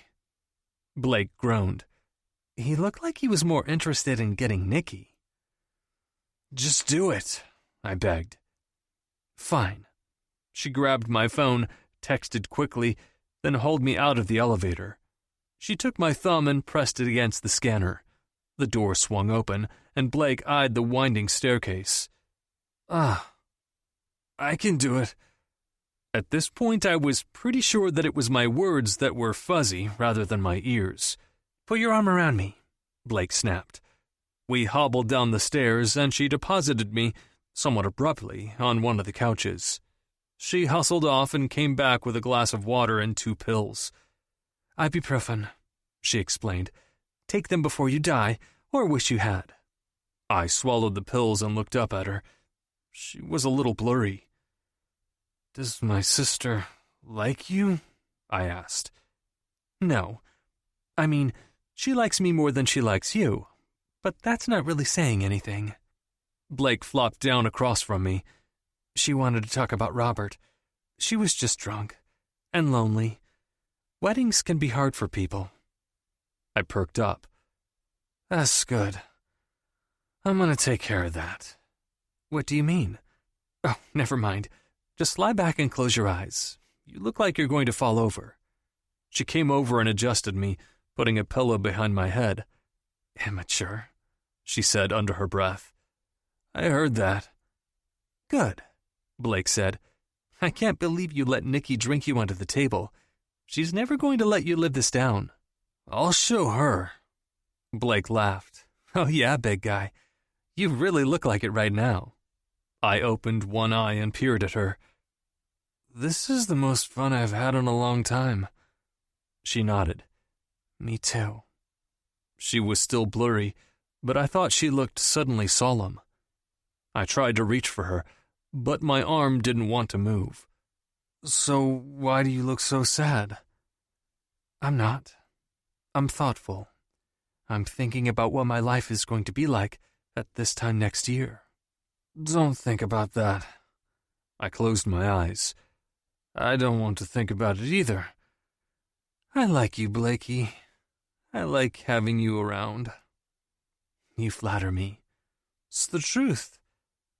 A drunken man's words are a sober man's thoughts. I like you, and I don't like anyone. My phone beeped. Blake grabbed it, then went up the stairs. A moment later, someone whistled. Nice place. Very nice. Jake's voice boomed. How you doing, soldier? Not so good? He called down to me. Shut up, I croaked. The words barely got out. Don't worry, I got him. Jake rumbled down the stairs. He hoisted me up, ignoring my groaning protest. He said it was important that he let you have some alone time until the ceremony, he told Blake. No matter how drunk he is, I know he'd want to respect that. Thank you, I said. My voice came out muffled against Jake's chest. Thanks, Jake, Blake said. And you. She leaned over and kissed me gently on the cheek. Good night. I like you, babe. I really like you. I reached for her, my voice still muffled. I can't wait until tomorrow. Get some rest and sober up." She sounded tired. It was only later, when I was attempting to sleep on Jake's couch as he snored heavily nearby, that I realized she hadn't said she liked me back. I hurt bad the next morning, but not as badly as I should have. I sent out a silent prayer of thanks to Blake for providing me with painkillers before I passed out. Then I just lay there until Jake stopped snoring, got up, and made his coffee. When I ventured sitting up, my head felt as if there were rocks rolling around inside it. Mean rocks. I sat down heavily next to Jake on the deck with my coffee. "So, quick question for you," he said. I rubbed grit from my eyes. "Yes?" "Last night when you were leaving your room, you told Blake you liked her."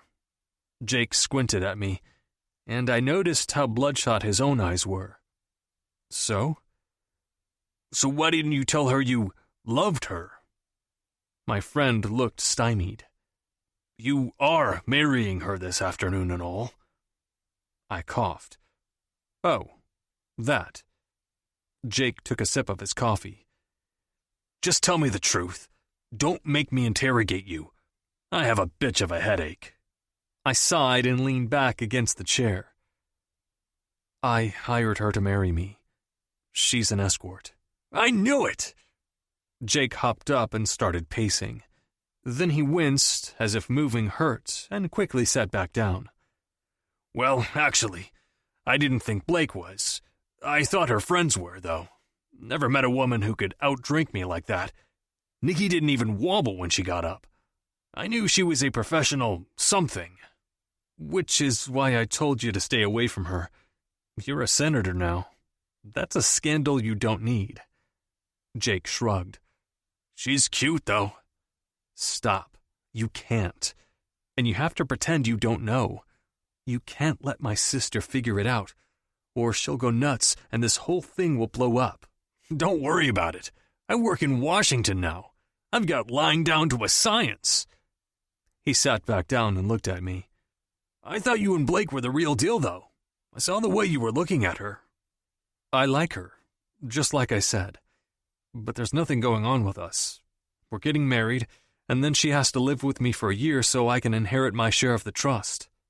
Jake laughed. "You're getting married, you're living together for a year, but there's nothing going on with you two."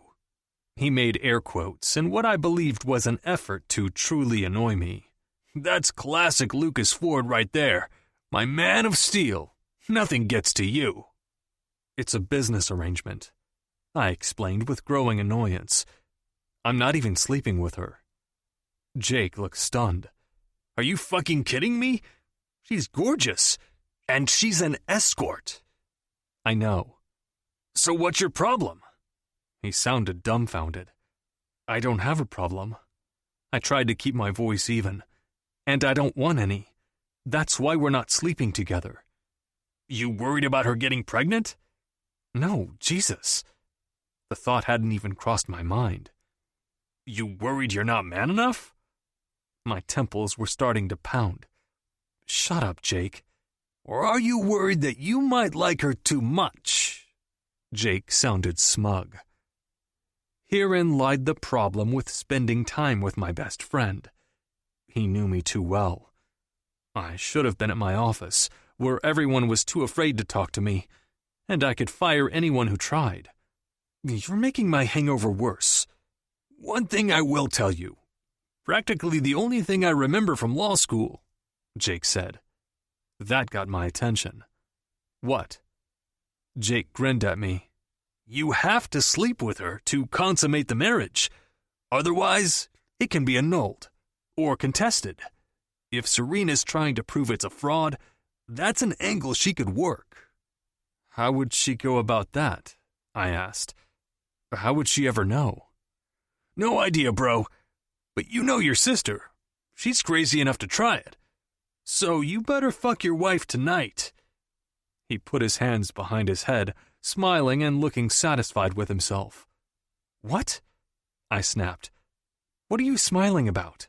"Lucas likes Blake, Lucas likes Blake," he chanted, then expertly maneuvered out of the way of my fist when I tried to punch him. "Fuck you," I muttered. Jake laughed. "Best weekend ever." Blake. "You look gorgeous, honey," Helena said. She dabbed her eyes with a tissue. "Like an angel." "Thank you." I faced myself in the mirror as the makeup artist put the final touches on my lipstick. She's doing a great job with the makeup. That helps. Both Helena and the makeup artist snorted. "You look gorgeous because you're gorgeous," Christy said, coming to stand next to me. "That's the truth," the makeup artist said. "I don't think I've ever seen a more beautiful bride." "Oh, that's nice. You guys are making me feel good, which is helping with my nerves." My nerves were, in fact, getting the better of me. I was excited to put on the dress, but I felt silly about it. What was I really excited about? This wedding would be legal, but it wasn't real. Lucas was going to be my husband on paper, in name only. So why did I have butterflies? I heard some commotion from the back of the dressing room. "What's going on?" I asked Christy. She grimaced a little. "I don't think Nikki's feeling too good." That's just great. Still, I laughed a little. Nikki always liked to talk tough, so it was amusing that the tequila had finally caught up with her last night. A moment later, she stumbled toward me, adjusting her long, strapless bridesmaid gown. "Oh, Blakey, you look beautiful." Her eyes shimmered with tears. "I can't wait to see you walk down that aisle." "Are you sure you're up for this?" I asked skeptically. She looked beautiful as always, but she also looked a little pale. Nikki straightened her shoulders. "I'm fine, and I wouldn't miss this for the world. Now, just excuse me while I go throw up." "Amateur!" I called as she hustled to the bathroom. "I heard that!" Nikki slammed the door behind her. The makeup artist put a tiny bit of lip gloss onto my lips. "I think you're ready," she said kindly. I nodded and stood up a little shakily. As ready as I'll ever be. More people were seated in the pews than I was expecting. I stood at the end of the aisle, just out of sight, and felt myself sway a little. "Easy, girl," Jake said softly, coming up beside me. He linked his arm through mine. "I've got you. It's my job to walk you down the aisle. But first, Lucas wanted me to give you a couple of things." He motioned to the wedding planner. "I need Blake for a minute, in private." "She needs to be coming down the aisle in 5 minutes," the wedding planner said, adjusting her headset. "But you can use the antechamber until then so you can have a little privacy." Crisply efficient, she led us to a small room and closed the door behind us. I turned to Jake in a panic. Is he having second thoughts? Jake let out a bark of laughter. "You should be so lucky. He just wanted to give you a few things before the ceremony." Jake took out a box and opened it. Inside were 5 different items. He pulled out the first one, a beautiful gold bangle. "This is something old," he explained, as he slipped the bracelet onto my wrist. "It was Lucas's mother's." Next, he pulled out a bobby pin. "Can you put this in your hair?" he asked hopefully. "This is your something new, but I have no idea what to do with it." I smiled and took it from him, securing it into my hair. "Here's your something borrowed." Jake smiled as he handed me a shiny penny. "It's my lucky penny. Lucas borrowed it from me to give to you." I took the lucky penny, air-kissed it, and tucked it safely inside my bra. "I won't tell Lucas I saw you do that," Jake said, chuckling. "And here's the last thing. Your something blue." He handed me a lacy blue garter, looking sheepish, and shrugged. "Lucas is more traditional than you might think." I beamed at him. He knows I'm superstitious. I slid the garter up on my thigh, carefully navigating my beaded dress. Yeah, he did mention that. Jake held out his arm for me. You think you're ready for this? There are a lot of people out there, I said nervously. I fingered the bracelet that Lucas had sent to me, but I feel better about it now. Jake gave me a quick look. I'm only going to say this to you once because Lucas would punch me, but he is definitely into you. I felt myself blush a little. That's sweet, Jake, but you don't know the whole story about us. I do, Jake said, interrupting me. Why else would I be trying to convince you that he likes you right before you marry him? I shrugged. My nerves really started to thrum. Just give him a chance. That's all I'm asking. I nodded solemnly. I can do that. I wasn't sure if I was lying to Jake or lying to myself with that answer. But as we started down the aisle, I had a feeling I was about to find out. Lucas. It was just me and the bridesmaids waiting up front. I nodded solemnly at several of the guests. My cousin James and his wife Audrey, Shirley, my assistant, and her husband, and several other relatives that I hadn't seen in a very long time. Serena's ex-husband Robert was there, as was our trust administrator. I'd invited them both out of spite. Serena had looked as though she were about to pass out when she saw Robert, but he only looked tense and a little sad. I reminded myself to speak to him after the ceremony and thank him for coming. We used to be friends, and I hadn't seen him in a long time. I was surprised at how many people had shown up on such short notice. I guessed their curiosity had gotten the better of them. Lucas Ford, ruthless loner billionaire, was finally tying the knot.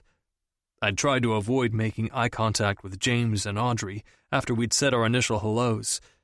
They knew the truth, and I didn't want to see the curiosity burning in their eyes. Everyone there was curious, but not for the same reason as my cousin and his ex-escort wife. We were in a special outdoor section of the Warner, a beautiful, ethereal garden filled with twinkling white lights and flowers. Blake had chosen well. Even though we were in Vegas, the setting was classical, almost magic. I felt excited, which annoyed me. But all thoughts, rational and otherwise, ceased when the wedding march started, and I saw Blake. She was standing at the top of the aisle, holding on to Jake for dear life. She looked magnificent in her wedding dress. I couldn't breathe, let alone think. Her long white gown fit her graceful figure like a glove. I could see every curve of her beautiful body, but the dress was so much more than just that. She was absolutely stunning in it. Her long blonde hair was loose around her shoulders, and I saw my mother's bracelet sparkling on her wrist. When our eyes locked and she smiled at me, my heart stopped.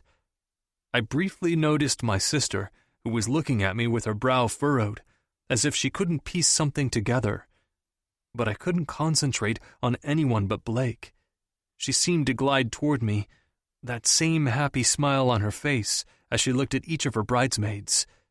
Jake was beaming the whole way down the aisle.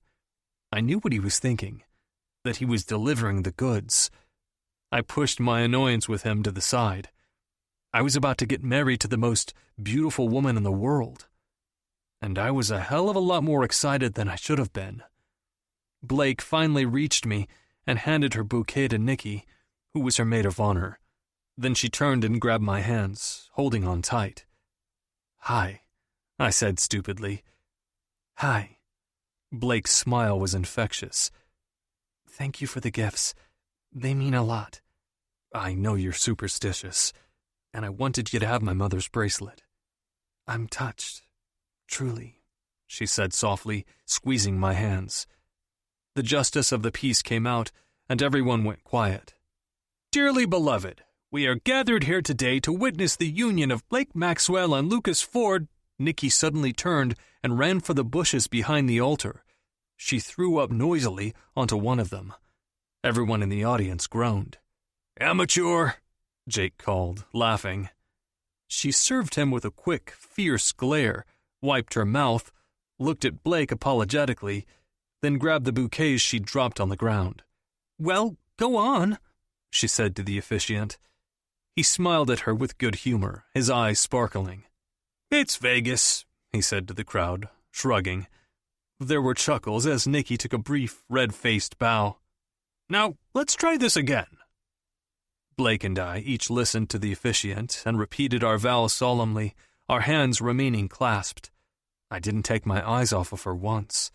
She smiled the whole time, giving me strength and courage to recite the words in front of all of our guests. Then finally, it was over.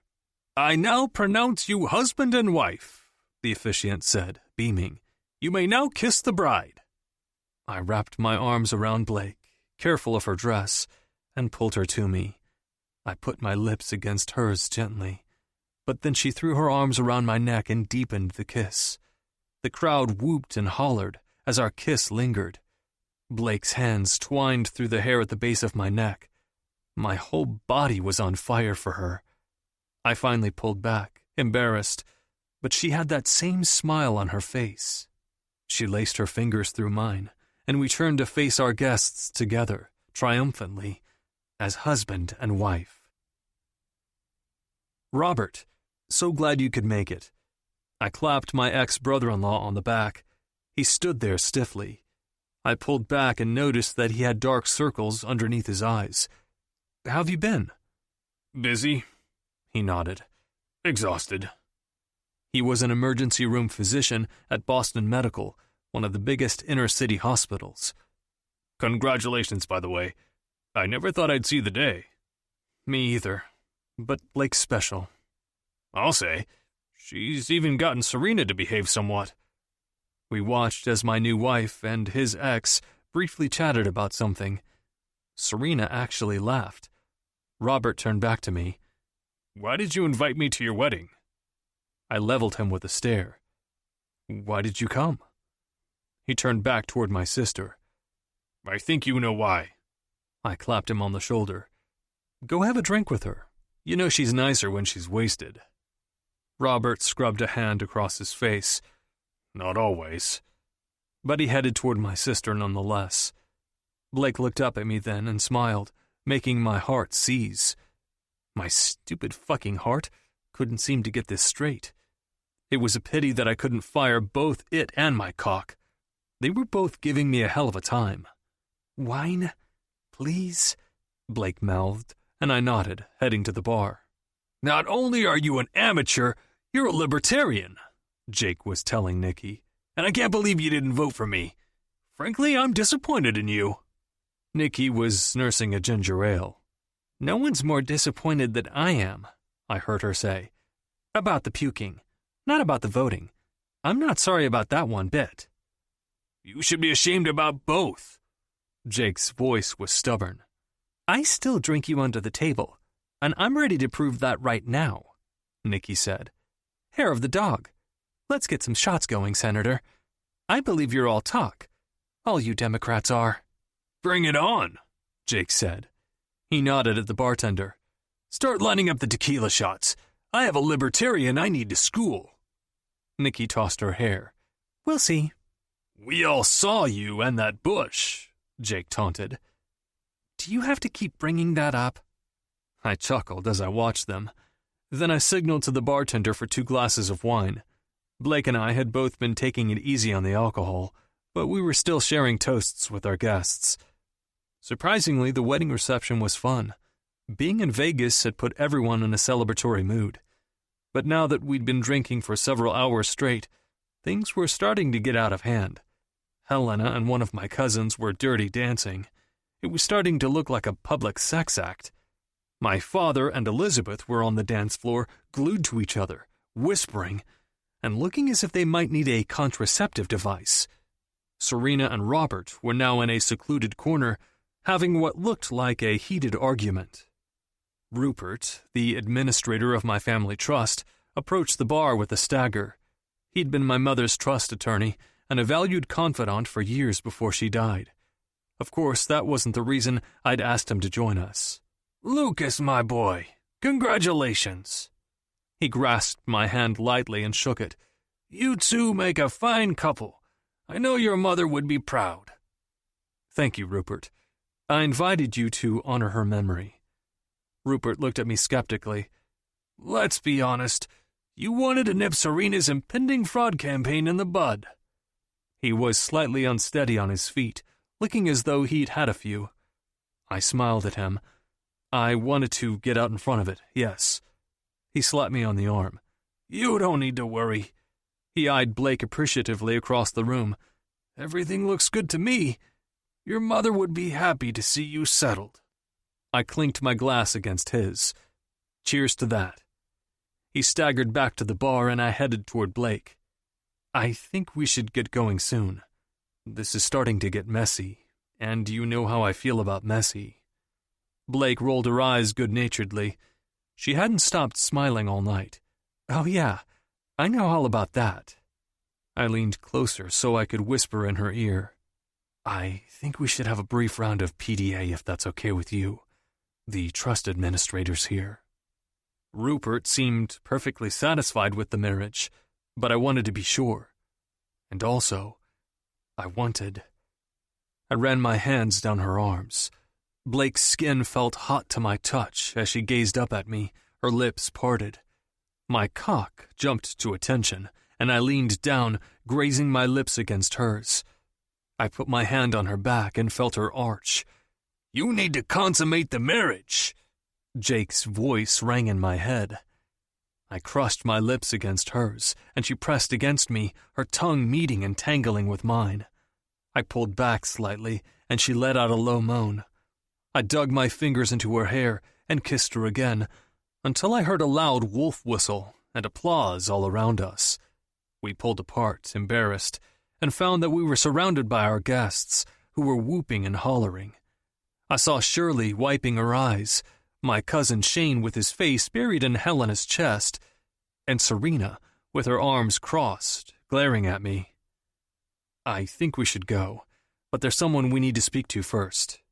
I grabbed her hand and maneuvered her over to where James and Audrey were slow dancing with their arms wrapped around each other. I hate to interrupt, cousin. James straightened up and released his wife immediately. But you're narcissistic, and you always come first. James grinned at me and shook my hand. Congratulations, Lucas. Blake, that was a lovely ceremony, aside from the vomiting. Oh, honey, stop. Audrey stepped forward and kissed Blake on both cheeks. It's a pleasure to meet you. Congratulations on your marriage. She turned to me, her brown eyes gleaming. It's nice to see you looking so settled, Lucas. I'm full of surprises, I said. It was nice of you guys to come. Where are the kids? James pulled Audrey back to him and wrapped his arms possessively around her. The way they touched made me want to reach out and grab Blake, which I did. With their nanny, James said. We're flying out first thing in the morning, so we're going to make the most of tonight, right, babe? He nuzzled Audrey's neck. Audrey swatted him, but her eyes were sparkling. Right, babe. She turned her attention back to us. We really are thrilled for you, too. Blake, if you ever want to talk about anything, call me. I'd love to get to know you better. Thank you, Blake said, clearly touched. But Audrey had already turned back to her husband, who wrapped his arms firmly around his wife. James looked up at me one last time. Call me, he commanded. And come out to California to meet my kids, damn it. How many do you have again? I asked. James looked as though he was going to come after me, but I started laughing. Just kidding. Blake and I will come out. Good, James said. Now please leave us alone. This is date night. I think we need to be alone too. I grabbed Blake's hand and pulled her toward the elevator, making sure no one was watching us make our exit. I wanted to escape the crowd and be alone with her, and I didn't want any more cheering. Yes, sir, Blake beamed. Or should I just start calling you husband? She drank some more wine, and I could tell that she was a little tipsy. How about I call you Mrs. Ford, and you can call me Mr. Ford? It's impersonal. Therefore, I like it. Blake drained her glass as the elevator doors closed. I pressed against her. I'm curious to find out what else you like. She tossed her hair and looked up at me, a challenge in her eyes. Is that so? It is if I say so. I pressed my lips to hers. Blake. Maybe it was the wine, but when he kissed me, something inside me loosened a little, and then I felt as if I were going to burst. I opened my mouth for his, relishing the feel of his tongue as it tentatively explored my mouth. He was more languorous now that we were away from the crowd, taking his time, making my body light up as if I were being consumed by a fever. When our tongues connected, a jolt of electricity went through my body, all the way down to the ache in between my legs. "I want you," I said against his mouth.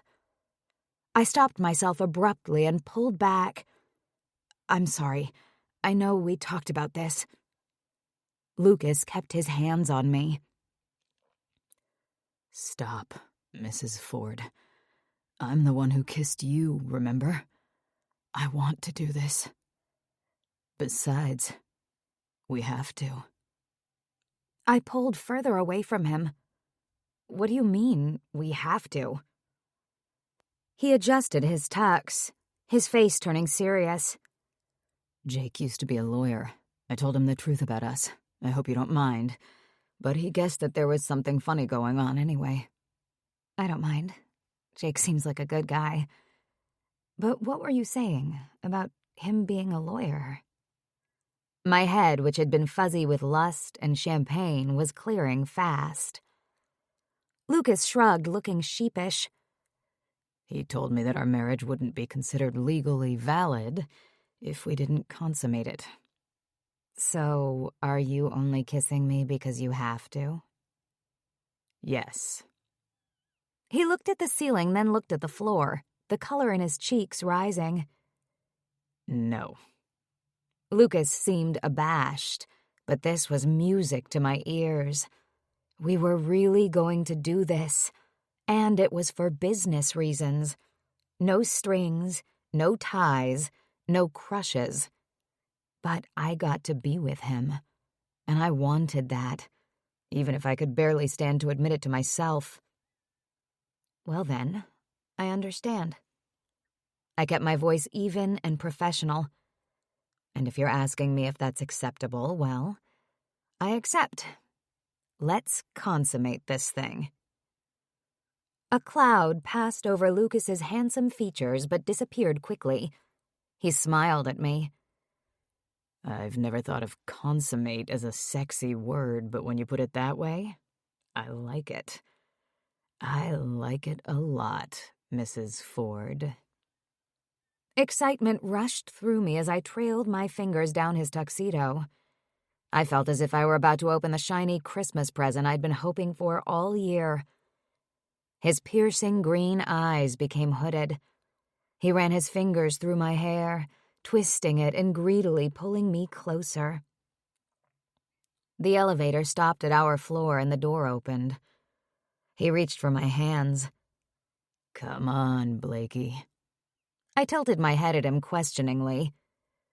"That's still my favorite nickname for you, even over Mrs. Ford," he explained. And then, ever thoughtful, he picked me up and carried me over the threshold of our honeymoon suite. He kept his eyes locked with mine as he carefully carried me down the stairs and through the suite. Lucas placed me gently on my feet just inside the enormous bedroom.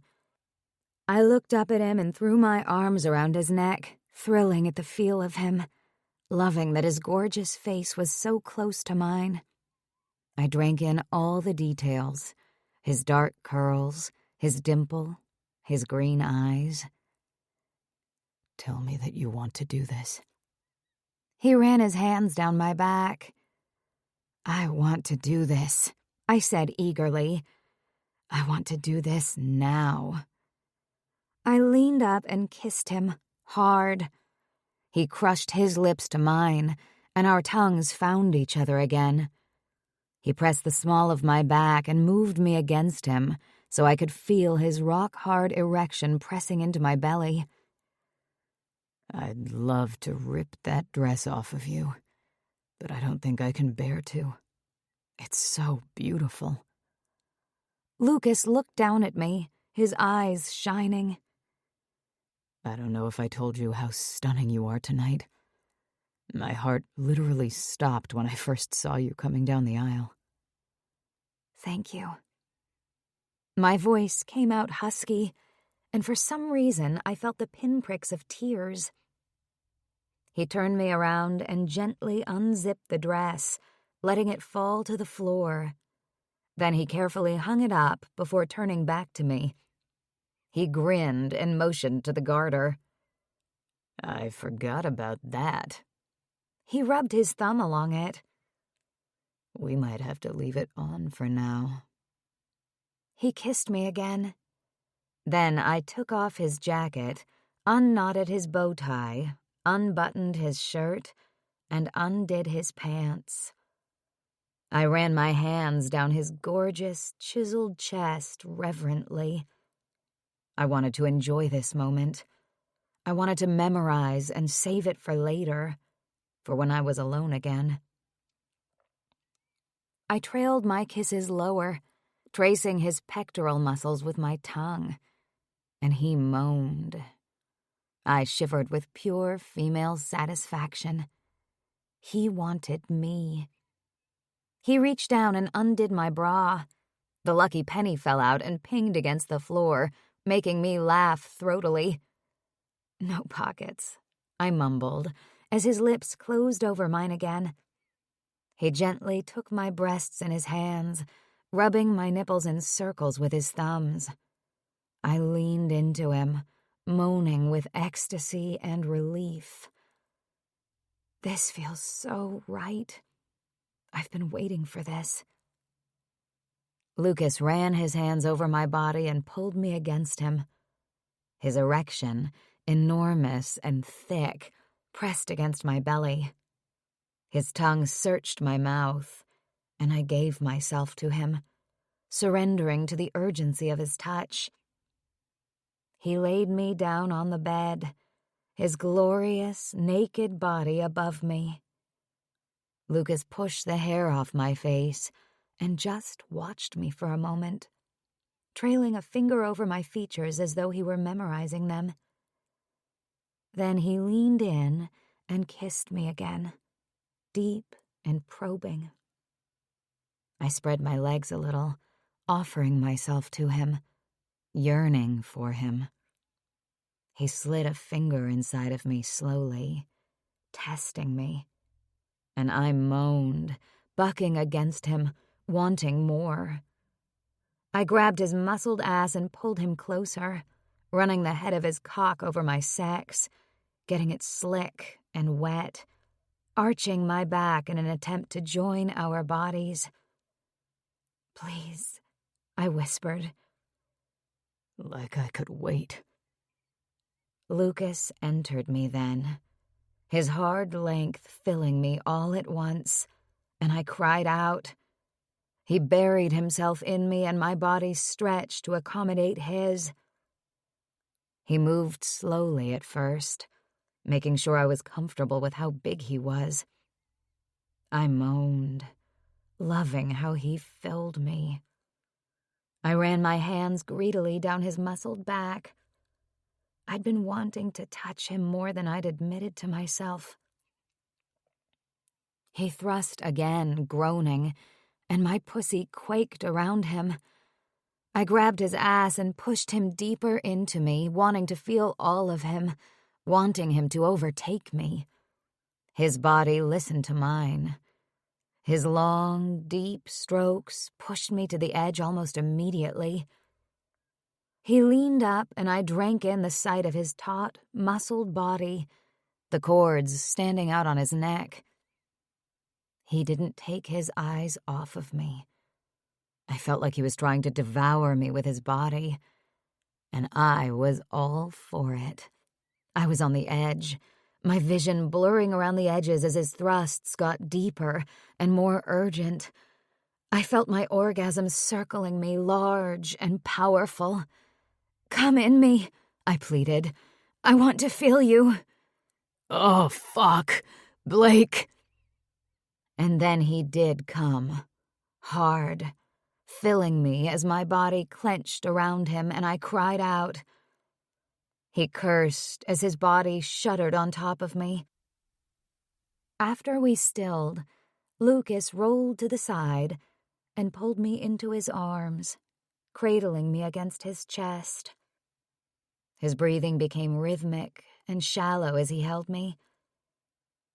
As I started to drift off, I realized two things. I'd never orgasmed with a client before. Not ever. And I'd certainly never fallen asleep in one's arms. Lucas.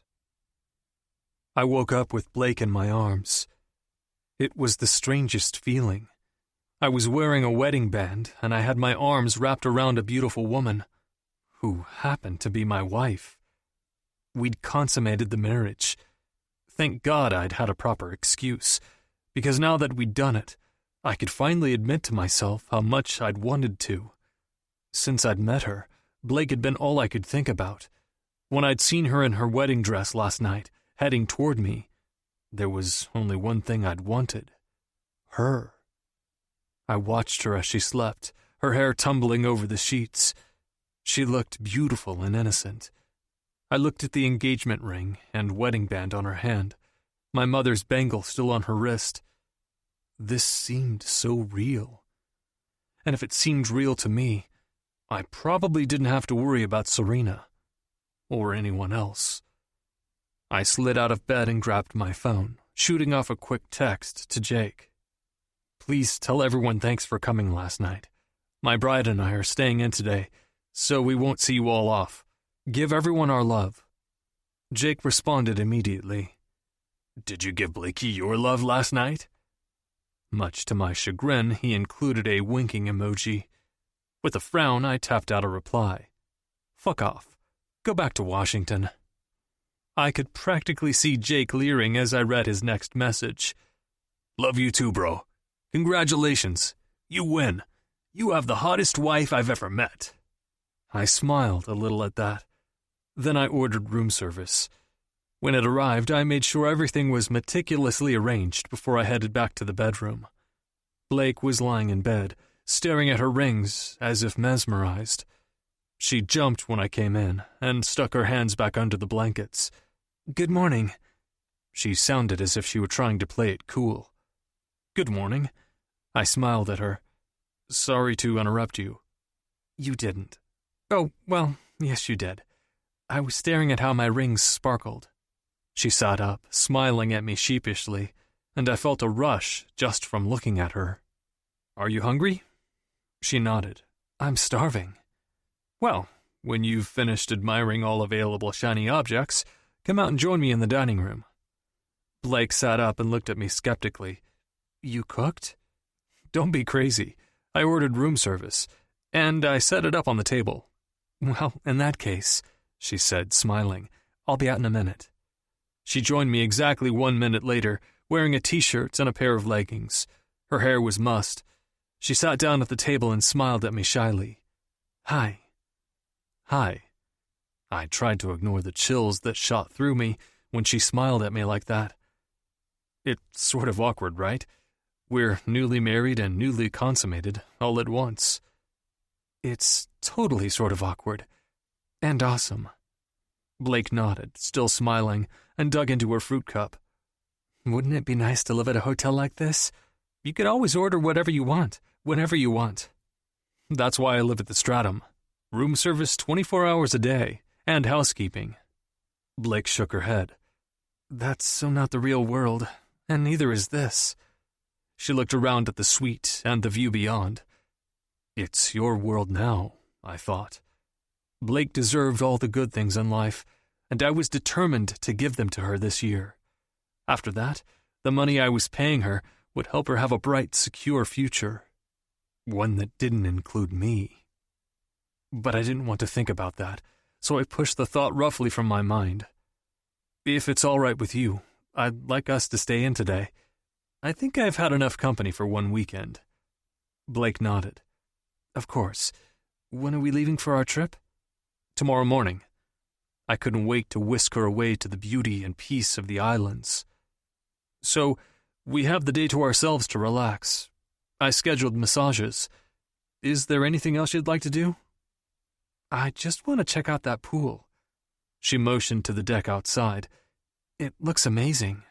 We can certainly do that.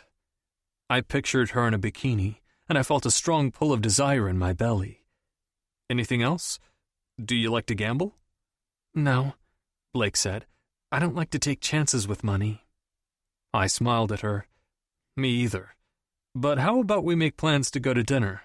Just the two of us? The hopeful tone in my voice disgusted me. Who else is she going to hang out with? She smiled at me. That sounds great. Everything was wonderful yesterday, but I'm definitely feeling wiped out from it all. Me too. We finished breakfast in silence. I couldn't tell if it was awkward or not.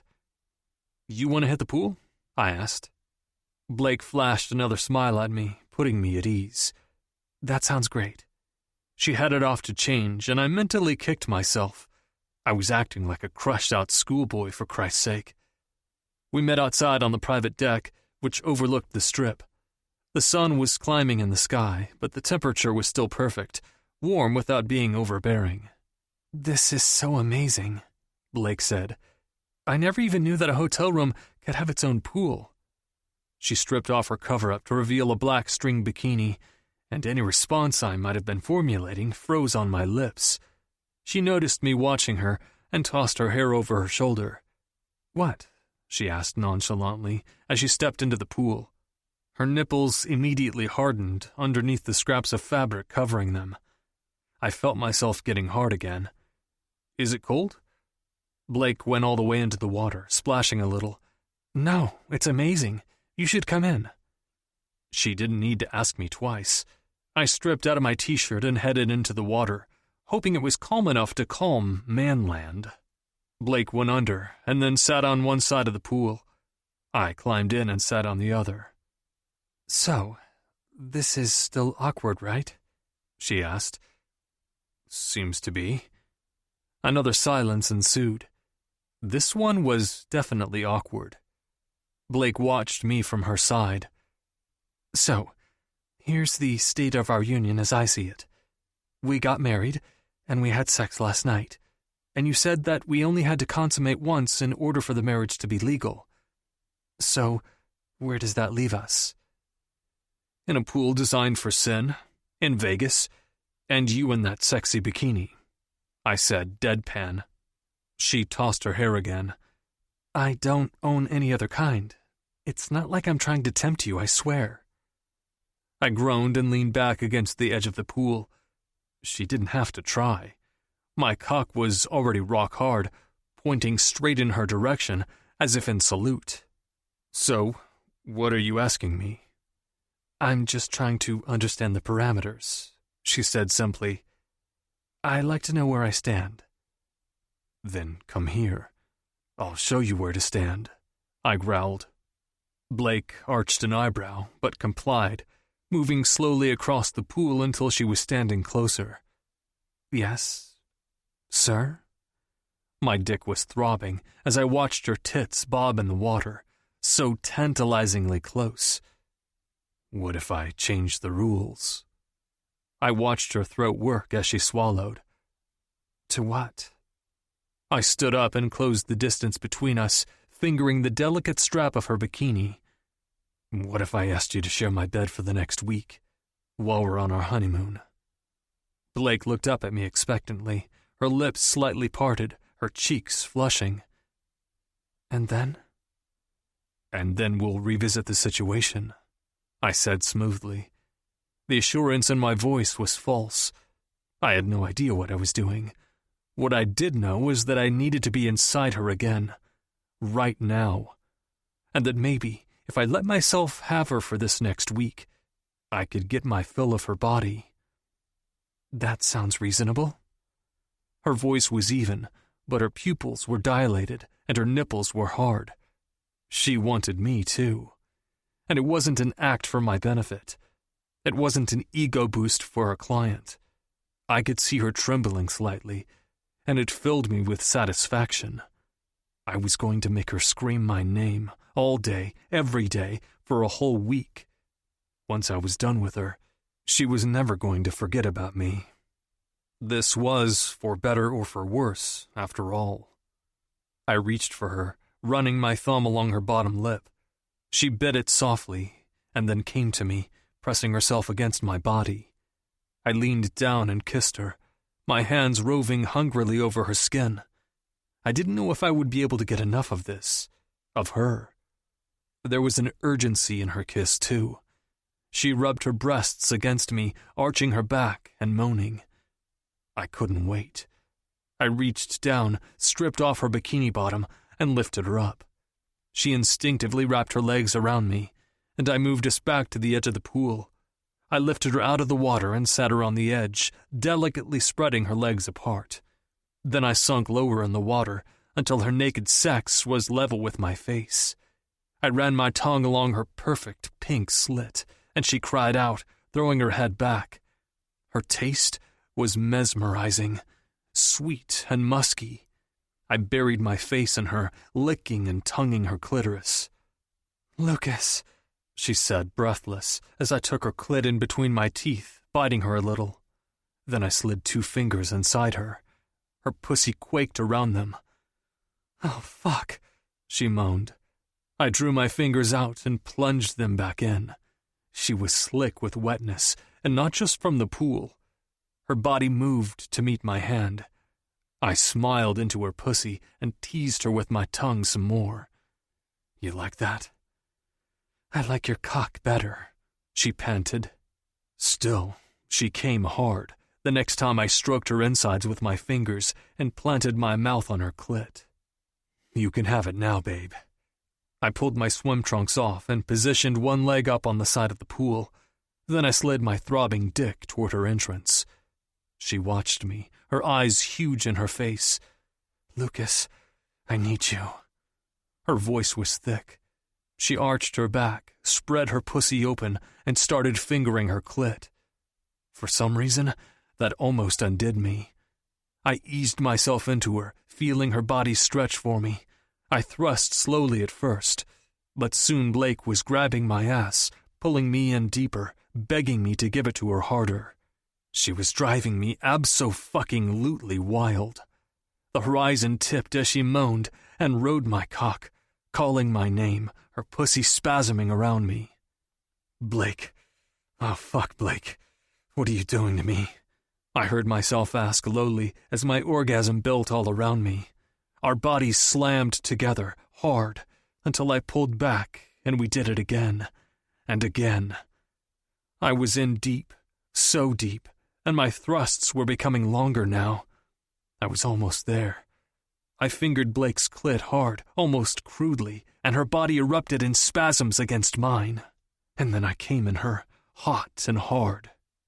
Later in bed, after we'd made love again, Blake nudged me gently. "What?" I said, too spent to make it sound like a question. "I forgot to tell you something," she said. "What's that?" I was on the edge of sleep, but I pulled her warm body closer so I could feel her. "I like you, Lucas. I forgot to tell you that I like you too." Blake. The next 24 hours passed in a blur of luxury and constant contact. We'd had dinner at an amazing Japanese restaurant, we'd had sex on every available surface in the suite, and I'd had more orgasms than I could count. And we hadn't stopped touching each other. We'd even showered together, making love with the hot water pouring over us. And I'd told Lucas that I liked him. Idiot that I was. It was the truth, but in this case, the truth hadn't set me free. It was like a vice grip around my heart. I was suddenly aware that our fake relationship seemed awfully real and important to me. Still, I didn't seem to be alone in wanting to always be touching. Lucas held my hand on our entire private flight to our honeymoon destination. I'd caught him looking at me several times, tracing the planes of my face with his eyes, as if he were memorizing me. I had no idea where the plane was headed. "Where are we going?" I asked. "Maine?" "I'll take you to Maine later this summer," he said. "We're going to an island first." "Oh." I attempted to sound casual, as if island hopping was something I did all the time. "You'll like it, I promise. There's food and pools." He smirked at me, but then reached over and pulled me against him, kissing the top of my head. He'd said he didn't like to be close to other people, but ever since we'd opened the floodgates, he'd been nothing but affectionate. I hated to admit it, but I loved it. I felt as though I was blooming underneath his attention. I laid my head against his chest, loving the feel of his muscles, his warmth. It felt so good to relax and be held by someone I genuinely liked. It was the first time I'd ever experienced anything like it. I peered out the window at the turquoise water below. "Okay, we're definitely going to the Caribbean." He smiled at me indulgently, making my heart flip. "For a blonde, you're actually pretty smart," he teased. "Ha ha," I said. "Did you ever hear this one?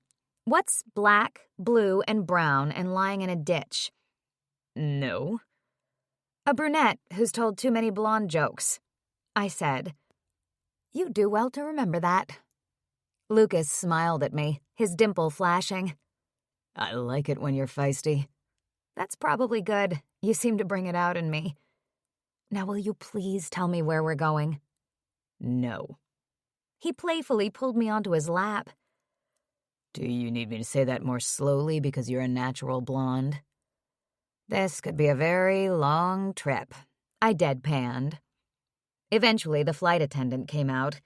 She raised her eyebrow when she saw me nestled on Lucas's lap. "We'll be landing soon. Please fasten your seatbelts." I felt my face flush as I scrambled back into my seat and secured my seatbelt. Properly chastised, I went back to looking out the window. I traced the outline of the island below with my fingertip.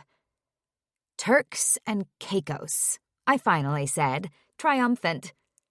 "How did you know?" Lucas asked. I pointed out the window. "Because I can see it." "Have you been here before?" "Never." I turned back to the window and stared out at the turquoise water. "But I've always wanted to." "Then this is even more perfect." Lucas linked his fingers through mine. "It's one of my favorite places." A driver was waiting for us at the airport. "Mr. Ford, it's a pleasure to see you again." "Davian, nice to see you." I shot him a look. "You have a regular driver on an exotic island?" "I own a home here," he said without looking at me. "You what? When were you going to surprise me with this one?" "Today," Lucas said. "So are you? Surprised?" I'm basically suspending disbelief at this point. I smiled at him and accepted Davian's hand as he lifted me up to the SUV. Lucas slid in behind me, his dimple flashing intermittently as I oohed and awed over the island, the trees, the colorful houses, the amazing white sand beaches. "It's paradise," I said. Lucas ran his fingers down my back, making me shiver and making me feel hot at the same time. I was never going to forget this. I didn't ever want to forget this. After a 20-minute drive, Davian pulled up to an intricate wrought iron gate and punched in a code. "The staff will be happy to see you. Everyone's excited, Mr. and Mrs. Ford. Congratulations." He smiled at us in the rearview mirror, his teeth flashing. "Thank you, Davian." We drove down a long drive shaded by palms and pulled up in front of a massive estate. "This is your home?" I asked. Your third home?" It was enormous, stone-faced and stately. He needed to pay me more. He shrugged. I bought it for tax purposes. That's some tax bill. How much money did Lucas already have? And he'd married me so he could inherit even more? I was so asking for a raise. We parked, and Davian held out his hand for me, but Lucas stepped in, pulling me protectively against him. You don't have to protect me from your driver, I teased lowly. I promise I won't like holding anybody's hand better than yours. He still kept me close. I just like having you next to me. Is that okay? My insides warmed. Of course it's okay. We ascended the massive stone steps and entered the house, which was formal and imposing on the outside, but warm and cheerful on the inside, thanks in part to the smiling staff that was assembled within. "Mr. Ford!" they called. One of the women wrapped her arms around me and gave me a huge hug. "Mrs. Ford, welcome, and congratulations." Lucas was reserved in his gratitude toward everyone, but I saw his dimple creeping out. He was genuinely pleased. Come on now, Davian said to us after we'd been hugged and congratulated and generally fussed over. I know Mr. Ford likes his privacy. We'll leave you two in peace, I promise. We've been here all weekend. The house has been cleaned and fully stocked. Your dinner has been prepared. You'll have the entire property to yourself in no time. Housekeeping will come back tomorrow, and you know I'm always just a text away. Davian threw open the double doors that led to the tremendous interior courtyard and infinity pool. I marveled at the gorgeous view of the white sand beach beyond. Davian smiled at the delighted expression on my face. Enjoy your stay, Mrs. Ford. I'll see you soon. And with that, he was gone. Then it was just Lucas and me, his infinity pool, and the amazing view of the water. This is the most beautiful place I've ever seen. I felt overwhelmed. Do you want to swim?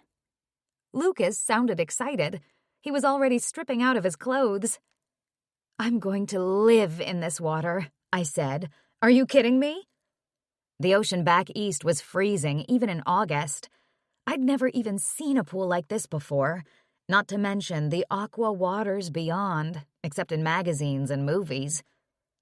Go grab your suit. He pulled me in for a quick, hot kiss that left me wanting more. I'll be waiting. I practically ran to get changed. By the time I got back, he was already in the pool, and a bottle of champagne was chilling on a table nearby. "Slowpoke," he called. I could see the chiseled lines of his chest glinting in the sun. I had to check out the house, I said, wading into the water. It's amazing, Lucas. I wish we were going to live here for the whole year. I'm glad you like it.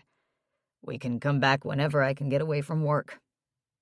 He grinned at me as I got closer. Then I couldn't wait anymore. I dove underwater to close the distance between us. I sprung up when I reached him, and he yelped.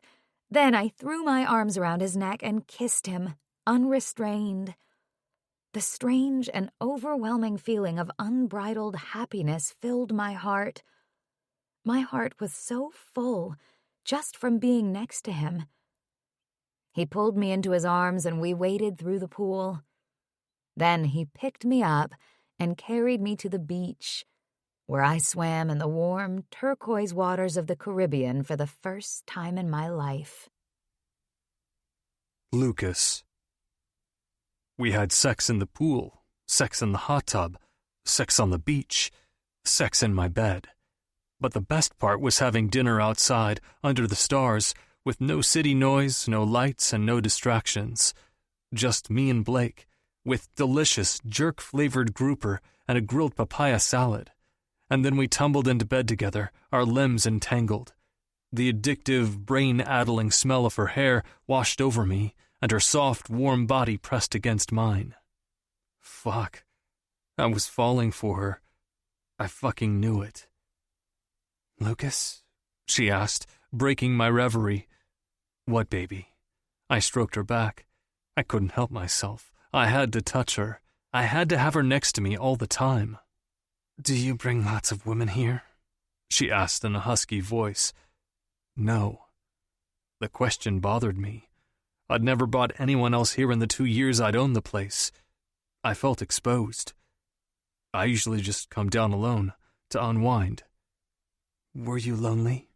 She asked, stroking my chest. No.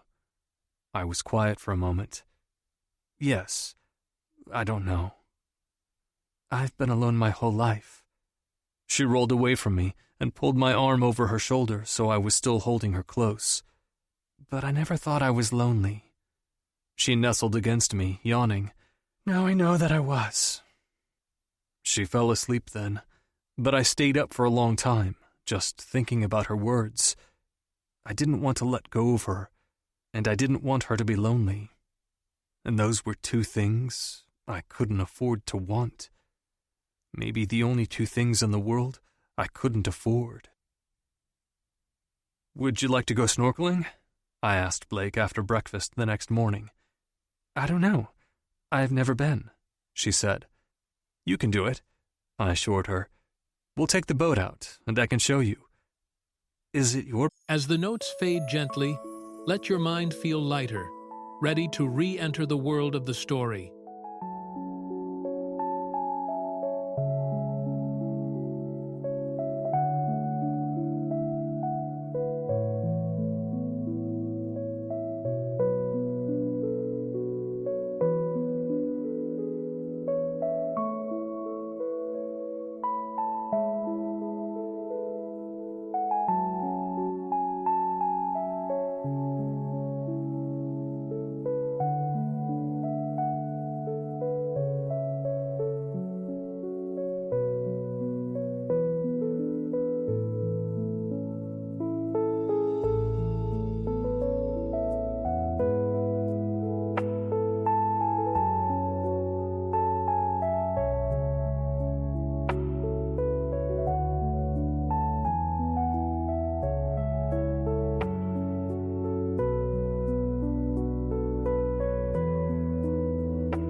Boat?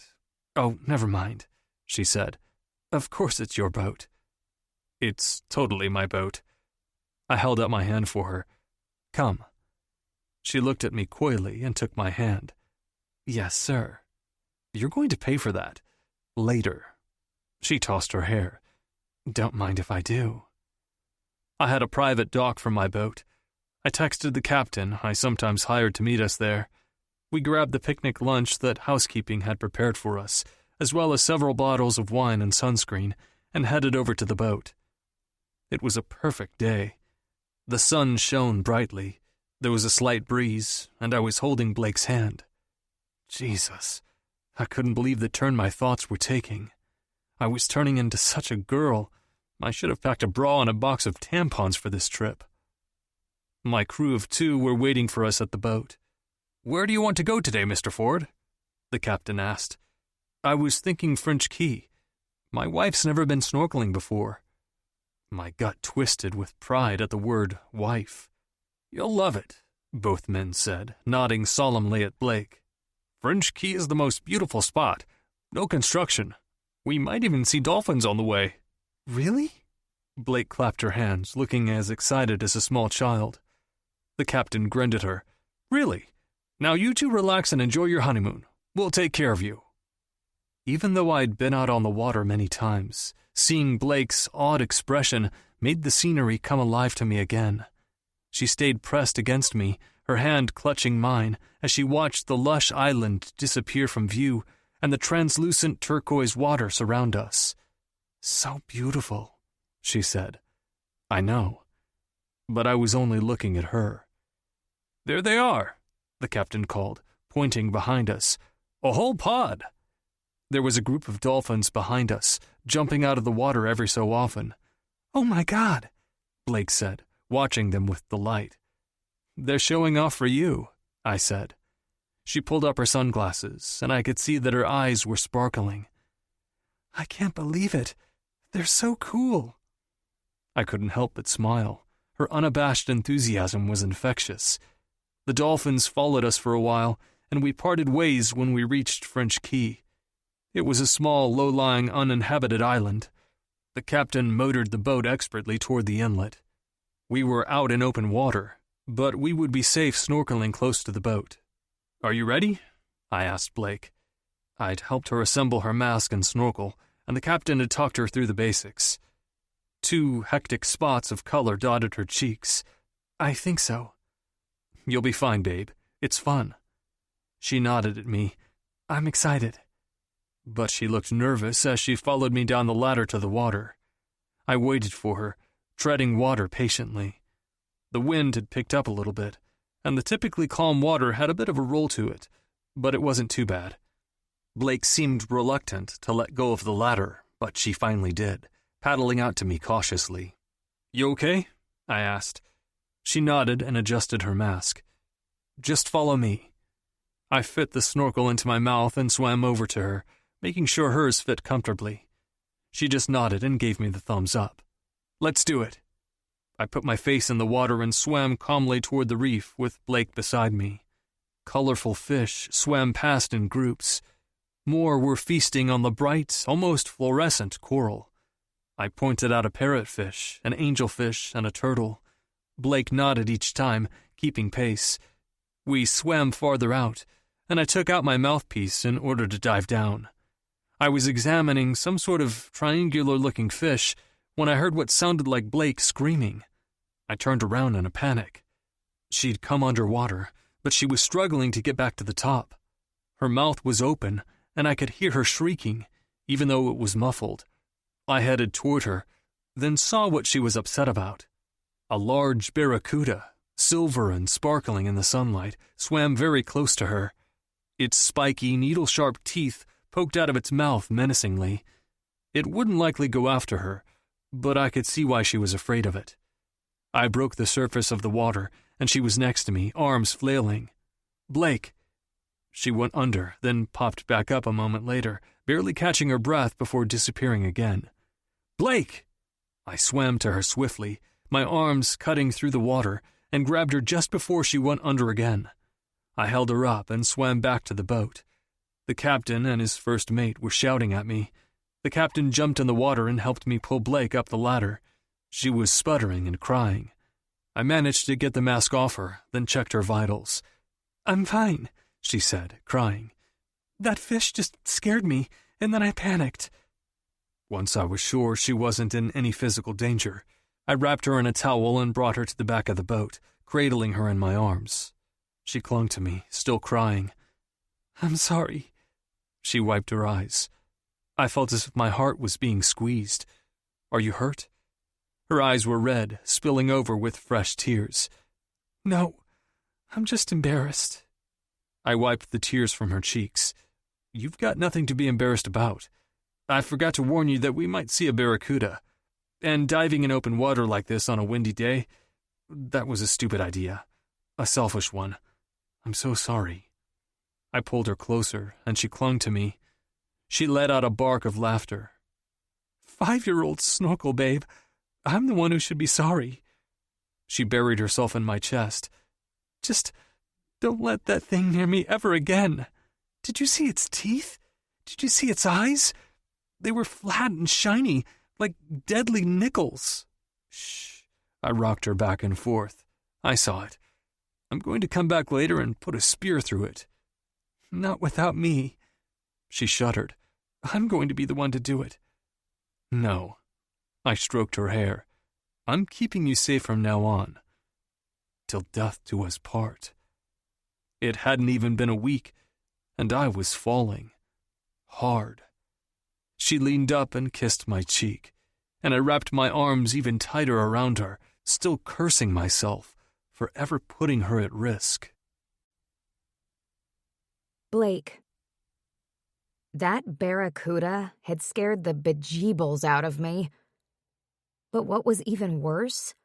The way I'd clung to Lucas as if he was the last life preserver on Earth. I never depended on anyone but myself. I'd learned the hard way that was the only way to make it through this world. But I'd been playing a dangerous game these last few days, and it was starting to catch up to me. Once we'd gotten home, Lucas had put me in the shower and washed my hair. He was tender with his attention, taking care of me. He must have asked me 10 times if I was really okay. I was okay with the barracuda, and I was totally serious about putting a spear in the thing myself. But I was not okay with what was going on inside of me. I didn't want to be away from Lucas. I wanted to have breakfast, lunch, and dinner with him. I wanted to sit on his lap. I wanted him inside me all the time. I had an undeniable craving for his body. We'd been having sex until I was sore, but still it wasn't enough. After we showered and Lucas watched me dry my hair, claiming he didn't want to leave me alone, he led me to bed. "Let's just watch a movie and chill for a little while," he said. "I think we've had enough excitement for one day." "Okay," I said agreeably, but the fire raging between my legs told a different story. I was, in fact, ready for more excitement. I dropped the towel on the floor and climbed, naked, onto the bed. "What are you doing?" he asked, watching me with hooded eyes. "Relaxing." I crawled up toward where he was propped up on the bed and straddled him. I could feel him, already hard and thick beneath me. "You need to rest." He attempted to gently lift me from his lap, but I clamped my thighs against him stubbornly. "Don't make such a big deal out of it. I'm fine." He took a lock of my hair in between his fingers and stroked it. "I was worried about you," he said in a soft voice. "When I saw you go back underwater, it was scary." I leaned forward and kissed his nose. "Then maybe you're the one who needs to relax." He smiled at me, his dimple showing. "I think I'm recovered enough." I arched an eyebrow at him. "Enough for what?" He put his hands on my ass and pulled me forward so that his erection rubbed me through his mesh shorts. "I think you know, Blakey." "If you weren't so handsome and well-endowed, you'd seriously be bugging me with that nickname by now." "Lucky for me. Lucas said in a teasing tone. And me. I grinned at him, then leaned in for a lingering kiss. Our tongues connected gently at first, and then with more urgency. I pulled his shorts off and arranged our naked bodies against each other. We both practically sighed in relief. This felt right. As I slid his cock into me and started to ride him, pleasure ripped through me. And I realized one thing. This felt too good to be true. But I was going to let myself have it, even if it was just for right now. Lucas. We went back to the French Quay the next day. "You sure you want to go back in there?" Billy asked Blake, his eyes searching hers. "I can take you over to Smith's Reef. We can snorkel right from the beach." I need to get over my fear, she said bravely. We're in paradise, right? What good is it if I'm too afraid to explore the world around me? I live in Boston, for Christ's sake. It's freezing there 90% of the time. With that, Blake pulled her mask down, stepped up on the edge of the boat in her flippers, and jumped into the water. "Do you want me to come in?" the captain asked me, watching for Blake below. "I got her, I think." I jumped in the water after her, and my heart rate was already skyrocketing. Blake was determined, that was for damn sure. I adjusted my snorkel and went underwater. She was right below the surface, looking at a rainbow fish. When she saw me, she smiled, and it felt like the sun coming out. Heavenly. She reached out for my hand, and I took it. Then we swam together, like newlyweds, to explore the reef. There wasn't a barracuda in sight. The captain said he knew the one we'd seen the day before. His nickname was Dwayne, and he was often spotted near this reef. I looked around the water for him, but he never came out. Someday, Dwayne, I thought. Blake. The trip was wonderful, Elena. It was amazing. I ran my hands through my hair and looked out the window at the Boston Common, wishing we were still on the island and that I had Lucas all to myself. Nikki and the rest of the girls did a great job at the wedding. The whole thing was perfect. Nikki said they behaved. Elena said, "Did they?" Absolutely. I lied. "This is the most money we've ever made from one client," she said. "If you can keep him happy, he could be a huge source for referrals going forward." He seems happy. I think so anyway. We haven't had any trouble with his family since the wedding. I was glad Elena couldn't see my furrowed brow. We hadn't heard a word from Serena, which unsettled me. She'd been polite to me at the wedding, almost friendly, but I knew she would never sit by and watch Lucas inherit half of all that money without some sort of fight. Good.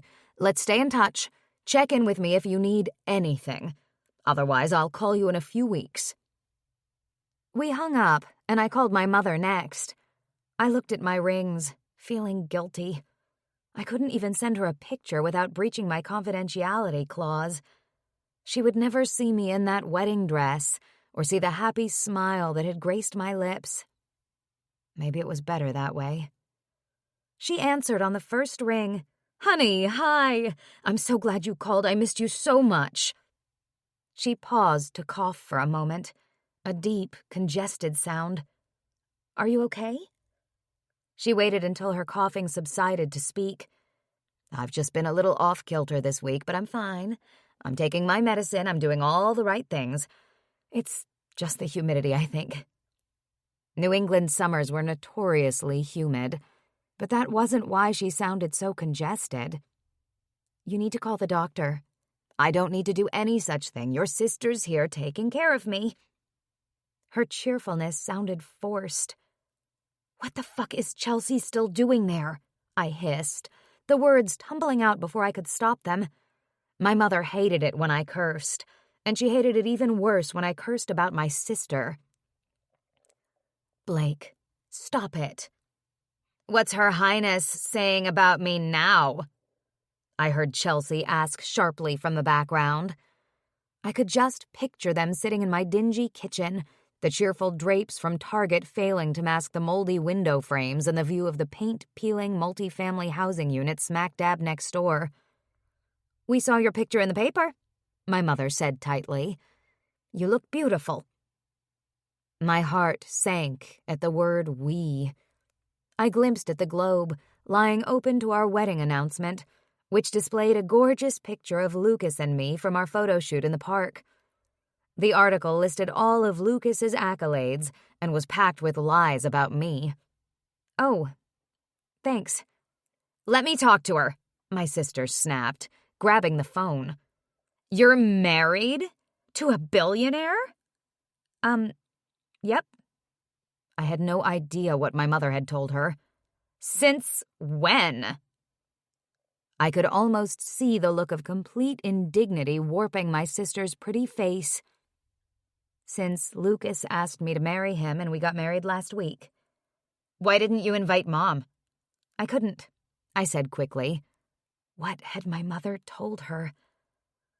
"Lucas and I wanted to keep it private." Chelsea snorted. "You had 100 people at the small, intimate, and luxurious Vegas ceremony," she quoted. "Did you feel like you needed to keep the riffraff out?" "That's why you didn't get invited," I said, unable to hold back. Chelsea always knew how to push my buttons. "Mom couldn't come because she was too sick to travel." "Everything in the announcement about you is a lie," she said. "You're a hooker, not a branding expert with a degree from UNH. The only advanced degree you have is in deep-throating." "Chelsea!" My mother sounded horrified. "Well, it's true. She's a freaking hooker, Mom. Don't act like you don't know it." I practically heard my sister toss her hair. "Maybe you should fill me in on exactly what's going on." "I'd love to, but I have to go now." "We should do lunch, now that you're big time. Take your sister out for a meal on Newbury Street. When was the last time you did something nice for me?" "I bought you a wedding present when you got married to Vince," I reminded her. "I thought that was pretty giving of me." "You're really never going to let that go? Vince is a douche, and you know it." But he'd been my douche. Vince had been my first everything. First love, first time. I was only 17 when I'd met him. I didn't realize what a complete jackhole he was until my sister stole him out from under me right before our wedding and married him herself. I would have appreciated the opportunity to figure out the extent of his douchiness for myself. I've let it go. Sheesh, I'm lying a lot for one day. But I don't really see where you get this entitlement from. What have you done for me lately? I haven't called the Globe and told them the truth about you. Her words came out too quickly, as though she'd already been contemplating doing just that. And I haven't called that handsome husband of yours either, to tell him all about where you really come from. You stay away from him. What are you worried about, huh? That he might want a taste of the hotter sister, too? Chelsea, your complete lack of remorse shows what a total douche-pantsorama you are. But I didn't say that. I didn't want to start World War III. No, I said, in as controlled a fashion as I could manage. I'm pretty sure Lucas thinks I'm the hotter sister. Well then, you don't need to hide me from him. Jesus, she didn't take no for an answer. We're really busy right now, but I'll call you when I can get together. Why is Mom so congested? I asked, desperate to change the subject. Who knows? Chelsea said and yawned. It's not like it's anything new. She'll be fine. You're really something special, you know that? Oh, yeah, I know that. I'll be in touch. She hung up before I could tell her not to bother. Not ever. This was just what I needed. Lucas was the best thing to ever happen to me, and now my deadbeat sister had caught a whiff of opportunity. She was probably going to try to leech onto me and suck out whatever she could. A lunch on Newbury Street, the opportunity to flirt with my rich, handsome husband. She also couldn't pass up the chance to threaten outing me as an escort in order to see what she could squeeze out of me in return. Money, clothes, attention. The list of things my sister wanted was endless, as was her list of excuses for why she couldn't hold down a job and obtain them for herself. I put my face into my hands as the high I'd been feeling since the wedding came crashing down around me. Just when I thought I'd put some distance between myself and my past, it seemed poised to attack me like a zombie, ready to eat me and everyone else near me alive. I decided to hit the gym while I waited for Lucas to get home from work. At least if I kept in good shape, I had a chance of running away from my problems for just a little longer. Lucas. Mr. Ford, there's a Rupert Granger for you on line 1, the receptionist said. Put him through. In the brief moment before he clicked over, I looked out my office window and saw that late afternoon thunderclouds had gathered over the city. Lucas, how's married life treating you? It's great, Rupert. Thanks for making the trip out to the wedding. It meant a lot. You probably know this isn't a social call. I nodded to myself. No one called me to chat, not even my wife. Serena's attorney sent me a letter today. They're preparing an investigation into the validity of the trust provisions. As the trust administrator, I have a duty to disclose that to you. He caught me off guard. What's the basis for that?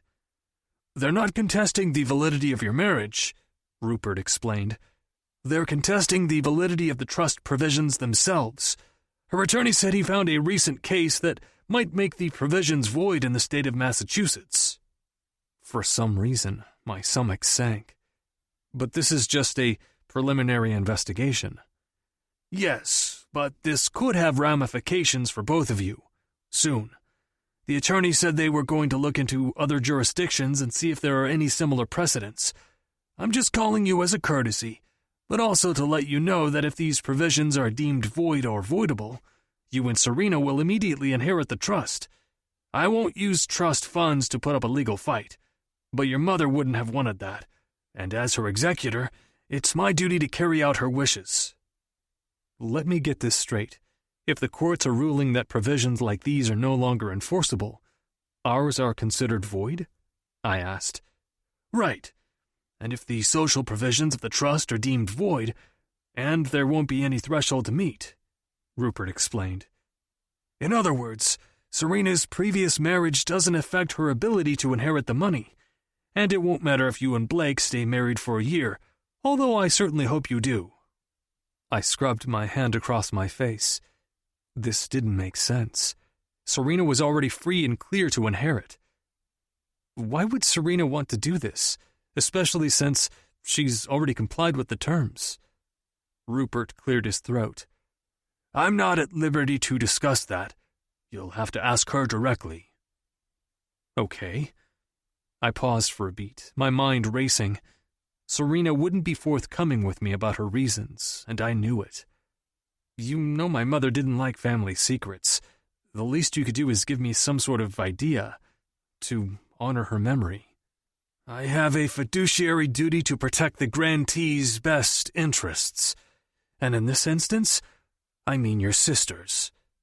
Rupert sounded annoyed. So the only thing I'll tell you is that something happened with Robert. I don't know anything more than that. I'll keep you up to date about the inquiry. Good day, Lucas. I mumbled a goodbye and stalked to the window. It had started to pour, and steam was rising from the late summer pavement. What in the world is going on with my sister? In a very un-Lucas-like move, I picked up my phone and called her. In a typical Serena move, she let it go straight to voicemail. Frustrated, I decided to head for home. I could take Blake to dinner, ravage her sexy body, and maybe then I would be able to think straight. Of course, that was just an excuse. Since we'd been back from the island, I hadn't stayed at the office past 5. I couldn't stand to be away from her. Stop and buy yourself a box of tampons and a bag of chocolates on your way home, I remonstrated myself. But the new me didn't care. I was married to a gorgeous woman. I was getting laid every night. and for once, I wasn't in a bad fucking mood. I told Blake about the call from Rupert over dinner. "Why don't you call Robert?" she suggested. "That might be an option," I said, although I doubt she's told him anything. They were having some deep discussion at the wedding. Blake poured us each a glass of wine. "You can at least find out what that was about. Or do you want me to reach out to Serena? She was actually pretty decent toward me after she'd had 2 bottles of wine." "I wouldn't do that to you. I'll handle it." Later, after Blake was asleep, I padded out to the kitchen. Rupert's phone call was seriously troubling me, and I couldn't put my finger on why. I looked at the clock. Robert was a night owl. He would definitely still be up at this hour. He picked up after the first ring. "Lucas, to what do I owe this honor?" I poured myself a drink and sat down. "I'm just checking in with you." He snorted. "Since when?" "Since I saw you huddled in a corner with my sister at my wedding, and now she's not returning my calls." "Since when did she ever return your calls?" "Never, but the silence is particularly deafening right now." I enjoyed the burn of my drink going down. The trust administrator called me today. He said that Serena's attorney had been in touch. Robert didn't say anything for a moment. "Did he say why?" "He said that the attorney was investigating a new case that could make the trust's terms voidable." "I see," Robert said. "What do you see exactly?" He sighed. "What do you want from me? I'm not married to her anymore. I thought that one of the benefits of my divorce was that I was excused from your crazy family's drama." "I still consider you a friend, Robert, and the administrator mentioned your name." "We are friends. As a result, I'm comfortable telling you that I have nothing to say on the matter. I have to go." "Talk soon?" "Do we have to?" "Until I get the answers I'm looking for, I'm keeping your number at the top of my contact list." "Great." His voice was grim. "Love the enthusiasm. I get that a lot." "I'll bet." He hung up before I could bother him further. I drained my glass and headed back to bed. My sister was going to get a surprise and most unwelcome visit from her little brother tomorrow. My driver intercepted Serena when she left her office to get sushi. Her office was really just her townhouse, from which she shopped online and organized cocktail parties. He motioned toward the car, and she stuck her head in, scowling. "Ugh, what do you want?" I patted the seat beside me. "I just want to take you to lunch." She groaned but slid in. "So it begins. You're full of shit-fest." "Come on now," I said. "You're about to hurt my feelings." "We both know you have no feelings." "You wound me." I gave her a fake pout. "Jesus." She rolled her eyes. "Being married's made you even more of an asshole." "Enough," I said, already tired of pretending to be nice. "I picked you up for a reason." Serena gave me a satisfied smile. "Of course you did." "I spoke to Robert last night." Her eyes almost popped out of her head. A master of disguise, she recovered quickly, composing her face and picking an invisible speck of lint off her black jumpsuit. "Oh, really? How is good old Robert?" "Why don't you tell me, Serena?" She gave me an ugly look. "Are you really buying me lunch?" "Only if I have to." "You have to. I was headed to Oya." Oya was the most exclusive Japanese restaurant in the city. "Are they open for lunch?" She shrugged with fake nonchalance. "For certain customers." We drove through the leather district, and Ian let us out in front of the restaurant. The stunning hostess kissed my sister on both cheeks and immediately seated us in a sleek booth. For a restaurant that stated on its website that it was open only for dinner, Oya had a pretty full lunch crowd of Boston's beautiful people. Serena ordered the chef's tasting of sashimi and a $1,500 bottle of Veuve champagne. "Glad you're buying." She motioned for the waiter to fill her glass. "I'm only buying if this is actually beneficial," and I don't consider watching you day drink in a jumpsuit particularly productive. Well then, let's get productive, shall we? She took a healthy swallow and put her glass down, then leaned toward me across the table. I'll cut right to the chase. I found out about you. About Blake. I grabbed the champagne and filled my glass to the brim. Found out what? About her, you know, questionable work history. Her voice was a whisper, and her cheeks were flushed. Fuck. I wanted to reach across the table and throttle her, but something was off. Her tone was almost gentle. She wasn't flashing me an evil grin and going in for the kill. That was not like my sister. Not at all. I decided to play straight with her. What about it? Her throat worked as she swallowed more champagne. I had her investigated before the wedding, right after that first dinner. I knew there was no way a woman that gorgeous had flown below my radar until you somehow plucked her from obscurity. Something was definitely off, so I looked into it. I had to protect Blake. When my sister got a hold of something, she was like an Armani-collared dog with a bone. What do you want, Serena? You can't give me what I want, because I already screwed this up. She shook her head, her cheeks heating and her eyes glistening. I should have come to you first. Instead, I got so drunk at your wedding that I blathered on and on about my plan to ruin you to Robert. She sat back and swiped at her face. I was baffled. Is my sister crying?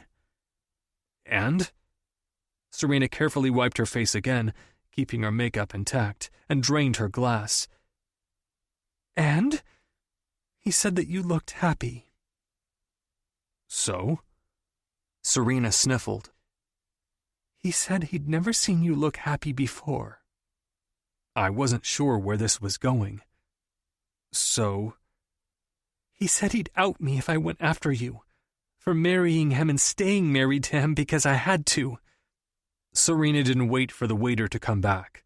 She just filled her glass and kept the bottle within reach. Because our marriage wasn't real. It wasn't real, and I divorced him as soon as I felt like I could. Well, well, well. I crossed my arms against my chest and calmly regarded my sister. So you cheated the trust provisions. I cheated, just like you did. She sniffled again. I couldn't ascertain why she was upset, if it was about the money or something else, like the fact that Robert had thwarted her plans. I thought your marriage to Robert was real. It got a little too real, to be honest. He wanted me to stay home, be boring, and get pregnant. But I'm sorry, I just couldn't tolerate that. He was asking me to be normal, and I'm not made for that. She pushed her sashimi around on her plate without taking a bite. On top of that, I was starting to like him more than I should. It was getting sort of gross. I decided to keep my mouth shut about the fact that she'd been married to him, and that liking him was hardly a problem. This was Serena, after all, who lived in the land of $1,500 bottles of champagne at lunch and no common sense. But how could he out you? Where's the proof? You dated him? You married him? She raised her eyes to look into mine. I asked him to marry me in exchange for $5 million. I sat back. And he said yes? Robert was wealthy in his own right. He was a doctor because he loved it.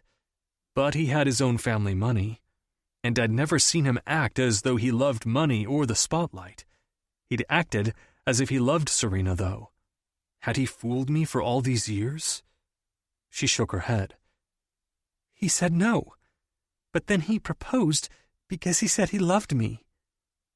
And? You were at the wedding. I think you know what happened.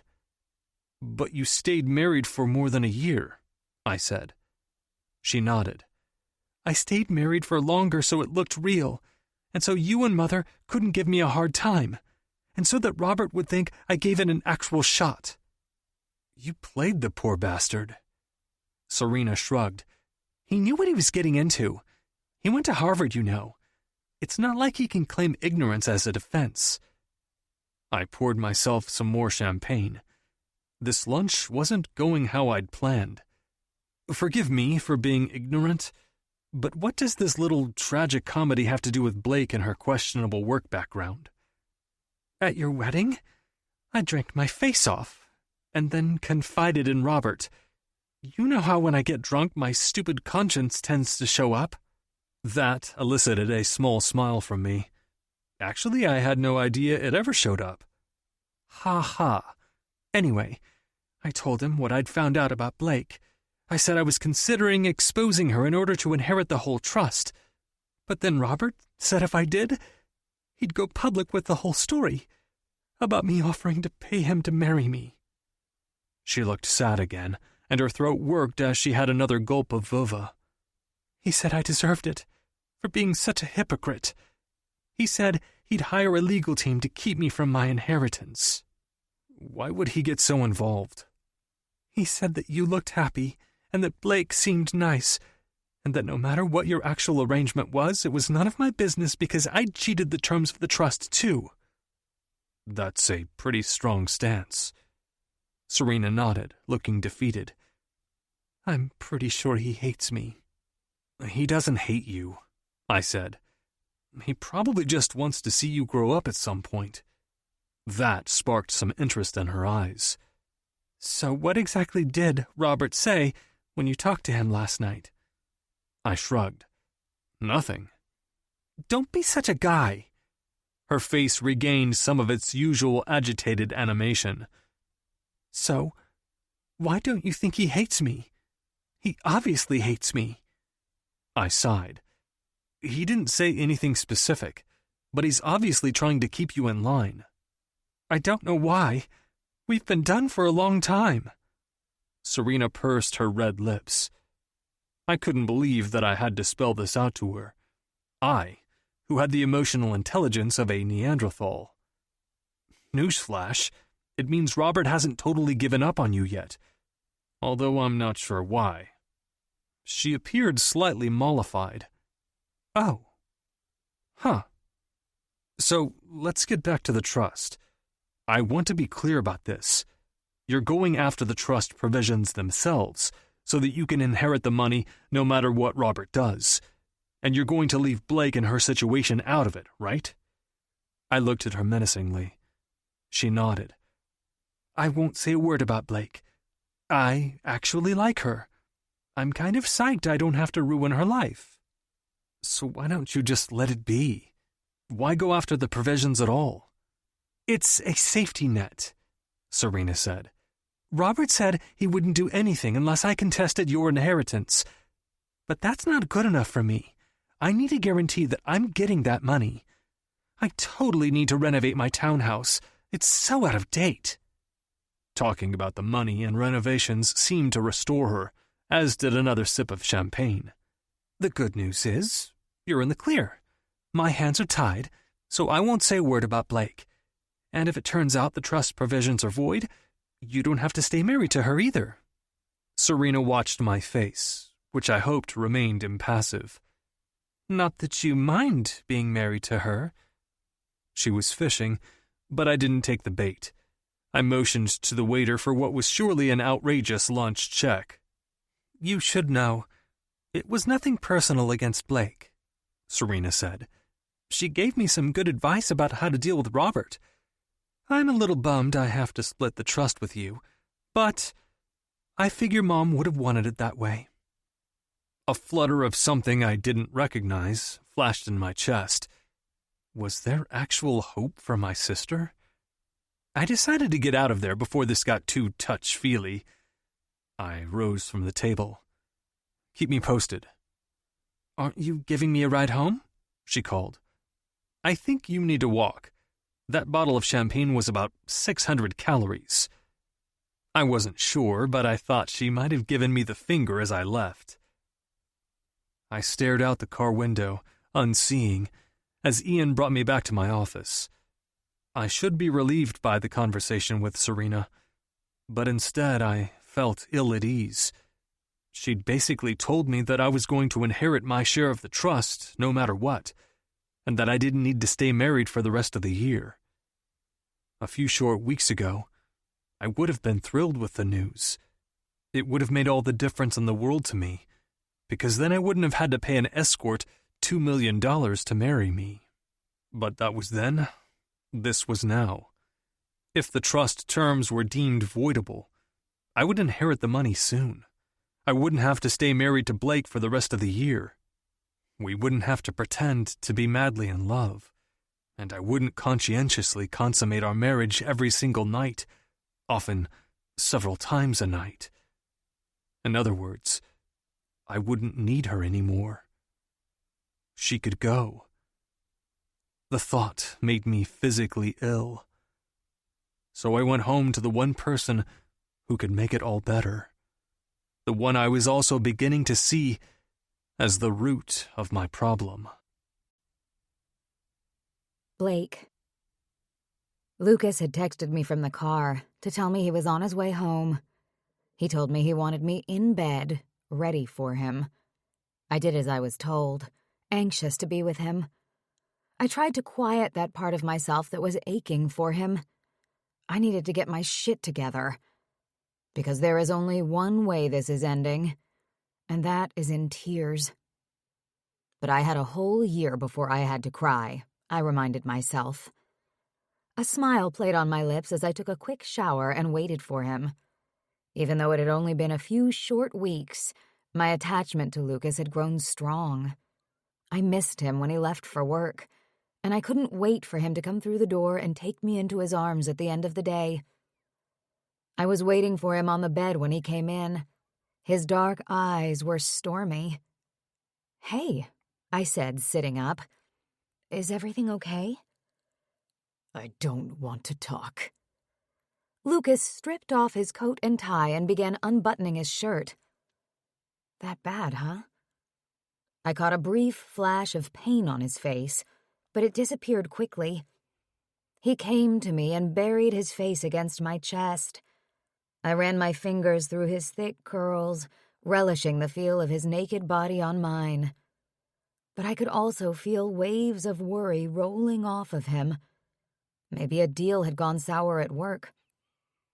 I traced my fingers down his face and over his bottom lip. He grabbed my hand, pulling it over my head, and brought his lips against mine for a savage, consuming kiss. His erection rubbed fiercely against me, straining with need. I was dizzy, almost breathless by the time he finally pulled back. He leaned up, his sculpted torso above mine, and stared down at me. I knew he didn't want to talk about it, but something was definitely off. I wanted to ask if it was me, if I'd done something to upset him. But just as I opened my mouth to ask the question, his lips were on mine, devouring me again. Using his knee, Lucas spread my legs apart. He took both of my hands and threaded his fingers through mine, then pinned them above my head. He dipped his hips, rubbing his cock back and forth against my slick heat until I was moaning, begging him to enter me. He obeyed, penetrating me all at once, his thickness filling me completely. I gasped at the fullness. "Fuck, Lucas." His thrusts were rapid and deep, almost desperate. He was so hard that he rubbed against that part of me only he could reach, what I assumed was my G-spot. He continued to stroke me deep inside, his thrusts relentless, punishing, and insistent. He claimed me by going deeper each time. No one else could ever love me like this. I cried out, tears running down my face as I came so hard I saw stars. Then he came in me, grunting and crashing me against him. My pussy quaked around him and sucked everything he had to give, pleasure and pure female triumph radiating through me. When we could finally move again, he pulled me next to him, cradled me closely against his chest, and stroked my hair. Lucas's tenderness was raw. It was real. I never felt so cared for, so vital to someone else in my entire life as I did just then. He was clutching me as if I was the last life preserver on the Titanic. So I was confused when a minute later, he jumped up from the bed and ran for the shower so fast that it almost gave me whiplash.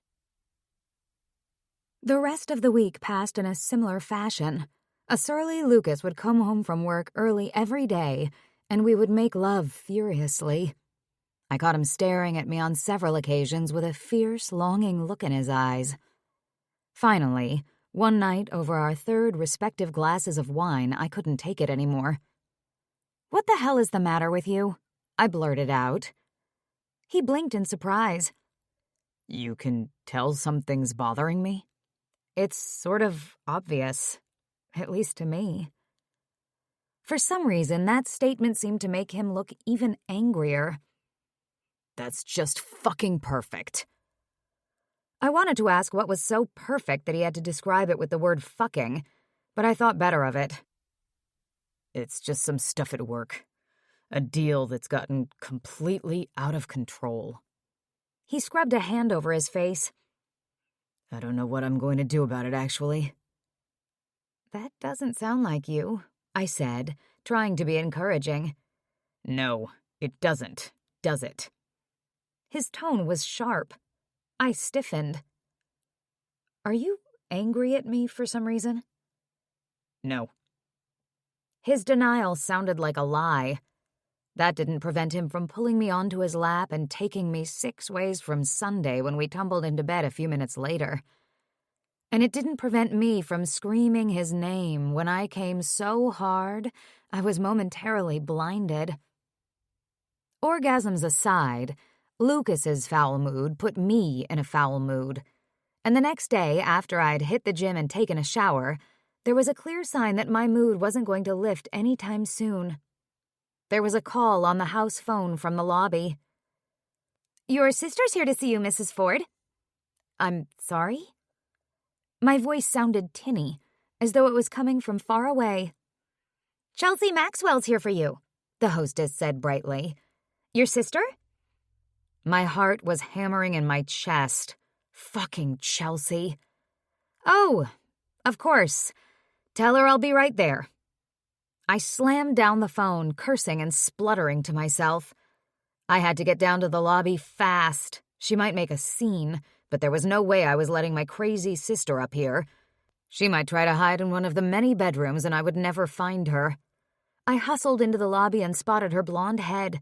Her hair looked as though it had been straightened recently, stick straight without a flyaway in sight, in spite of the humidity. If she used my mother's prescription money for a blowout at a blow-dry bar, I swear to God. She spotted me and jumped to her feet. "Hey!" Chelsea pulled me in for a big, squeezy hug, then released me. A Cheshire cat grin crossed her face. "I'm so glad we're going to finally hang out." Her voice was too loud for the lobby. People were smiling at us. We simply looked like two sisters who were thrilled to see each other. I just wanted to wrap my fingers around her throat and squeeze, but instead I gave her a big, fake smile of my own. "Hang out?" I asked innocently, and in a voice several decibels lower than hers. I don't remember making plans to hang out. I grabbed her by the elbow and dragged her through the lobby, the fake smile never leaving my face. When we got outside, Ian was unfortunately waiting. "Mrs. Ford." He nodded. "Can I take you somewhere?" Abso-freaking-lutely. Chelsea charged forward. "We'd like to go to the Palm." Ian looked as if he was abstaining from raising an eyebrow. "The Palm? Of course." He held the door open for my sister and she slid in, tossing her hair behind her and not bothering to say thank you. "Sorry about this," I said lowly to Ian. I'd never asked him to drive me anywhere without Lucas. I walked if I needed to get somewhere. "Don't be sorry," he said with an easy smile. "Mr. Ford'll be thrilled that you finally put me to use." After Ian put the car in drive, Chelsea turned to me. "Does he just sit here all day and wait for you?" I just looked at her. "He can hear you, you know." She tossed her hair again, and I fought the urge to grab a handful of it and yank. "I didn't say anything wrong. I just think it's cool." She pulled out her cell phone and proceeded to take a selfie against the luxurious leather seat. "Where are you posting that?" I asked nervously. "Nowhere, just Instagram, and I'm copying it to Facebook and Twitter." She looped her arm around my shoulder and took another one with me in it. "What? No, I don't do social media." "That's okay," Chelsea said, looking at the shot she'd just taken. "You have like 5 chins in this picture anyway." "Gee, thanks." I tried to recover from her sudden appearance by leaning back against the cool leather of the air-conditioned car. "How's Mom? Is she still congested?" "She's fine." Chelsea yawned. "She's always fine." My sister had never cared about my mother's illness. It was an inconvenience for her, and she didn't have time for inconveniences. She was too busy plotting, scheming, and getting her nails done. She's actually not always fine. I let my eyes wander over my sister, noticing she had a new Coach purse and was wearing an expensive-looking, albeit tacky, tight-fitting rhinestone tank top. Her nails were freshly done, and as I'd already noticed, so was her hair. "Where'd you get all the fancy clothes?" She shrugged. "Mom got me some new stuff." "Mom?" I tensed. How'd she do that? I'd only sent my mother enough money for groceries, rent, and her medications. I would have sent more, but I'd feared my sister would swoop in and try to take some of Lucas's money while I was still on assignment. I asked her for a few new things. She ran her gel-manicured fingertips through her hair. I figured, since our family's getting upgraded and all, I needed to look the part. It's nice, right? Mom doesn't have any extra money to give you. My panic was rising. If Chelsea had talked her out of getting her prescriptions, I was going to freak. I know. So she opened a new credit card and told me I could get a few things. I only spent like $2,000. I started coughing so hard she had to slap me on the back. Mom doesn't have $2,000 plus interest, I spluttered. Now that you mention it, she doesn't really. Chelsea cocked her eyebrow. But you do. I shot her a shut-the-hell-up look and moved as far away from her as possible. We'll talk about that at lunch. We pulled up at the Palm, a pricey steakhouse that Chelsea had probably heard about on Keeping Up with the Kardashians. I'll be waiting for you, Ian said, nodding as he helped us out. I could totally get used to this, my sister said. I groaned inwardly, but replastered that fake smile onto my face. I wasn't going to let Chelsea trip me up. She was here for a reason, and that reason had everything to do with her new Coach purse and the $2,000 she'd already racked up on my poor mother's credit card. She wanted more. She was the queen of wanting, scratch that, demanding something for nothing. We were ushered inside the cool, dark restaurant and seated in a booth. Chelsea immediately ordered a glass of Chardonnay, which was promptly delivered by our suit-clad waiter. Chelsea perused the menu, looking confused. There aren't any prices. I groaned. That just means it's ridiculously expensive, and that if you're eating here, you don't need to worry about it. She sat back, appraising me. Well, well, well. Your Highness certainly seems to have learned a thing or two about fine living. I bristled against her words, but tried not to show it. One thing Chelsea loved to do was press my buttons. How's Vince? I asked. I didn't care, but I felt as though she needed to be put in her place. She shrugged. He's a deadbeat. I don't know what you ever saw in him. When I'd fallen in love with Vince, he was a boy with an athletic body and a lopsided smile. He paid attention to me. He made me feel very special for a very short period of time.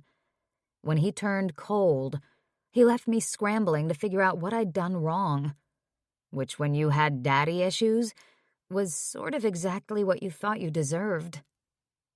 He was my high school sweetheart, remember? And then he was my fiancé. And then you started sleeping with him and he broke off our engagement a month before our wedding. I grabbed her wine and took a gulp. And then you married him? Is any of this ringing a bell? She grabbed her wine back and rolled her eyes at me. I can't believe you're still hanging on to that. You need to let it go. It's ancient history. I motioned for the waiter and ordered wine. If anyone could drive me to drink, it was my sister. He's trying to get out of paying me alimony, saying that our marriage was so short-term, I should be ready to be back in the workforce, Chelsea continued, not missing a beat. Can you imagine? The nerve! I leaned forward. I still don't understand how you ever got alimony in the first place. You were only married for a few years, no kids. What's the basis? Chelsea sniffed. He wanted me to quit my job and stay home, to take care of him, to make his dinner and do his laundry. But as soon as he asked you, you quit your job at the bank. If I remember correctly, you were thrilled about it. It's not like he asked you to give up a job you loved. She looked as though she was going to argue, but thankfully the waiter interrupted us by serving my wine and taking our lunch order. Chelsea ordered the chef's 3-course tasting menu, probably because she pegged it as the most expensive, and then looked at me coyly across the sleek wooden table. So, enough about that. You're married and all now, to a billionaire. She played with her wine glass, all fancy and uppity and all. And you're wearing Christian Louboutin shoes, for Christ's sake. What's it like? What's what like? The coy look evaporated. To be rich? To live like that in a fancy apartment with a driver and more money than you know what to do with? What's it like? Chelsea had been hustling since the day she'd been born. She'd always wanted to live the high life. She had champagne tastes on a Miller Lite budget. When Vince had proved to be more talk than delivery in the earnings department, she had promptly divorced him. She'd been looking for Mr. Right and Rich ever since, and not necessarily in that order. The lifestyle's nice, but it's ridiculous. When you think about how we live, just over the bridge in our crappy apartments, it seems opulent. When you think about how people all over the world live, in shanty towns without running water or electricity, it's too much. But Lucas gives a ton of money to charity. He's wealthy because he's brilliant and he's worked hard his entire life. He doesn't even seem to care about material things. My sister snorted. That sounds like one of those actresses, like Kristen Stewart, who says they don't care about being famous, but they are so famous. That's a problem I'd like to have. I care about material things. I just wish I had more of them to care about. Then you should try getting a job. With all the effort she put into getting something for nothing, it was like a full-time job anyway. I'm thinking about going back to school. She dove into her appetizer of bacon-wrapped scallops and moaned, fluttering her eyelids. These are so good. She didn't offer me any. You mean to get your GED? I graduated from high school. She snapped. Barely. She leaned across the table and glared at me. For a hooker, you seriously have a superiority complex. Please keep your voice down, I begged. You need to stop acting like you're better than the rest of us. I don't think I'm better than anybody else. I picked at my wedge salad, wishing we were finished and I could get the hell away from her. So School for what? I hated to ask, but this was the portion of the program where Chelsea finally got to the point. I motioned to the waiter for more wine because I felt certain it was going to be a doozy. Acting school. There's this really great one in New York that I want to apply to. My sister's eyes glittered with excitement. I didn't know you wanted to be an actress. I thought you just wanted to be a diva with a driver, Louis Vuitton luggage, and a pair of big-ass sunglasses on your Miller Lite budget. I'm thinking about trying out for The Bachelorette. She tossed her hair. You don't have to be an actress to get on there, but I bet it helps. I would kill it on that show. I'm totally perfect for it. I opened my mouth and then closed it. Chelsea, queen of looking good for no reason, constant scheming and zero loyalty, would totally kill it on The Bachelorette.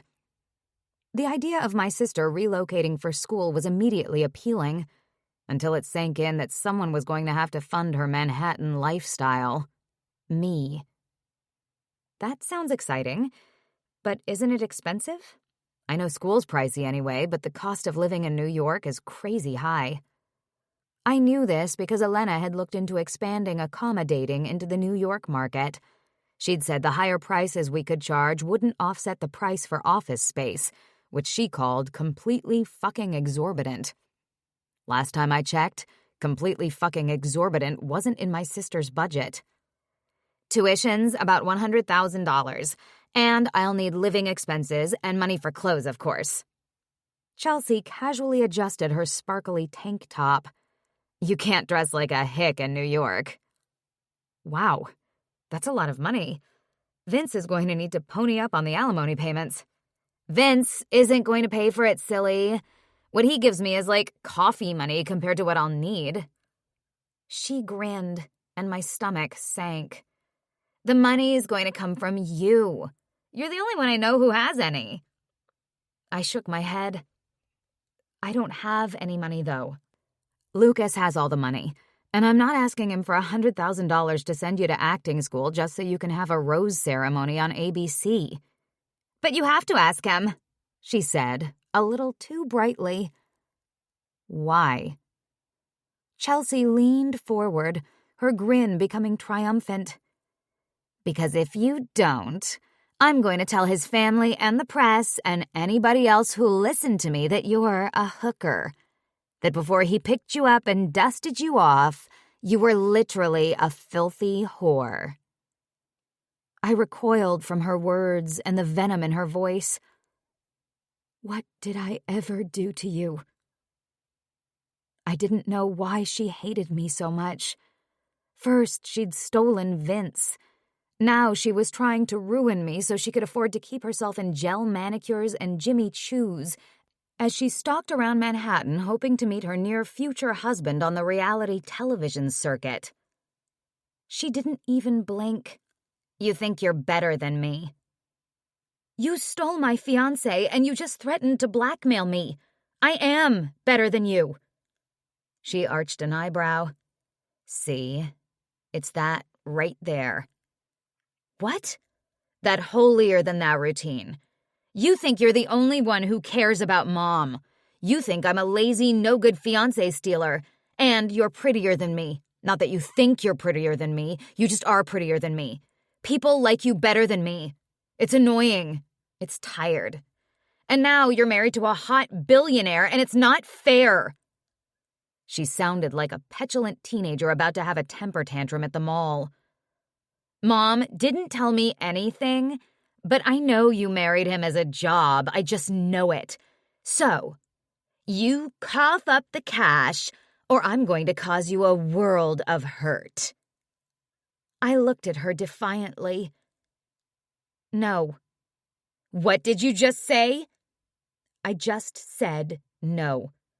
You're not getting a dime from my hot billionaire husband. Go ask your sloppy seconds of an ex for money. Chelsea pointed her finger at me. You're going to regret this. Not as much as I'd regret funding your lifestyle and unleashing you on a bunch of poor, unsuspecting bachelors. She picked up her fork and started eating her expensive lunch. her eyes never leaving mine. "We'll see about that."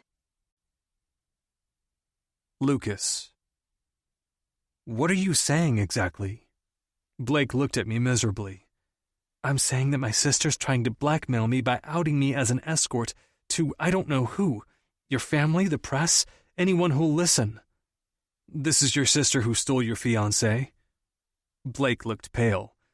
The one and only. My heart ached for her. She makes Serena look good. Not an easy task. I know. She sank down on the couch. I shouldn't have taken this job. I know my sister, what she's capable of. She was born to blackmail me in a situation like this. I'm so sorry. Her voice was wobbly. Christ, since my lunch with Serena, I'd been trying to keep Blake at a distance, except when I was plundering her with my dick. But I couldn't bear to see her hurting. I sat down and pulled her into my arms. We'll deal with your sister. Don't even worry about it. Blake was stiff against me, taking no comfort in the embrace. I don't want to give her anything. I ran my hands down her hair. You don't have to. I'll take care of it. She pulled back, eyes flashing. All traces of forthcoming tears had vanished. Lucas Ford, don't you dare. I blinked at her. No one had said don't you dare to me since my mother had caught me sneaking the gin out of the liquor cabinet when I was 16 years old. I don't understand why you're upset. I'm offering to make the problem go away. She's not just a problem. She's my sister, and she's a pain in the ass. Blake's face now had 2 hectic spots of color on it. If you give in to her, you'll never get rid of her. This tuition and her wannabe New York socialite lifestyle are just the tip of the iceberg. There's no reason to let her upset you. Blake threw up her hands. There's every reason in the world for her to upset me. She's a scheming, money-grubbing, lazy you-know-what that rhymes with blunt. So let me take care of it like I'm offering to. I tried to keep my voice gentle, but it was becoming annoyed. This was something I could fix. Even though Blake's sister didn't deserve anything, it was better to throw some money at the problem and keep her the hell away from my wife. Blake stood up. You can't just take care of it. First of all, Chelsea's not an it. She's a person. And you have to deal with people. You can't just throw money at everything all the time and then swagger back to your ivory tower, acting like you've solved the world's problems. I sat back. I don't act like that. She crossed her arms and raised an eyebrow. You bought a wife so that you could keep your sister from inheriting your entire family fortune in order to give money to worthy charities and to piss her off in the meantime. And now you want to pay off my sister to make her go away so that I don't have to be bothered by her. Are you seeing a pattern here? No. I could hear the defensiveness in my voice. You would rather deal with dollars than people. I got up and headed for the bourbon. I don't see why you have to make it sound like a negative personality trait. Blake took a step toward me. It's only negative if it isolates you, if it keeps you from having a connection with people, if it makes you forget what's real. I poured 2 fingers of the amber liquid, then after a slight pause, made it 3. I'm all too familiar with what's real. My mother, Elizabeth, you. That's why you don't date. That's why you've never had a girlfriend since Elizabeth left you. That's why you hired me to live with you for a year. So you can give me money and send me on my way without having to get attached. Her whole face was flushed now, her hands clenched into tight fists. I set the bourbon down without drinking it. And you're so different? She looked slightly abashed. I'm still close to people, and I'm not the one. What? Blake shook her head. Nothing. Never mind. I need to remember my place. I'm the hired help. Her words cut me. Don't say that. She looked at me, her chin jutting out in an almost imperceptible sign of defiance. The truth hurts, but don't worry. It hurts me too. She headed down the hall. Is it okay if I go to the gym and then take a shower? Today's sort of thrown me for a loop. My shoulders sagged. You don't need my permission. I'm not your jailer. She stopped and turned to me. So then, would you like to come with me? You've been so worried about that deal. Her tone turned from angry to wistful. We haven't hung out in a while. I have to go back to work, I said, hating myself. The flash of disappointment across her features was clear. Of course. I'll see you later, though. I wanted nothing more than to be with Blake right now. I could probably retire and just spend the rest of my years being her gym buddy, letting her order for me, and worshipping her body. Not necessarily in that order. But this had to stop. She was leaving in a few months. In fact, if Serena had the trust terms annulled, Blake was leaving any second. I had to get a motherfucking grip before I let what I was feeling inside rip me apart. Nodding, she disappeared into the bedroom. I was in a foul mood at the office. Shirley tried to ask me a few questions about our new HR initiative, but I practically ripped her head off and bowled it down the hall. In an effort to calm down, I downloaded all my quarterly reports and started analyzing them. My business holdings were performing better than expected. Normally this would satisfy me, but I couldn't keep my mind off of Blake. She'd been reeling from what her sister had pulled, yet I'd pushed her away again. I stood up and grabbed my cell phone. I needed to go back home and make this right. The receptionist buzzed in. Mr. Ford, there's someone here to see you. I don't have any appointments, I snapped. I never had any appointments. I made Shirley do all my dirty work, and I paid her quite handsomely for it. Another example of throwing money at your problems, my inner analyst chimed in. Fuck off, I chimed back. It's Chelsea Maxwell. I see. The sister has balls. Time to cut them off. Bring her in. My receptionist appeared shortly after, followed by a young woman who looked strikingly similar to Blake. She had long blonde hair and blue eyes, but she was slightly shorter and curvier. Where Blake's skin was smooth and fair, Chelsea's was a deep bronze, as though she spent a fair amount of time at M Street Beach with a big bottle of coconut-scented oil, a stash of wine coolers, and a red Solo cup at her side. Her ample assets almost burst out of her black low-cut dress that seemed to have a death grip on her body. Spiked heels, big hoop earrings, and lots of black mascara completed the look. A Southie hottie in her prime, out for an afternoon stroll, an iced coffee with extra cream from Dunkin' Donuts, and a side of blackmail. Someone had left Blake for her? I couldn't fathom it. But then again, Elizabeth had left me for my father, who favored ascots and wore Argyle socks to bed. People were so fucking weird. That was why hiding in my office was awesome. Not that I was actually admitting to that. The receptionist closed the door behind her, and Chelsea batted her dangerously long lashes at me. Lucas Ford, we finally meet. It's such a pleasure. She held out her hand to shake mine, but I just motioned for her to sit. What do you want, Chelsea? She pouted a little, her pillowy lips forming an annoyed O. So formal. We're family now. You can relax. She positioned herself in her chair so that her breasts were jutting toward me. I finally saw Blake. She seems like she's doing well. Really? She didn't mention it. I lied. Chelsea sniffed. She wouldn't, would she? Mom and I didn't even get invited to the wedding. I think you know the reason for that. She peeked up at me from under her lashes, and I wanted to smack her. You mean... She leaned forward. Because she's a... Episcopalian? Chelsea cocked her head, looking confused. Huh?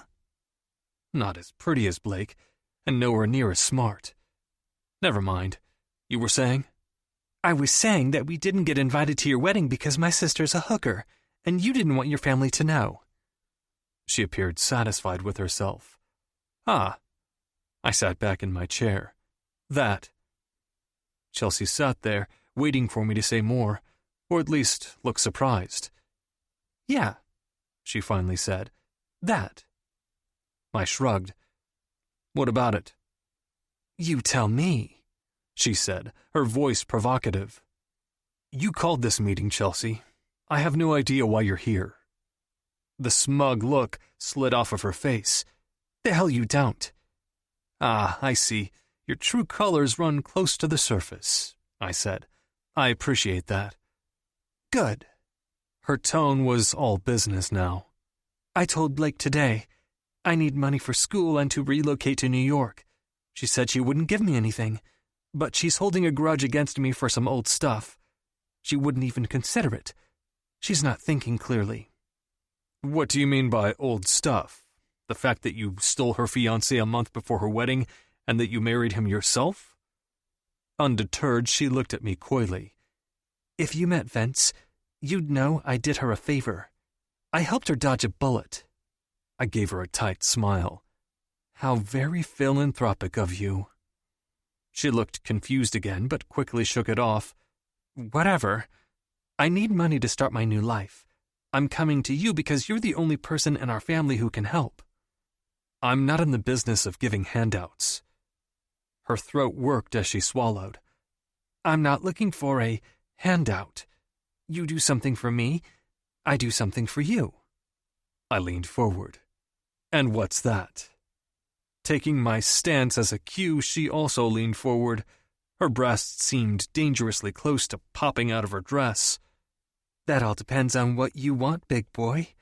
Some people like to call it a sister act. You get what you have with Blake, and you get me on the side. She lowered her voice conspiratorially. I'm told that I'm a little spicier than my sister. She might be better looking, but I can give you what you really want. I don't think you can. She licked her lips, and my skin crawled. Let me give it a try. Blake was right. I smiled at her again, sitting back against my seat. You really are a piece of work. But you were sort of right, too. She cocked an eyebrow, still looking hopeful. Your sister's much better looking than you. She's also kind, thoughtful, intelligent, and altogether in another class of human beings. I wouldn't touch you with a 10-foot pole wrapped in Clorox wipes. She straightened, her cheeks heated. Suit yourself. Are we done? Not quite.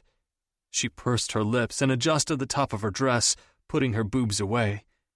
I can always go to the press about my sister and her questionable work history, or your dad, or your work partners, or whoever will listen to me. I'd gladly take money in exchange for my silence. Done, I said. Chelsea looked stunned. Really? Really. What's the catch? You'll have to sign an airtight confidentiality agreement and a contract with me, I said. This is a one and done, Chelsea. I give you this money, and you agree to walk away forever. You can't come back and ask me for more, because there won't be any. And you have to leave Blake alone for good. No more threats. Understand? She nodded, her eyes glittering. How much money? More. Much more than you deserve. Enough to pay your tuition and get you settled in New York. Enough to keep you comfortable for years to come, provided you don't blow it. But if you contact the press or take any other steps to harm your sister, I'm coming after you with an army of attorneys. We'll take your money and whatever possessions you have and leave you on the street. Literally. Sound fair? She nodded quickly, as if she were afraid I would change my mind. Sure. Fine. Wait in the next room. I'll have my attorney prepare the documents right now. You'll be on your way with a check before the close of business. She opened her mouth, and then, thankfully, closed it. I buzzed Shirley and had Chelsea removed to a waiting room far from my sight. Sister act indeed. Then I called my attorney and started the process to have Blake's leech of a sister removed from her side. Forever. Blake. Running on the treadmill helped clear my head. Afterward, as I stood underneath the hot water from the shower, I realized what I needed to do.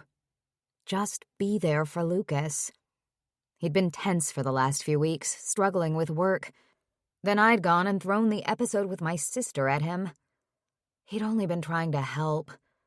What he maybe didn't understand was that I'd wanted him to just hold me, let me complain about Chelsea and stroke my hair. I'd wanted him to go to the gym with me and let me rail against my sister some more. I'd wanted him to act like my husband. A normal, mere mortal one.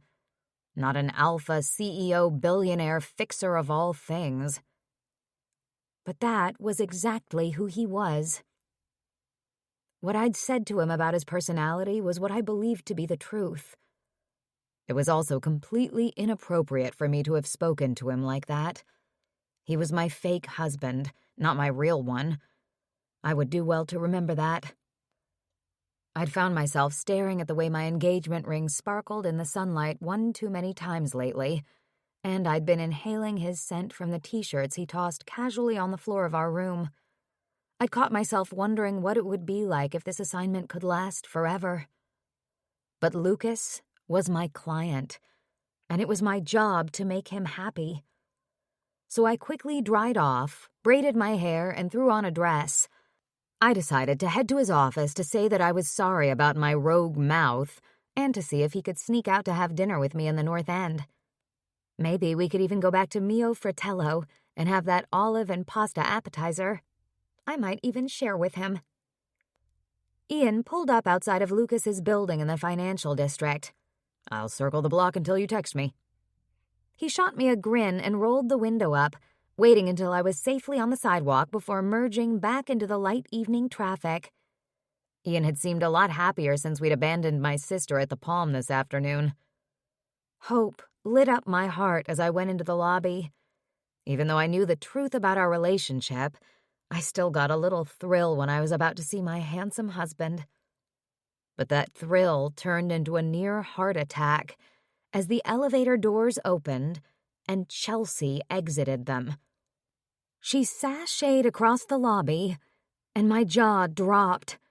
I jumped back against a dark-paneled wall and hid behind a potted tree so she couldn't see me. What the hell? She was wearing a skin-tight dress and the pushiest of all push-up bras. She was also wearing a cat that just ate the canary smile and had a little extra jiggle in her step that made me cringe. What was she doing there? My stomach plummeted as I ran through the options. She was here to ask Lucas for money. She was here to hit on Lucas.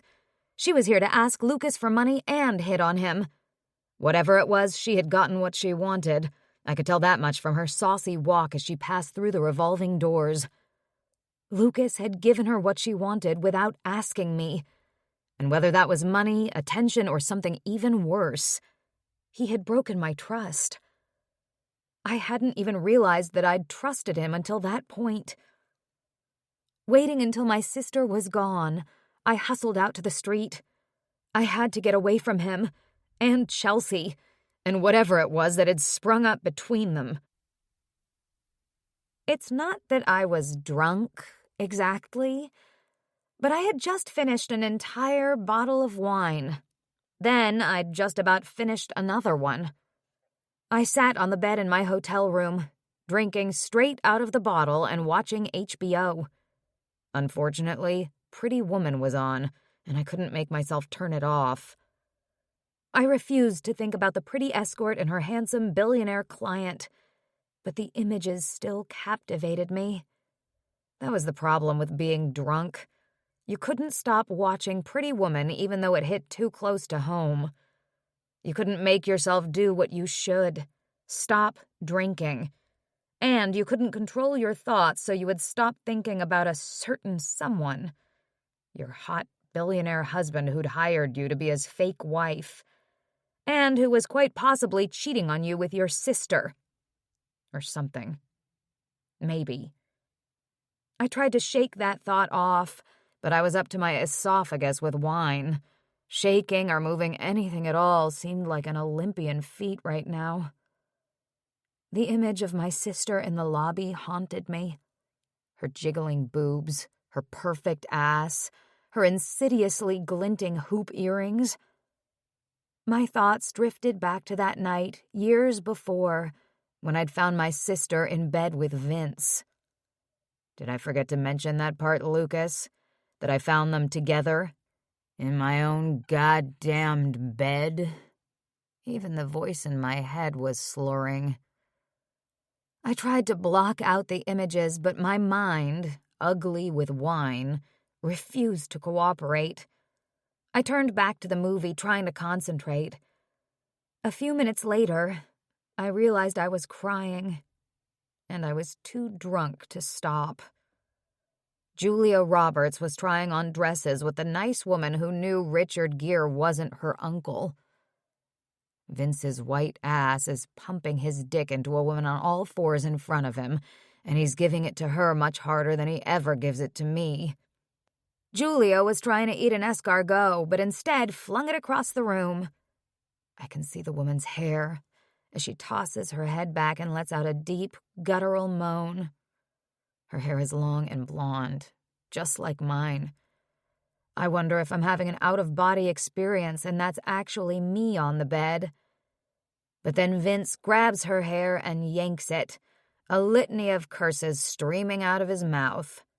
He says that no one makes him come this hard. No one else can do it. It's not my hair he's grabbing. Julia Roberts was taking a bath with a Walkman on, adorably singing along to Prince. Richard Gere was sitting on the edge of the tub watching her. And she orders him to do it harder, because he's the only one who can make her come like this, too. Then I walk into the room a little farther, and I realize it's my sister. Vince is fucking my sister. And he's so busy having an orgasm and fingering her clit, which I have to do for myself when we have sex, that he doesn't even see me standing there. But my sister does. My sister does.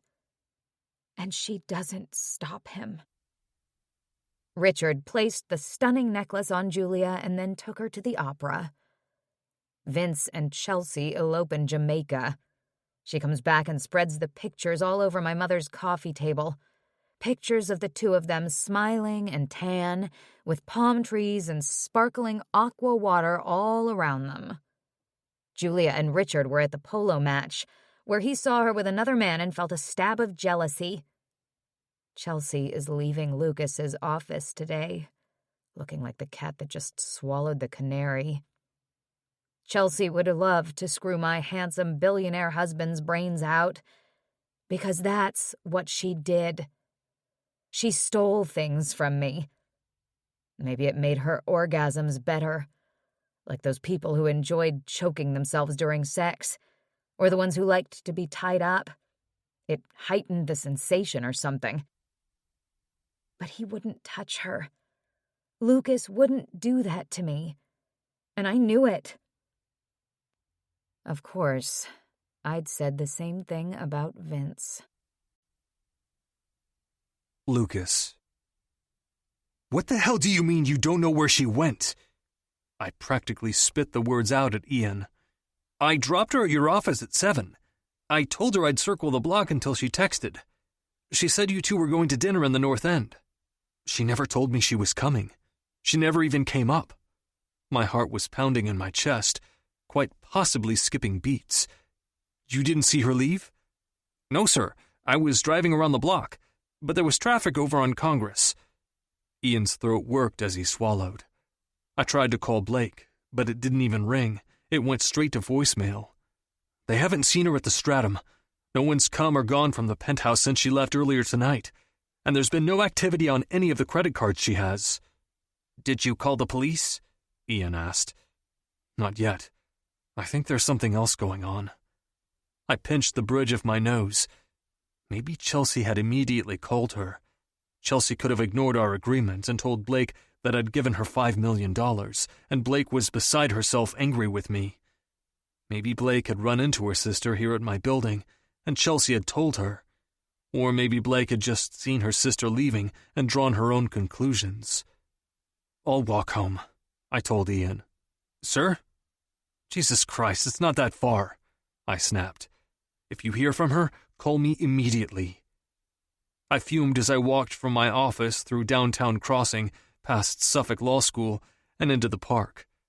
It was quiet at this hour, with the swan boats closed and the screaming children stuffed back into their minivans and driven home to whichever suburb they were from.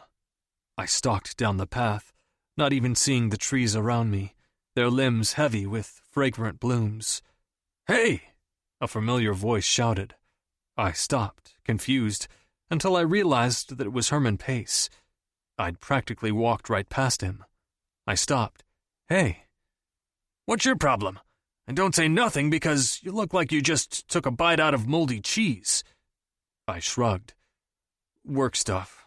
Nothing I can't handle." "How's that beautiful wife of yours?"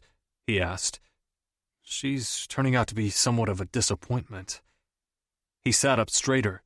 "Why's that?" "It's complicated. I have feelings for her, and it's totally effed up. I can't even deal with it." He shook his head and rolled his eyes. "That's the problem with you rich people. The same thing that's wrong with celebrities. Can't be happy with what you've got. Everything's too complicated, or it's not perfect. You all are getting married and divorced and remarried faster than the rest of us can keep track of." "Really?" I asked. "You're keeping track of celebrity marriages these days?" "People throw those magazines away in the trash every day, which is where they belong. But I can't help it if I get sucked into the headlines." He adjusted his wool hat, which he wore every night, even in the summer. "How'd she disappoint you?" I groaned. "I really don't want to talk about it. I need to think it through." "Well, go on and do that. But don't make a woman like that wait too long. She might not stick around." I bristled at the thought. "Are you talking from experience?" "I learned the hard way." He motioned me on. "Let me be a lesson to you." Confused anger thrummed through me as I headed home. I stopped in the bar at the Stratum, which I never did, but I couldn't bear to go upstairs yet. I ordered a Manhattan and nursed it, not even seeing the people around me. Blake must have seen her sister at my office, and she must have thought the worst. And now she was gone. Ever since Elizabeth had left me and involved me in an ugly personal scandal, I'd chosen to live my life alone. And it had been fine, almost perfect, until Blake had shown up. My phone buzzed, and I picked it up without even looking at the number. It had to be her. "Lucas?" It was my sister, Serena. "What?" I snapped. "I just got off the phone with my attorney. He said that based on his team's research, he believes the social provisions in our trust are voidable. He's putting together a brief and calling Rupert first thing in the morning." That's just fucking perfect. I finished my Manhattan in one gulp. "What's your problem?" she asked, but I hung up before giving her an answer. My problem? Blake left me tonight, and I don't know where she is. She left me because she thought I'd gone behind her back and done something with Sister Act. She didn't give me a chance to explain myself, and now I don't have to stay married to her for the rest of the year, because I can inherit the money anyway. There was an acrid taste in my mouth that I knew was not just from the alcohol. I was going to have to tell her the truth, and soon, so that she could go. I motioned for the bartender. The thought literally drove me to drink. As a venture capitalist, I took pride in always telling myself the truth. I assessed corporations' strengths and weaknesses, ruthlessly ascertaining the value of their technology. Before I made a major investment, I asked myself a series of questions. Was the technology a market disruptor? Could it capture a significant share of the market? Was it solving a must-have need? There were other considerations, but these were the most important. I wanted wow-factor technology. Anything less didn't hold my interest. I guess the same was true in my personal life. I wasn't interested in pursuing a relationship just for the sake of having one. To me, Blake was the equivalent of a massive market disruptor. She'd captured more than a significant share of the market. She'd captured the whole market. She was solving a must-have need. A need I hadn't even known existed in my pre-Blake world. For fuck's sake, I was in love with her, and it was never going to work. She could have talked to me tonight. She could have asked me about Chelsea. Instead, she ran. Bitter disappointment coursed through me as I considered what she must be thinking. That I'd let her down. That she couldn't trust me. That I'd gone behind her back. Well, I had gone behind her back, but it was to protect her. If I hadn't taken care of Chelsea right then and there, she'd be setting up a press conference and plastering pictures of Blake and me all over social media. Instead, she was on her way to pack for New York.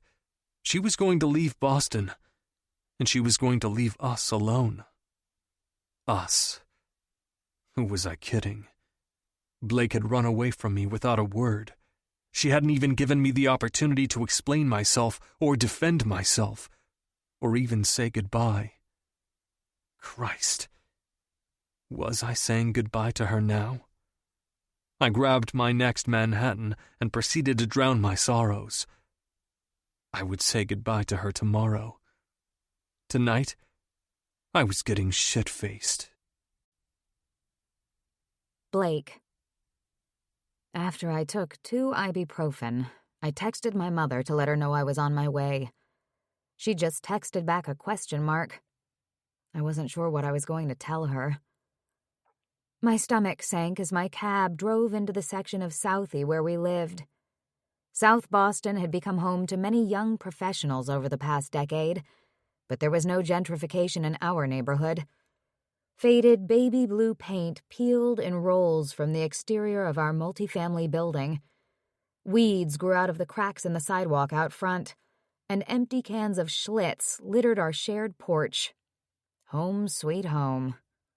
I'd always hated it there, but it was worse now, because I knew I was never getting out. My mother was sitting on the couch, wrapped in an old Afghan with a bunch of crumpled tissues next to her.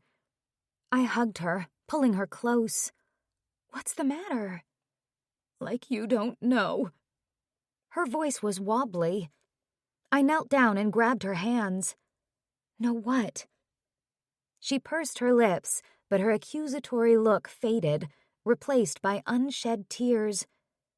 "You don't know about your sister?" The headache from my hangover started to pound worse. "Is she okay?" My mother grabbed another tissue and blew her nose loudly. "She's leaving town. Moving to New York of all places. She's probably going to become a Yankees fan. I don't know where I went wrong with that girl. I tried to raise her right." I sank down onto the couch next to her. "She's really going?" My mother blew her nose again. "Yes. She said she ran into some good luck and finally had the money to move. She's going to acting school." She turned and looked at me. "I don't know where all this money came from. I didn't want to tell you this, but I'd lent her some money a couple of weeks ago. Actually, I opened a new credit card so she could get herself some things." I stiffened. "You shouldn't have done that. You'll never get the money back." My mother shook her head. "That's the crazy thing. She paid me back last night." "Huh?" My sister never paid anyone back. Not ever. "You heard me. She paid me back $2,000 in cash, and she wasn't even bothered by it." A suspicious look was back on my mom's face. "Did you do this? Did you give her the money to go away? I know she drives you crazy, and I wouldn't even blame you after what she did with Vince. It wasn't me." I swallowed hard. It was probably Lucas. I could feel my mother staring at me. She was probably taking in my puffy eyes and the mascara still smudged on my face that I hadn't bothered to wash off. Speaking of Lucas, where is he? And what are you doing here? I thought you weren't coming back until next summer. I grabbed a tissue from her. Can we not, please, talk about him or anything to do with him? Did he do something bad? Yes. I blew my nose. No, I don't know. Did he hurt you? No, I said quickly. He wouldn't do anything like that. He's not like that. Why would he give Chelsea money? Her tone was now gentle, which pushed me dangerously close to tears. I don't know. My breath hitched. It might be because she threatened to blackmail me, or maybe she did something for him. I wiped roughly at my tears. I didn't want to be crying, and I didn't want to be having this conversation. She tried to blackmail you? My mother put her hand over her heart, as if I was finally doing her in. I nodded. She said if I didn't give her the money to go to New York, she was going to tell everybody that I'm an escort. If that happened, Lucas would lose his trust, which is worth billions of dollars. Just because you have to expect the worst from your sister doesn't mean you have to expect the worst from Lucas. She patted my hair. Then that's why he gave her money, sweetie. Not because of whatever else you're worrying about. I wanted to believe that was true. But that want, that piercing, yearning want, didn't make it true. But I told him not to. I know she's your daughter, and she's my sister, but she's a grade A leech, Mom. If he gives her money, she'll never go away. Except that she's packing up to leave and do just that. It seemed too good to be true, but I didn't want to say that to her. I saw her coming out of his office. My voice was low and hoarse. She was wearing this skin-tight black dress. She strutted through the lobby like she owned it. My mother put her arm around me. Your sister always walks like that. She walks through Target like that. It doesn't mean Lucas did anything with her. Vince did. Vince is an idiot, and you know it. I started crying, but then I laughed. Vince is an idiot, and I do know it. Lucas shouldn't have to pay for what's happened in your past. Her voice was gentle again. I shook my head. You're right, he shouldn't. But it doesn't matter. What happened in my past has nothing to do with him. We don't have a future anyway, he's my client. I wrapped my arms around myself, feeling as though I was physically wounded. My mother looked at me and frowned.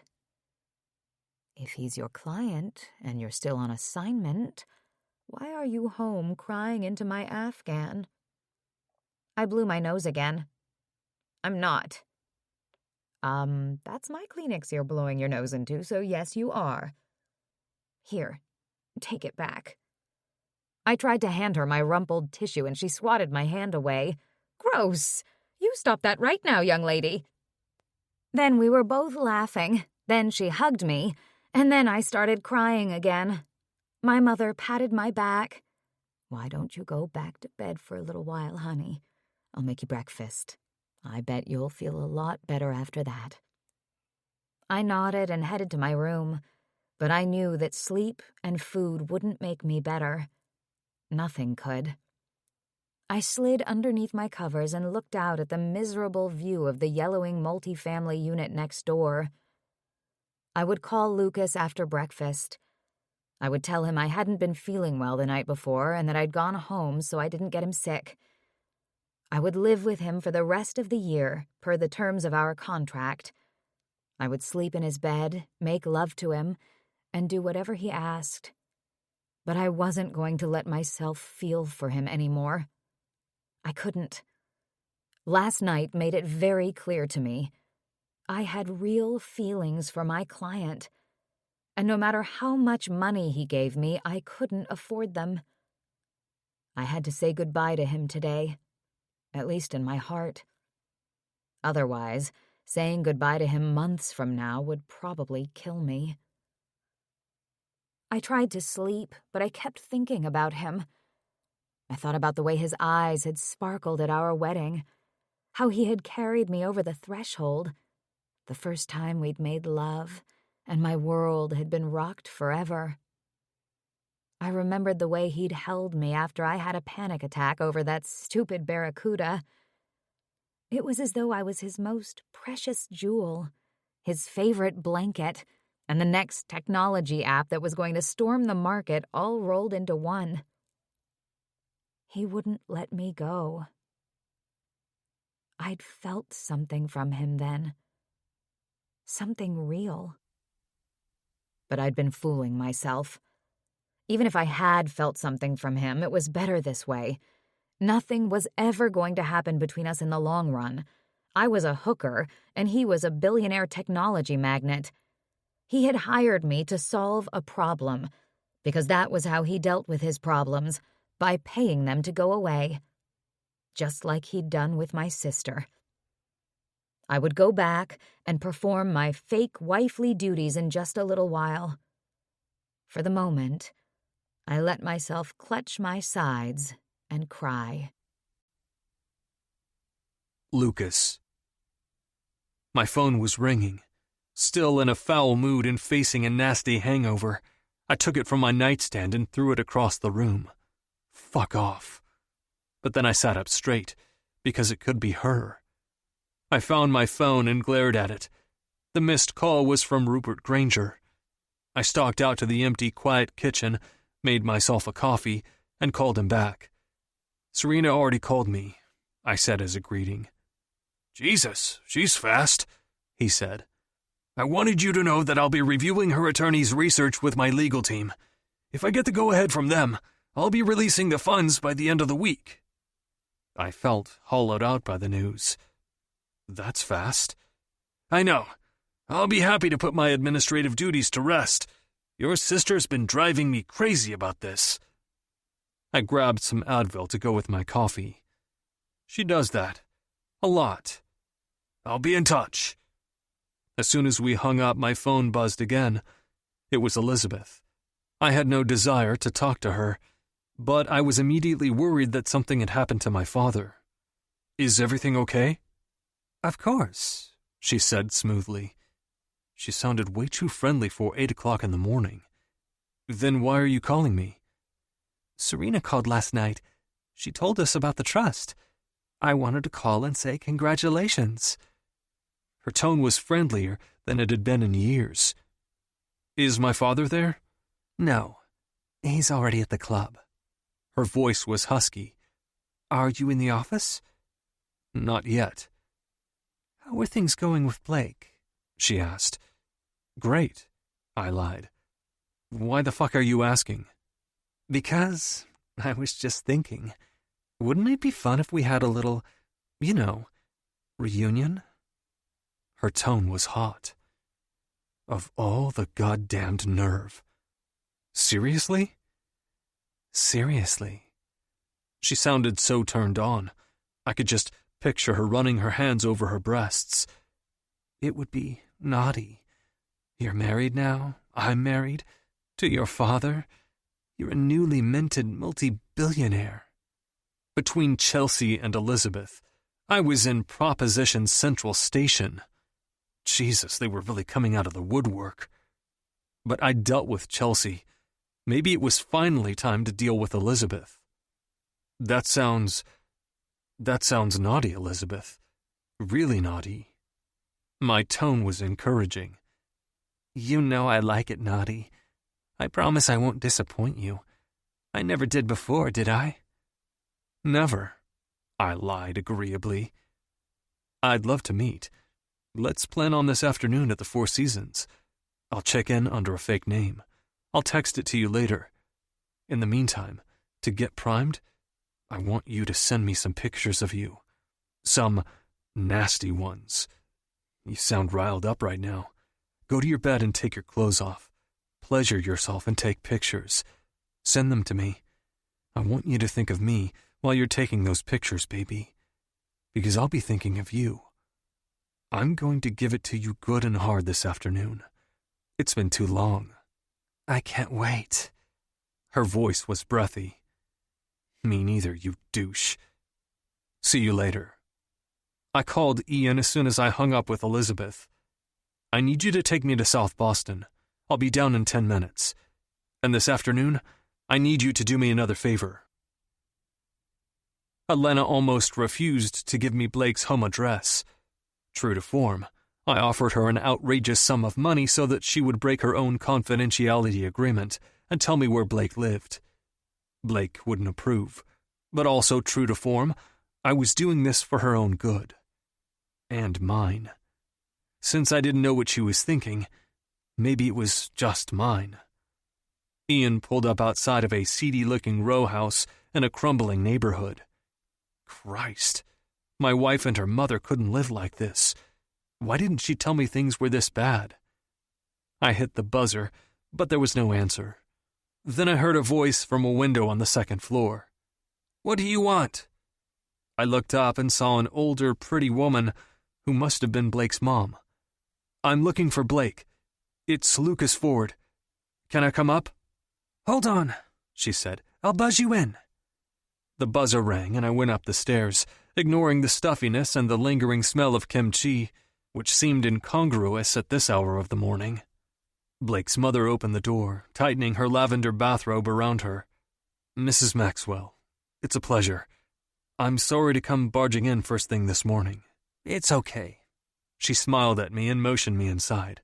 Have a seat. Would you like some coffee? Sure. I sat down on the sagging couch, which was dotted with threadbare pillows. I'm sure our place isn't what you're used to, she called from the tiny kitchen. 3 potted violets sat on the windowsill, cutting through the dankness with some cheer. Your house is a lot cozier than mine. More personal touches. I accepted the coffee from her. Is your daughter here? I need to speak with her. She nodded and adjusted her robe again. She's here, but I think she's pretty upset. I set down the coffee. I'm sure she is. I've been sort of a jerk. Mrs. Maxwell crossed her arms against her chest. Are you here for business? She studied my face. Not if your daughter forgives me. She smiled at me a little, looking pleased. In that case, I will get her, and then I'll give you two some privacy. It was nice to meet you, though. The pleasure was mine. I bounced my knee nervously as I waited for Blake. I didn't know what I was going to say, but whatever it was, it had to be right, and it had to be fast. Like Herman had said, a woman like Blake wasn't going to wait around forever.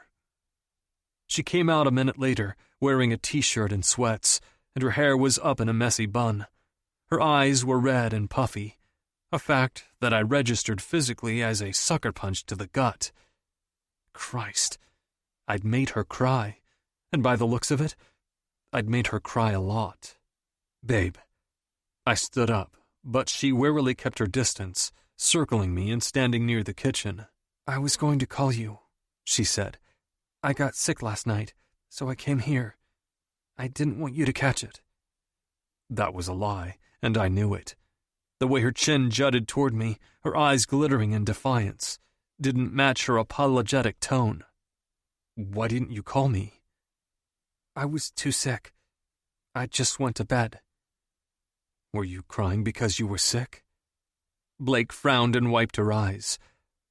I wasn't crying. I sat and dropped back down to the couch. You should go. She wrapped her arms around herself. I'll meet you at the apartment in a little while. You shouldn't be here. Why not? Because our apartment's gross, and I'm ashamed to have you here. Tears shone in her eyes, but she stubbornly held them back. You have nothing to be ashamed of. I wanted to reach out and pull her to me, but I could tell by her stance that she wouldn't allow it. What about you, Lucas? She wiped her eyes again. Do you have anything to be ashamed of? Are you talking about your sister? She gave an almost imperceptible nod. I saw her last night, coming out of your office. Last night? Right before you got sick? I asked. She nodded miserably. That's because she came to my office to try to extort money from me, and I gave it to her. I raked my hands through my hair. But I also made her sign a contract that she'd stay out of our lives forever, and an airtight confidentiality agreement. I told you not to do that. She won't ever leave you alone. I looked at her, silently pleading for her to forgive me. I'm sorry that I gave her money, because I know that's not what you wanted. But I had to make a quick decision, and I chose to protect you, because I will always choose to protect you, even if I've done a crappy job of showing you that thus far. I wanted her to leave us alone. Now a tear slipped free, and she wiped it away roughly. You said us. I melted toward her. Of course I did. Just because I'm an asshole doesn't mean I'm a total asshole. I told you to go home. She sniffed. We don't even have to talk about this. It doesn't matter. We signed a contract, and I'm going to keep up my end. That is, if you want me to. I yearned to pull her into my arms, but I had to tell her the truth. The thing is, you don't have to. The terms of the trust are being annulled, so I'm going to inherit my share of the money, probably in the next few weeks. Blake looked as though she might pass out. Oh. She leaned against the wall to steady herself. So you don't need me anymore. I couldn't take it. I closed the distance and brought her into my arms. That's not true. I realized it last night when you were gone. You're a total market disruptor, Blake. She was stiff in my arms. I'm sorry? I kissed the top of her hair. You solved my must-have need. She shook her head. I don't understand what you're saying. Then let me explain it to you. Let me take you on a date before we go and get divorced. Blake. Where are we going? We'd said a quick goodbye to my mother, with Lucas promising to be in touch soon. After we'd both showered and changed clothes, Lucas threw together an overnight bag and hustled me into the car. You'll see soon. He smiled and reached over, taking my hand and squeezing it. He hadn't said much, but he'd kept his hands on me since we'd been back together, making me feel wanted, making me feel confused. Even though he said we didn't need to be married anymore, he'd come back for me. And as evidenced by the grin on his face, he seemed really, really freaking happy that I'd gone willingly. We drove out of the city. Lucas was quiet but still holding my hand. Will you please tell me where we're going? I asked. He smiled at me, flashing that damn dimple. I have a promise to keep, he said cryptically. If I hadn't been so happy that he'd come back for me and was holding my hand, I would have smacked him. After almost an hour, Ian turned off at a sign for Hanscom Field. We're flying somewhere? I asked. The dimple peeped out again. What? What? The suspense was killing me. Then Ian pulled up right next to a lot filled with helicopters. Lucas donned a pair of aviator sunglasses and handed a pair to me, too. Suddenly, I understood. We're flying in your helicopter? Next stop, Seal Harbor. Lucas leaned over and kissed me on the cheek. You look hot in those sunglasses, by the way. He brought me to a beautiful blue copter and ushered me inside. After he harnessed me in and explained the safety precautions, he put on his headset. He started talking to the aviation tech, and I just watched his handsome profile, So beautiful. I loved every line on his face. I'd been lying to myself when I'd thought this could ever go back to being just a job. He said he wanted to protect me. I wasn't sure from what exactly, but I'd never had someone say that to me before. It made me feel safe, treasured, and loved. Maybe it was finally time for me to be brave, to take a chance, to risk everything. "Lucas," I said as he started up the engine. "What, babe?" "I love you," I shouted over the noise. He gave me a thumbs up. Ugh. I sulked in silence for the rest of the trip, looking at the beautiful scenery as we flew to Maine. It was very loud inside the copter, so we both had headphones on. "Babe," I saw Lucas mouth at one point. "Are you okay?" I just gave him a thumbs up. Later, after we'd flown over miles of green forest as far as the eye could see, he started to descend. I could see a tiny airstrip coming up with a lone helipad. He headed toward it and landed the copter expertly. After he'd turned off the motor and taken his headphones off, he looked at me with an excited glint in his eye. "Babe?" "Yes?" "Welcome to Maine." He opened his door, but then turned back. "And babe?" "Yes?" "I love you too." I felt my cheeks heat up. "Well, thank you for letting me know." He came back into the cockpit and pulled me close, crushing his lips to mine until I was dizzy. "Anytime, Mrs. Ford. Anytime." Unlike on the islands, no driver was waiting for us, just Lucas's old Jeep SUV. He threw our bag into it and we drove through Bar Harbor on a tiny highway, over a bridge and across a bay. Seagulls and eagles soared together over the dark water. With the windows down, the sea air blowing through my hair and Lucas at my side, I finally felt something I'd never felt before. Truly happy. Realizing this, I laughed out loud. "What's so funny?" he asked. I shook my head. "I just feel relieved. I thought things were done with us. I didn't know what was going to happen, and I felt like my insides were being ripped out." He nodded. "I got pretty drunk last night," he admitted. "I got totally drunk last night." "I missed you," he said simply, and reached over to squeeze my hand. "I missed you too." I paused for a minute, watching the signs for lobster pounds and kayak rentals roll by. What happened with my sister? "You don't want to know." "Yes, I do. I don't want any secrets between us." He groaned. "She came to my office in an, form-fitting dress. She asked me for money. In exchange, she offered to have an affair with me." "Ugh, she's a word that rhymes with blunt. I'll rip her eyes out." To which I said a loyal no thank you. Lucas continued. "Then she threatened to blackmail me by telling anyone who would listen that you're an escort. So, I agreed to pay her." Lucas explained. "But didn't you know last night that the trust terms were probably void?"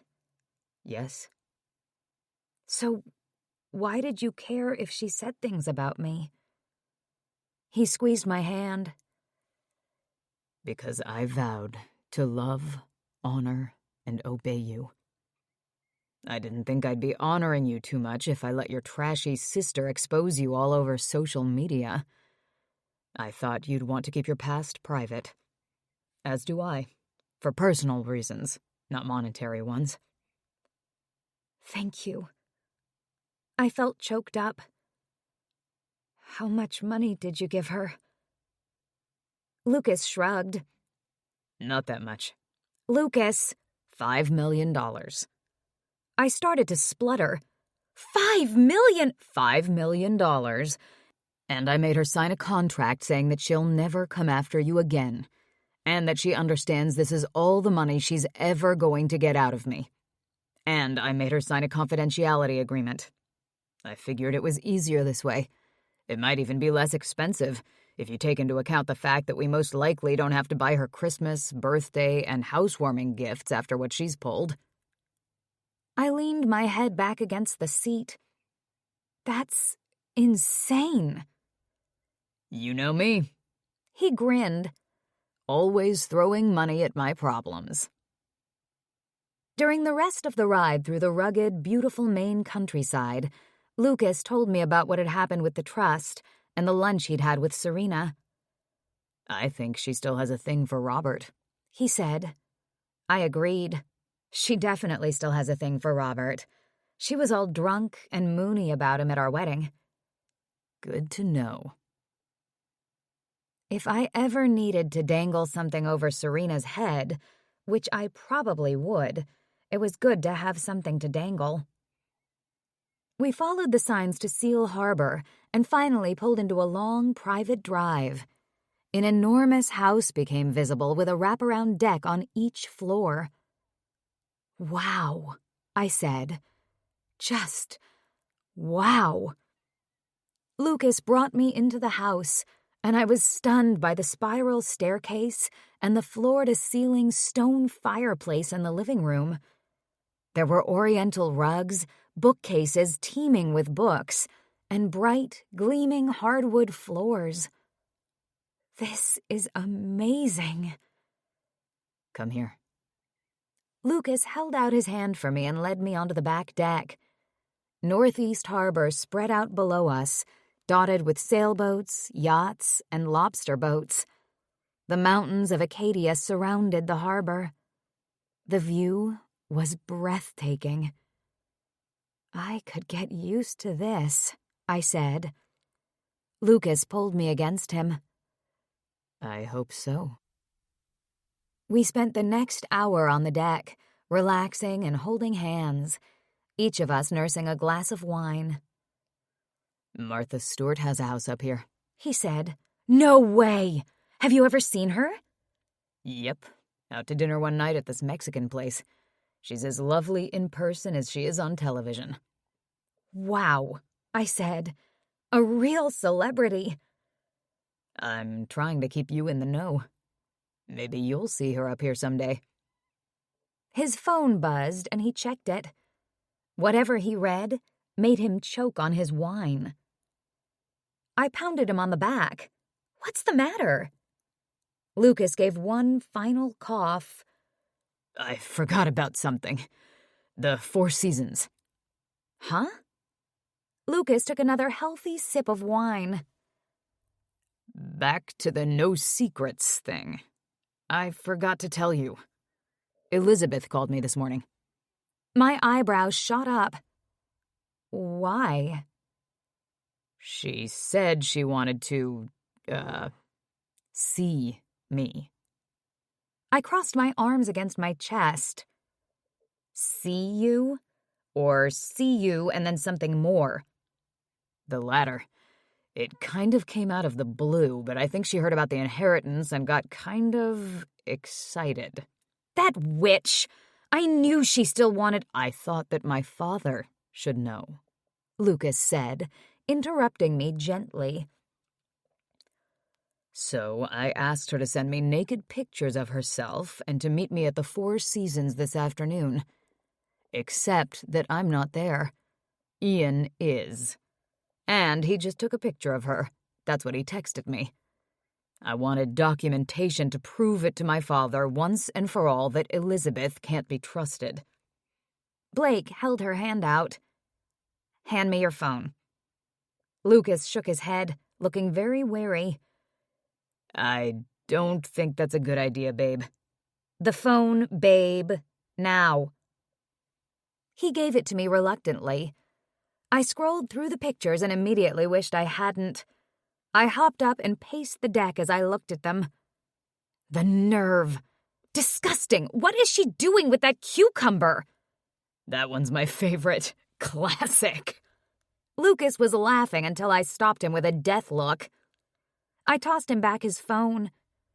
Rich people are so weird. Lucas motioned for me to come to him. Except me. Right. I leaned down and kissed him. Except you. He looked up at me. Listen, there's one more thing. Ew, I said, eyeing his phone warily. I didn't need to see any more of Elizabeth. It's not an ew. It's an ooh. Hopefully. He got up from his chair and took my hands. And then he got down on one knee. Blake, we came at this in a non-traditional way. He looked up into my eyes. You bought me, I said. I bought you. The thing is, after I realized that I didn't technically need you anymore, and that I was going to let you go, that's when I realized that I really needed you, and that I couldn't let you go. I squeezed his hands and fought back tears. That's what I was trying to tell you at your mother's. You are my total market disruptor. You're the thing that's changed everything for me.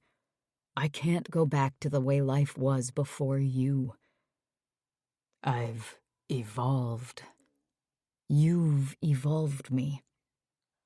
His thumb stroked my knuckles. And I love you for it. I love you, Blakey. I love you too. I let the tears fall. We weren't hiding anything anymore. So, will you marry me? Again? Of course I will. Do you mean it? He stood up and pulled me into his arms. Of course I mean it. I mean it so much I invited your mother, my dad, Serena, Robert, Jake, my cousin James and his wife Nikki, and your other friends. Hell, I even invited Elena up here this weekend so that we could renew our vows. Because even though you're already my wife, I want you to know that I really want you to be my wife. Oh, wow. My shoulders shook as I cried. You're the one. That's right, babe. I'm the one. And you're the one for me.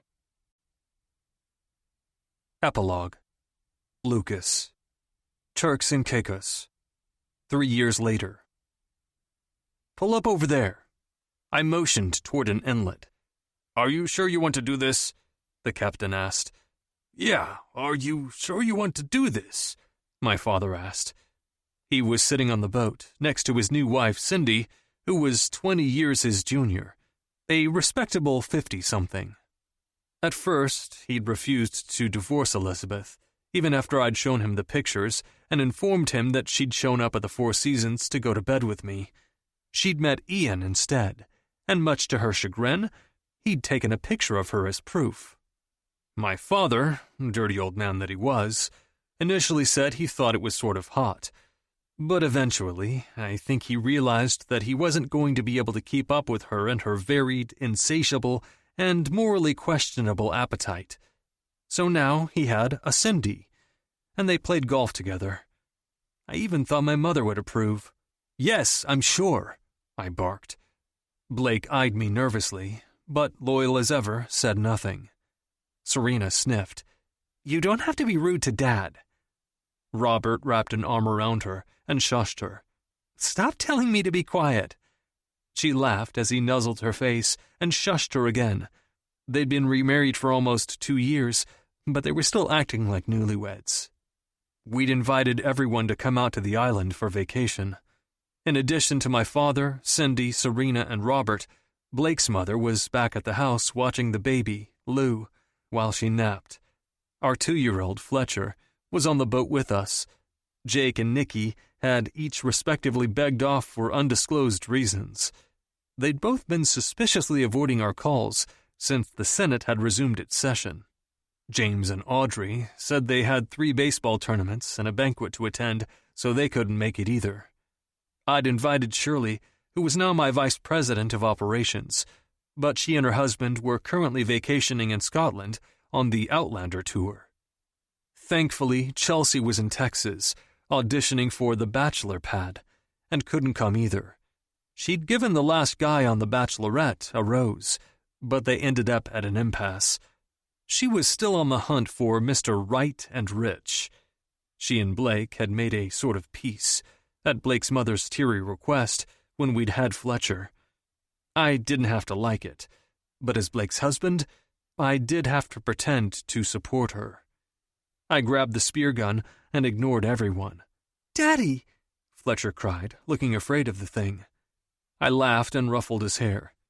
"Don't you worry. Daddy is an expert at everything. Just ask Mommy." Blake came over, taking Fletcher's chubby hand and watching nervously as I climbed down the ladder and precariously balanced the spear gun. "You don't have to do this," she whispered. "Not for me. I've made my peace with Dwayne. That was the day I knew you loved me." I snorted. "That fish scared you, and I'm going to pay him back.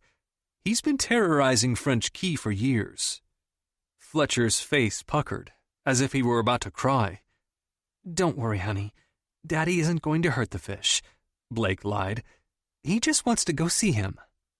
Fletcher shot her a look that cried bullshit, but he took after me, so he was smart and didn't say anything. Or maybe it was because he was just 2. I couldn't be sure. He watched me solemnly as I climbed down the ladder and adjusted my mask. Then I let go, and, clutching the spear gun, went under the aqua waves. I snorkeled toward the reef. There were thousands of brightly colored fish. I spotted puffers and parrotfish, an eel and a stingray. No sign of Dwayne. He could be dead by now, I reasoned. Barracuda could live as long as 15 years. But we'd first seen him 3 years ago. He'd been a legend then.